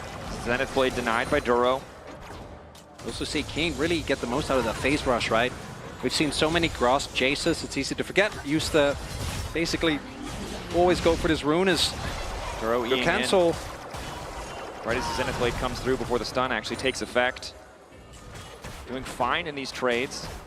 The good news is Hansam has been able to stay relatively even in CS. You can see an early boots purchase, but Rob just keeps going. Aftershock there, the Leona so tanky, but not tanky enough. One more auto and Lebrov gets the kill. Excuse me, Ruler kills Lebrov. And there you see, even with the fact that Ruler spent basically that early kill gold on a tier, it doesn't matter. Trying to hard force a player, you can't do that. It's into Poppy, right? You can't try and hands check Ruler when he has his W available. It's just not going to work. Instead, gets CC'd, slammed into the wall, and just goes down. Hans hadn't even backed. He was just sitting on his Doran's Blade, and Boots will now finish the Berserker Greaves, but these decisions from G2 in lane, this is feeling eerily reminiscent of that game number 3, Dracos. Thus far, seems like everything has gone wrong for the side of G2. Lebrov walking into face check, level 3, gets punched into the wall. Hansama immediately flicked back. Caps is here. Skewmon to steal. Still relatively okay. Skewmon walking in, hoping to get the steal, and he's going to take it. But they're losing kills.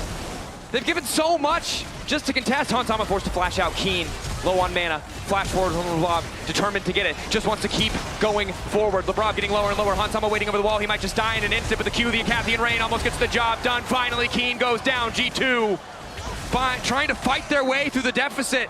Just keep going. And they managed to salvage something. Yeah, but while that's happening, I want you to look at the top lane where we did see Ruler. Oh, Mike, be caught here, Caps. Caps stepping up. One more gold card. Now retreating. A little bit of damage coming from about double TP. Chase on the way. Poppy on the way. Duro with the spell book. I don't think he can stay under this tower. Oh, luckily has enough damage to clear the wave. Good clear there on the wave. Chovy gonna get the back cancel. A little bit of a risk there, but that actually ended up working out really nicely for G2. Even though Chovy, or rather Ruler, is pushing the topside wave, the Dragon goes again to G2 as they get the steal, and it looks like Gen.G is not expecting this heavy of a contest. Some damage comes down, but Chovy really isn't that strong yet. And Gen.G are playing for the fight, G2 are playing for the steal, right? So we see Skewmon go in really clean there. Drake going down just straight from 760, and then this extended play because Hans is able to get out and then still get a couple of rotations off. And it's a heavy investment, but while all of this is going on, obviously we do not have Ruler there. As we see Skewmon, once you are caught by a Mundo, you're not getting away. No. He does go where he pleases. Ramah, clearly excited, but you can see still tension on the faces behind the scenes for G2. They got something, but it's still Gen.G in a comfortable position. Level 7 there for Caps. Skewmon waiting over the wall. Big chunks. Nice gold card on the Chovy, trying to outspace here. Unraveled Earth there. Chovy just speeding off into distance. Power of that phase rush. Skewmon hits him with the what? The flash forward! Might not have his item down, but he's pushing already. I thought it was like a figure of speech when they said he went where he pleases. The downside is, as much as G2 are getting plays, giving us reasons to get excited, they're still conceding objectives around the map. The Void Grub's down. They did at least grab that first Drake to steal, perhaps an angle that they can play for. Skewmon, the one wildly far ahead. A rookie on the international stage. His time to shine. With the fact that Chovy already being put decently behind until Ruler actually hits his items, can be kind of tough for Gen.G when the rest of the team is there as well to really chew through this Mundo. Sub 9-minute heart steal. Clearing quickly as well. Definitely going to be ahead of the stacking when it comes to the comparison to Canyon. Duro. It's level 6. Canyon waiting, not quite spotted. They saw him. Gold card as Chovy does his best to act this out. Will just be the recall in the end for Canyon, as Ruler's been assigned to go toe-to-toe with Broken Blade. In the meantime, Skewmon ready to show his face on the top side of the map. Roth doesn't have ult It's yet. so hard to do anything. The Mundo passive, immune to that initial piece of CC, as Broken Blade forced to ult. Ruler, nice movement thus far, but Q2 does connect. Broken Blade just using it for a bit of extra healing. The Corki pressure, still pretty massive. Conqueror proc doesn't have Triforce yet, but still really starting to hurt. It's the gold, right? As Ruler caught out. Gold card wasn't ready for it. Chovy's here, but it might be too late. One more auto coming in. The Infernal Chains bring him right back into the waiting arms of Broken Blade. And now the gold lead. Close to being equalized. Chovy also investing the ultimate. Still not getting anything. And G2, this TF, slowly starting to get more done. Skewmon zoning Chovy off the wave for a brief moment as Broken Blade now going topside. Phase Rush procced, and G2 just trying to make it messy. Rapid plays. Gen.G caught on the back foot a few times this game, and you can see it was almost 2,000 gold earlier on. Now it's only 200 as they just continue to find kill after kill. Has to be said though, Gen.G, I want you to look at those inventories. That's free tier items. Once those spikes hit, I think they're going to be a lot stronger, but it's starting to feel like they want to contest, regardless of the fact that there's no Triforce on Corki. Chovy doesn't have his item done yet either. Keen, I don't think is going to be involved in this. Neither him nor Broken Blade have TP available. Keen's one is closer. I don't know if it'll be there for this Drake. And the only completed item on the Rift is the Heart Steal for Skewmon. So if he's not there, or if he's picked off, the gold much, much more in Gen.G's favor. Initial interrupt solid. Stops the follow-up CC going on to Canyon. The Duro down the steadfast presence for a little bit longer. Lebrov ready to re-engage. Gold card there. Duro recognizing the situation, tries to dissuade. Canceling with the recall to put it on the 15-second cooldown. Chovy's here. Gen.G, they do keep control of the river. There's a lot of damage there for G2. Skewmon hurts. Caps waiting, taking through. 5 seconds once he locks it. Stepping up for the gold card. That much faster because of the scuttle. The poke is hitting, but Gen.G, they're just starting to Dragon, and Keen's here without TP. I don't think they can contest. Skewmon. Another one. Walking forward. Won't be able to get it. Gen.G, good patience. Not going to falter there. Know that they're stronger. G2's angle of picking off a single member doesn't bear any fruit. But this time, yeah, we do have Broken Blade just pushing in top. Keen just walked over the old-fashioned way. Just manually will be now back, but Broken Blade with those kills, despite the fact that the CS still in favor of Keen. Looking good here on the Aatrox early on, and that top side, they're gonna have to do a lot of heavy lifting, right? Gonna have to use the power spikes that are gonna be hit early.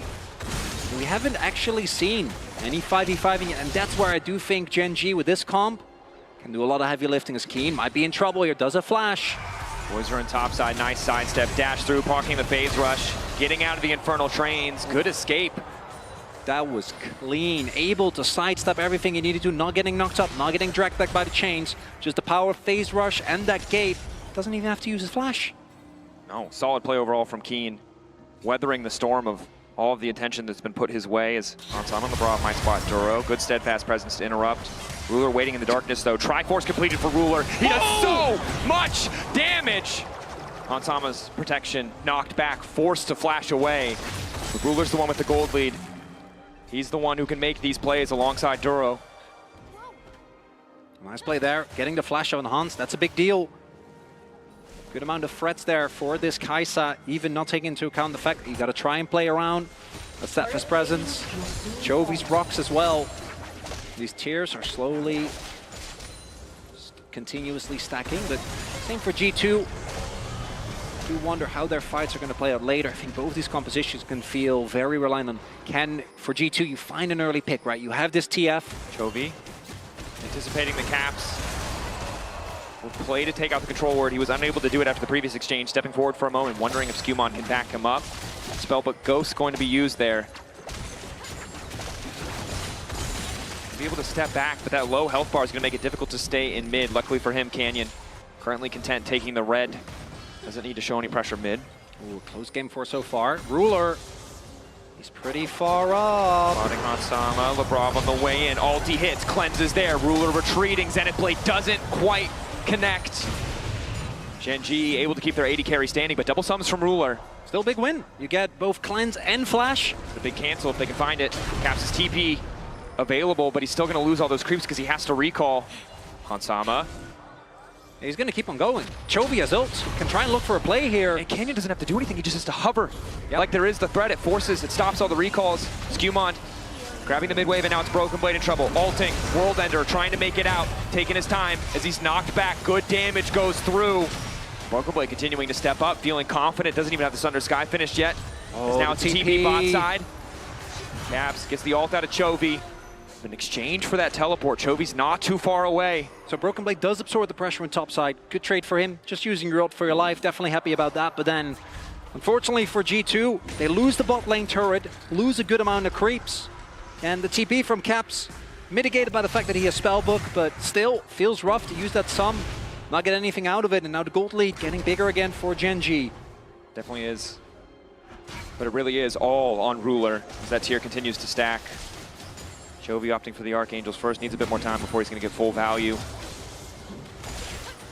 Keen. The extra healing coming in from the Sundered Sky. It's not going to be quite as easy in that side lane 1v1. Does have early lethality. Does have that extra movement speed on the active to dance around the potential threats. G2, it's not like they have the most reliable CC when Lebrov isn't there or Caps isn't there. Still a bit more time until the Destiny's available, and Ruler setting up home in mid lane. There's again a good amount of vision here towards the top side for Gen.G, but G2 not getting pushed out fully. Still a ton of river vision, and that's really important when you have the TF, right? Soon that ultimate will become available. This Broken Blade might be looking for another collapse on him, but reinforcements are on the way. No ulti, but he does have the flash.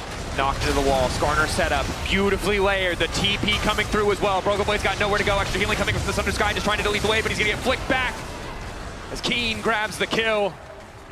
No response from G2 either. Good patience from Gen.G. I think you could see as well they wanted to try and respond because we already had Lebrov making his way over towards that top side. Broken Blade was one of the members on G2 that was actually holding on to a lead. No longer going to be the case as Gen.G in the span of just a few minutes with a couple of great plays. Chovy able to get further ahead. Blue Smite. Slow doesn't quite hit, forced to flash away. Mundo just keeps going. Duro has to be careful. I know about this one. Spell immune now. Decent damage. Mitigating what he can. Exhaust going too. Ulti coming in from Caps. Bit of CC, but doesn't connect the stun. Duro able to find the knockback, but Caps is still in the area. Skewman immediately going to ult, trying to keep this fight going. Chovy not able to find the flick as Caps flashes out. Gen.G, a lot of resources burned. Ruler finally able to get here. But despite it, they got Herald. They already got what they wanted, Dracos. It was a heist, and they were like, well, let's see if we can fight. Can't fight. It's okay. It was backing off. And while the kills are close, it's the same story it's been this entire game. G2 conceding so many objectives, so many little things across the map to make these plays. I love the lust for blood, the hunger, the aggressiveness, the confidence. Oh, Chovy, no flash, does have his ult, but there's a lot of CC here. Lebrov not able to find the Zenith Blade. Good sidestep from Caps, taking their time. Lebrov gonna tank it. Shield coming in just in time for Chovy. The fully stacked tier doing a ton of work. And they might get this dragon. And yeah, it's Cloud. That feels... Canyon. Oh, Canyon. The 50-50. Skewmon manages to get it. And now the immediate retreat, but the mid lane tower already gone. Ruler does a lot of damage. Duro knockback, but doesn't find Hansama into the wall. Canyon going forward, will get Broken Blade. Big damage, and Ruler just allowed to free hit. Skewmon, though, continuing to walk forward. Skewmon completely unconcerned about the damage. Duro goes down. Canyon likely next. He's getting next to the wall because he desperately needs to run away, but Skewmon is on the chase. Going where he damn well pleases, but he's on the opposite side of the wall, and now it's Chovy looking to engage. Broken Blade taking massive damage. The Aatrox likely to fall. Flash away. Umbral dash. And Keen keeps the pressure up. G2 again. But they're getting fights. They're getting close now, but they're losing everything else. That's the problem. Yes, you get the top or you get the mid lane play. You kill the Poppy.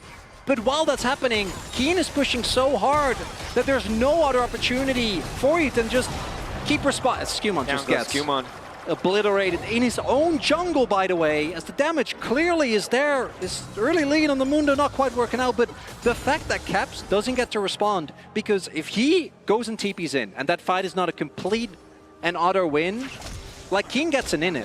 Instead he gets an inner, which still feels bad, but it's these cross-map plays as Gen.G, they just keep setting up these traps, and it looks like Caps has fallen for it again. Got out, has the ulti. But the CC held. They're not going to use, not waiting until the end. Caps down. As they got Chovy. Manages to get Chovy, has completed that first item. The power of the ulti alongside Lebrov's means there's more opportunity for side lane picks as if the TF wasn't enough. So again, it's these glimmers of hope. That's a big shutdown, or rather a big amount of gold going over to Hans. Also, do note, Lebrov, probably maybe a flash E or flash Q, using that summoner and getting a kill on Chovy is definitely going to feel good. But as aggressive as G2 are playing, it's starting to feel like a run back of game 2. There was Keen on the Rumble, it was Ruler on the Jhin. This time it's the Corki and the Jace. Almost 2,000 gold apiece in terms of advantages over their respective opponents. And double items completed for Corki at 20 minutes. Fully stacked here, Trinity Force. He's a one-man army. All he needs is a bit of front line. We also see Chovy. This is not a very high damage to Leah build he's going for. But I think he knows his role at this point. He's behind in gold. Just set up. Play for utility. Follow up on Duro, follow up on Canyon, and keep Keen and Ruler safe. And Duro on this Poppy. Might be something that G2 look towards. CC hits. Waiting for the steadfast presence to expire. Perfectly timed by Lebrov. The CC now going through. Manages to take himself out with the Mikhails. He lives! Hansama retreating. The self-Mikhails from Duro so damn clutch because look at the health bars. I don't know if they can do anything about this. Broken Blade going in against Chovy. Ulti from Caps. Chovy starts to retreat. Gold card, but there's not, the follow-up isn't there. Yeah, and I think the read here is Caps can also try to ult towards bot, but they can't contest Otacon, so you have to just try and look for a play. It doesn't look pretty, but trying to get Chovy there is, I think, the best cross-map you're going to get with the health bars. All those members in mid lane being as low as they were. No contest possible. That's going to be Otacon here for Gen.G as they keep inching closer and closer to that match victory. Looking at the item spikes, though, for G2. Maybe once Hans gets a little bit further in as, ooh, the TP. Trying to find the engage. Lebrov to the side, locking down Canyon. Gold card ready to go. Impale only going to connect on one. Skewmon here as well. Canyon going to get taken down. Kill donated to Caps. A big gold shutdown.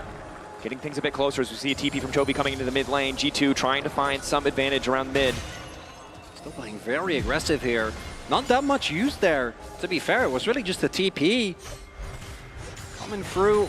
I think Gen.G don't want to give over any chance for G2 to get this Drake. In.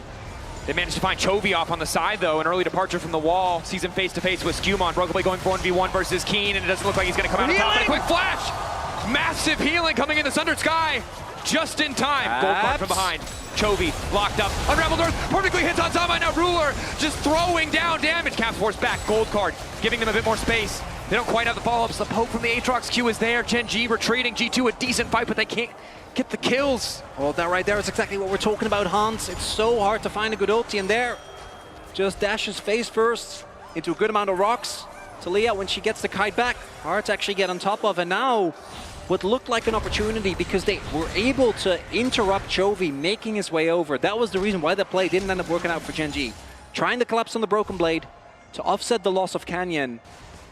Instead, Broken Blade gets the heal up, but because of the quick retreat, and again, trying to hard force into both a Talia and a Poppy, it's just a nightmare, and the Dragon gonna go over, not gonna be found, but with those kills and that shutdown, 2-0, G2 keep the gold close. 2 Dragons to 2. Duro goes in. He'll be able to just immediately walk away. He has forced to use the heal. No, he just cleansed his spell book. Yeah. Also has McKills, in case Ruler gets in trouble. I respect anyone who brings cleanse to Summoner's spellbook. That's good. You got Steadfast Presence. Yen finds Skumon, both of them I think just looking for a stack. The turret goes down. Gen.G keeping pressure mid. Hans is pushing though, and he goes unanswered for now. Giving him additional vision, knows that people are on the way. Now retreating. That's the ulti from Caps, but he sees an angle. He sees 2 members descending upon Han Sama, so he knows he has an angle to make a play bot. Doro ready with the ulti, but it doesn't connect. Now it's Doro who might be caught out, but Caps takes a lot of damage in the meantime. Doro just going to retreat. Wall goes down, isolating Lebrov, and he's going to try to walk this one off. This is just Doro and Brav looking at one another. I can't kill you. You can't kill me. Let's just leave. How did you? It's a fairly peaceful ending, yeah. On. Count 3, we both put him down. And I gotta say, like, G2 at least consistently finding these avenues of attack to try and get some gold back in their favor. But I think the thing that's gonna break this wide open is the Baron. They've been avoiding fights, been trying to find picks on their terms. So looking at the spikes, 2 items done for everyone. On the Rift, supports being an exception, of course. Caps just now finishing his third, 10 stacks on the Rod of Ages. Also has his rapid fire done. I think that they're really going to be playing aggressively, trying to find a pick off of a gold card. Chovy really only sitting on, again, a very supportive build. And normally, Chovy does this because he knows that with the CSing and with the laning phase, the macro of Gen.G is ahead. Against the TF, you're never really going to be, and particularly in this game, as the Dragon, there's so much Baron, or Baron, so much Baron damage on G2. With Han Sama in particular, I don't know about walking into a choke point though. I don't think either team can get away with that. Bot wave unattended, Keen pushing it out and moving up. G2 sticking around is likely to cost them gold, but they're determined to group and force something. Caps immediately moves out to a side lane. 3rd item completed for Ruler. What a reminder, that's big into Aatrox and Mundo. The armor pen wasn't enough, the healing reduction on top of it. His cleanse nice ready, there. Summoner's ready. That one has not spotted a ton of vision available here. And again, G2, they're going to be looking. If anyone shows just slightly out of position on any of these wards, they can pull the trigger with Caps. Han Sama, as long as he keeps in mind that Talia and Poppy can beat her in a moment's notice. And G2 keeping a very tight leash on the vision surrounding this Baron. No team has soul points, so if either team commits too closely towards the bot side of the map, tries to set up for Dragon just with a little bit too many people, collapse on Baron can be very, very swift here. Broken Blade matching Keen thus far. Caps immediately going bot lane. Keen, the member who doesn't have that extra lockup, doesn't have the extra cleanse, and he's going to get taken down. But Gen.G immediately pulled the trigger in the meantime. It's eyes in the mid lane as Ruler will find Skumon. Jungler deleted in exchange for top laner, and Gen.G with access to the objective. Might start it. We'll see if Caps is able to bring out his smite. Try and match, obviously. Gonna be tough. TP comes in. Gen.G, they're taking a risk here, but they do have the Poppy. Duro trying to get out of vision, I think, but he will be spotted. They don't have that much damage. Solar Flare manages to connect. No immediate follow-up. Chovy for now uncontested. Flash from Lebrov keeps him safe. Broken Blade in the pit. Han Sama and Caps on the side. Chovy focused on the objective. The Baron, the Swites are bad, but they managed to get it in the end. Canyon takes the objective. Broken Blade free firing. Caps still standing. Duro down. Broken Blade still going. Flashing out. Caps can't go toe-to-toe with Canyon, but the gold card might be able to buy him a bit of a second, a bit more time. It's still the Baron down. A triple for Ruler. G2 cannot make it happen. Ruler, I know you love your Quadras, but I don't know about chasing the Aatrox into fog. He's not afraid. He's just going to keep on going. Broken Blade. Mission impossible. They see him. The Emerald dash, but Chovy against the wall. Too fast. One more dash over the wall. Still running. An auto on a minion to buy a bit more health. Infernal Chain. Skumon on the way in. Gen.G. I think he's out Keen. Coming in on an angle. Flick doesn't connect. Not Shock gonna blast die. from Keen. Not gonna die. Whoa! Not even close, baby. We're good at math. Close exchange again. You know that G2, this is the angle. They have an advantage in the fight, even if they are set to lose the objective. So there were 2 smites available here for Gen.G, and even then, look at the burst here going down onto Canyon. If he ends up dying, if that McKills doesn't come through, this entire fight might end up being a complete disaster. Instead, Ruler doesn't actually get taken down, and even if they got Ruler, the fact that Broken Blade doesn't have his ulti to actually get the big resets, and Chovy goes uncontested in this fight, means that the objective doesn't go that way. Baron goes towards Gen.G, the Rebel power play. Not that impressive yet, but it gets them the soul point. And it allows them to fully take control of this map. And as we all know, trying to play a TF from behind is just a miserable experience. Yeah, and we've got Sorelda's now coming in for Keen as well. Armor penetration on both of the major physical damage carries. Death cap for Chovy as Broken well. Blade flick back. He's just going to die in the blink of an eye. A blinking health bar. He'll live. It's close. Not even close. Round 2. That's twice. If he was a cat, he'd be 7 out of 9 lives down at this point. Caps. Flash to the side, gets away from the Impale, but Gen.G looks like they're just going for the throat. They want to end it here. Game 1, G2 managed to find the advantage, managed to find the win. But since then, it's been Gen.G from start to finish. Ruler isolated wall from Canyon to keep him standing. It's Hansama! Chovy's damage. Doing the work, knockup going in from Duro. Lebrov trying to retreat, that's the ulti. Canyon ready to go forward. Chovy just continues to lay down the poke. And Gen.G merciless as they march into the base of G2. And G2, they gave it their all, but even the early leads, not enough as Gen.G marched on the base. Caps behind them. Caps behind, could go golden. Managed to buy the Seekers just in time for the flick back. Skewmon in the midst of the team, Broken Blade standing, but as long as Ruler's alive, that healing reduction is just too much. The front line of G2 slowly being whittled away. Duro taking down the tower, set to fall. Keen jumping in. Finding the kill is Skewmon. There's nothing left. He's taken out. Gen.G send a statement to the rest of MSI. We will not falter. And a slow start from Gen.G, but that counter punch, I think, hurting all the more. Game 2, and the final game in the series. Gen.G really showing through methodical play, right? The things they're known for, the macro, some of the decisions around vision, around objectives, but to me, that third game is the scariest. Canyon on that Lee. That's the type of stuff you have to deal with if you want to beat this team in the best of 5. It's a terrifying team to go toe-to-toe against again. Game 1, you find the win, but you awaken the beast, and they're just so damn good. 2, calm, collected. 4, messy as G2 made it. And 3, an absolute slaughter for G2. They've been in this situation once before in playoffs, play-ins already against PLG. Here they managed to find a game. They have another chance in the lower bracket. We'll find their opponent soon enough. As is the same for Gen.G on the top side. You can see now, winner of AL versus Fly will face off against Gen.G. Loser, I believe, against G2. So perhaps an EU NA matchup. And main takeaways for me, Gen.G, as they have done in the past, slow to start. That first game compared to the other 3, night and day. Really didn't even feel like we were looking at the same team. And then on the flip side, I think for G2, there were still market improvements, right? I think Lebrov in particular, especially early, looked a lot better.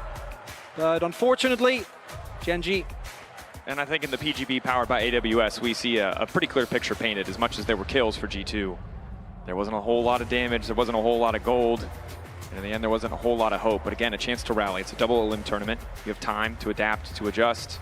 So room to improve. But for Gen.G, despite that first game, I think making good on tournament expectations. Dominant. We saw individual performances. We saw clean macro in moments. I'm just particularly shocked by Ruler, right? All the other performances, I think, are warranted. But Ruler really hasn't had the best year yet. And I think he was, for me, one of the standouts. Him and Duro both, honestly, outside of game, you know, the Canyon game. That's okay. We can leave that one be. We can leave that one be. All right, Lore is standing by with Ruler in the Verizon post-game interview. Take it away. Thank you so much, guys. Ruler, 송기주 가름입니다. 감사합니다. Thank you so much for being with me. Let's talk about game one, night and day with the rest of the series. How much was that you guys getting used to the stage or readjusting to what G2 threw at your face? 우선 가장 먼저 1세트 얘기를 좀 여쭤보고 싶습니다. 아마 이번 경기를 놓고 봤을 때 빛과 어둠이 있다면 어둠 쪽에 좀 해당되는 경기였던 것 같은데 아무래도 무대 적응이라든지 좀 필요했던 것 같으신가요? 확실히 무대 적응이 좀 많이 필요했고요. 저희가 좀 얼어 있기도 했고 뭐 조합상으로도 저희가 초반에 좀 유리하게 굴렸어야 됐는데 계속 좀 톱니바퀴가 좀 잘 안 물렸던 게 좀 가장 컸었던 것 같습니다. We definitely needed some time to get used to the stage, and also we were not fully warmed up. Also, our comp was all about the early game snowball, but I think everything just didn't really work well. Standout performance after that. And you, with the experience you have, you are playing with a support that is really new to the international stage. How much are you helping him? What kind of advice did you give him? 그리고 또 이번에는 좀 비교적 신인이라고 볼 수 있는 듀로 선수, 첫 국제대회 무대를 밟는 듀로 선수와 함께 MSI를 치르고 계신데 경험치가 많은 룰러 선수인 만큼 어떤 식으로 조언을 주고 계신가요? 일단 계속 좀 편한 상태를 계속 유지시켜 주려고 좀 노력하고 있는데 민규 스스로 듀로 선수 스스로 좀 그런 걸 좀 잘 하고 있는 것 같아서 아직은 좀 더 지켜봐야 할 것 같지만 오늘은 그래도 좀 덜 긴장을 덜 하고 좀 신인답지 않게 좀 잘 했던 것 같습니다. I think the most important thing is feeling comfortable and relaxed on stage, so I'm focusing on that.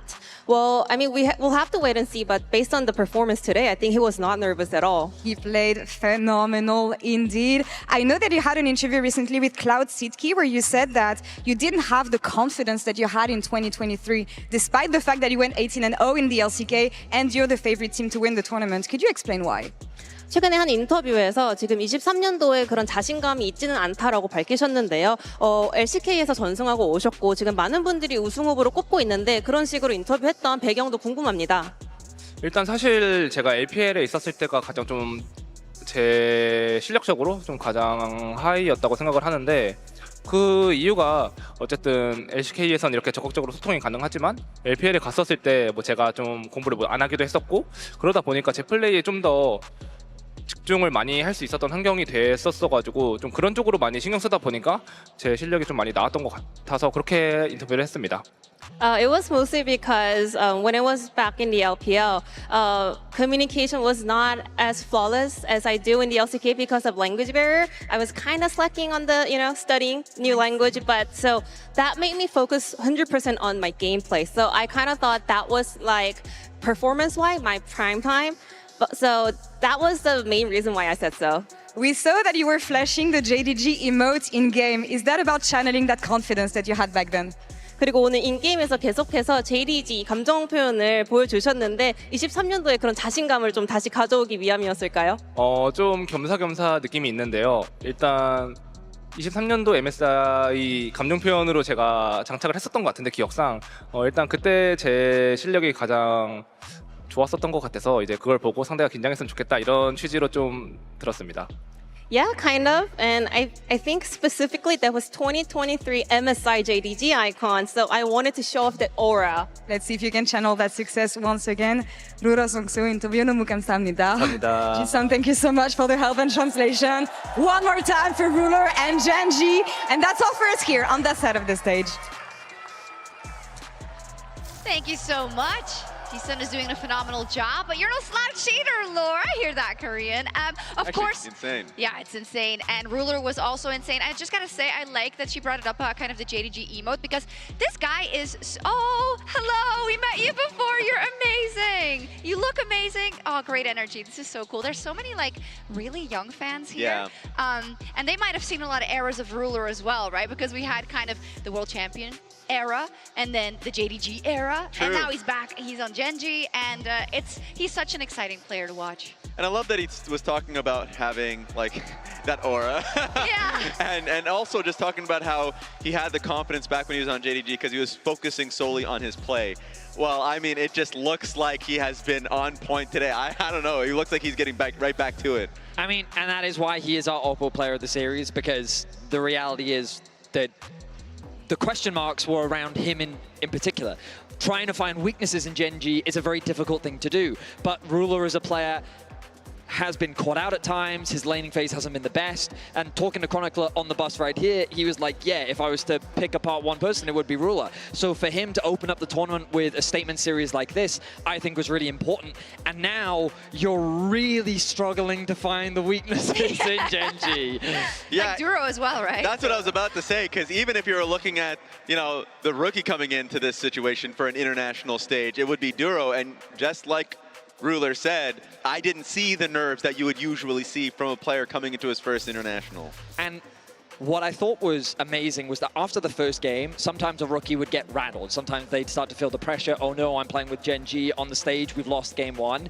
It just made him angrier. Like, as you could see the level of play immediately increasing, and the Gen.G that we know and love came to play and dominated for the rest of the series. Let's see what that means for the bracket. They are really a raid boss there in the top of that bracket, because they stay there. Of course, they'll be playing whoever wins FlyQuest? Oh, yeah, Absolute true. Legend Yeah, and FlyQuest, which, oh, did you just say FlyQuest? Okay. That's tomorrow. Okay. Today it was our turn, Raz. Tomorrow it's yours. No, relax. The LPL okay. first seed, AL, I call them the brain team, the masterclass. Their strategy, their execution is flawless. I'm super excited to see Tarzan back on the international stage. Inspired v Tarzan is going to be a jungle matchup to watch. The brain team, I mean, Fly has Whipple, right? That's true. Hey! Big brain on that one. And then being able to see Shanks on the international stage for the first time, being able to follow his career, that one's great. Flandre having his heartfelt post. There's a lot of things from anyone's Legend side that they're really excited to be on the stage. Do you feel conflicted? Old LPL caster? There's a lot of players that you love. A little bit, but I still need FlyQuest to win. I still need it. I was looking at the upper bracket so much. What's the situation for G2 in the lower bracket? Who would they be playing? The loser of FlyQuest the loser AL? Of FlyQuest AL. Oh! Yep. I'm here to prove a point no matter what, guys. Amazing. Can I get a final word for you then about G2, who were expected to get spanked a little bit here today? I mean, I they will came say, out swinging in I game said one. at the start of the day that anything short of a 3-0 is very much what I expected. So the fact that they got a very convincing game one shows the potential of the roster, which is ultimately what they wanted with this roster change. There's clearly still a long way to go, and they're definitely far from being considered favorites of the tournament, but they need to figure out what went well and use the time that they have, because they got a decent amount of time now to prepare, evolve, and come prepared for the rest of the tournament. Skewmon was right 2 days ago. Feels like they're leveling up. Every series, every game they go through, they're getting better and better. I'm looking forward to the next one, but when they go up against FlyQuest, when? You said when? He said when. No. That's hypothetical, you know? Yeah, and Laura and I will still make our reservations, so all is good. That's it for us for today. Thank you so much for joining this first day of the bracket stage. We'll, of course, be back tomorrow for that matchup of FlyQuest versus Anyone's Legend. Good night.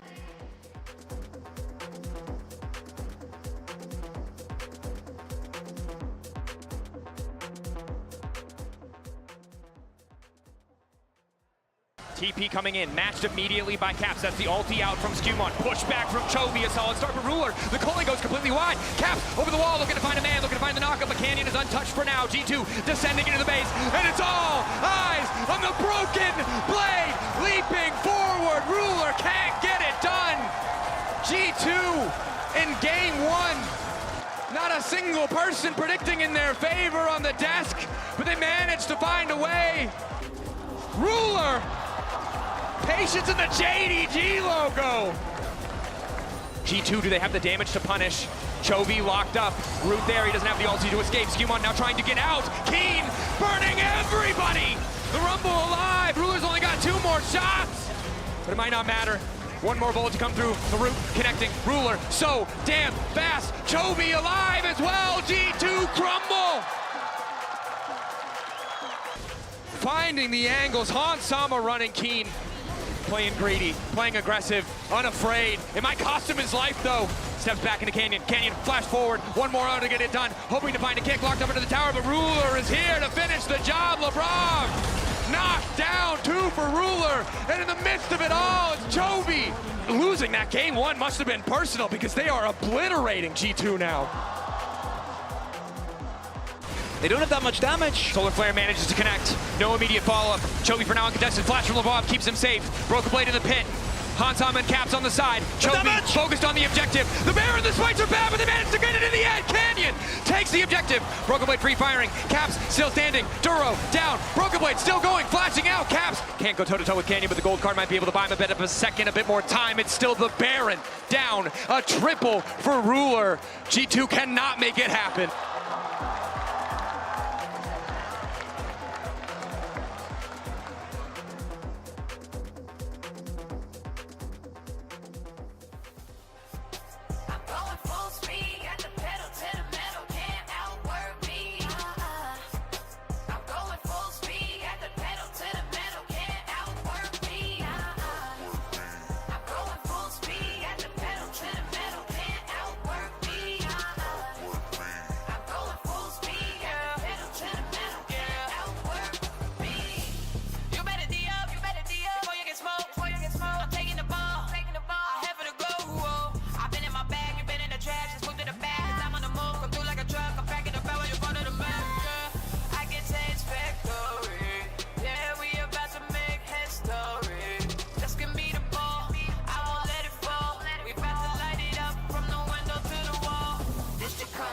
Of all my hard work, them hours in the gym, I'm about to go berserk. Count it down, clock is on, tick, tick, tick, tick, tick, tick, let's get it in.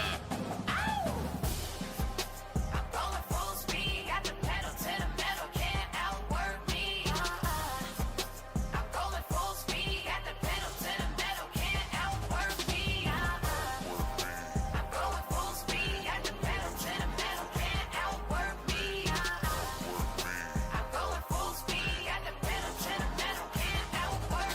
He's a beast, he's a monster, he's a force with the man. I scam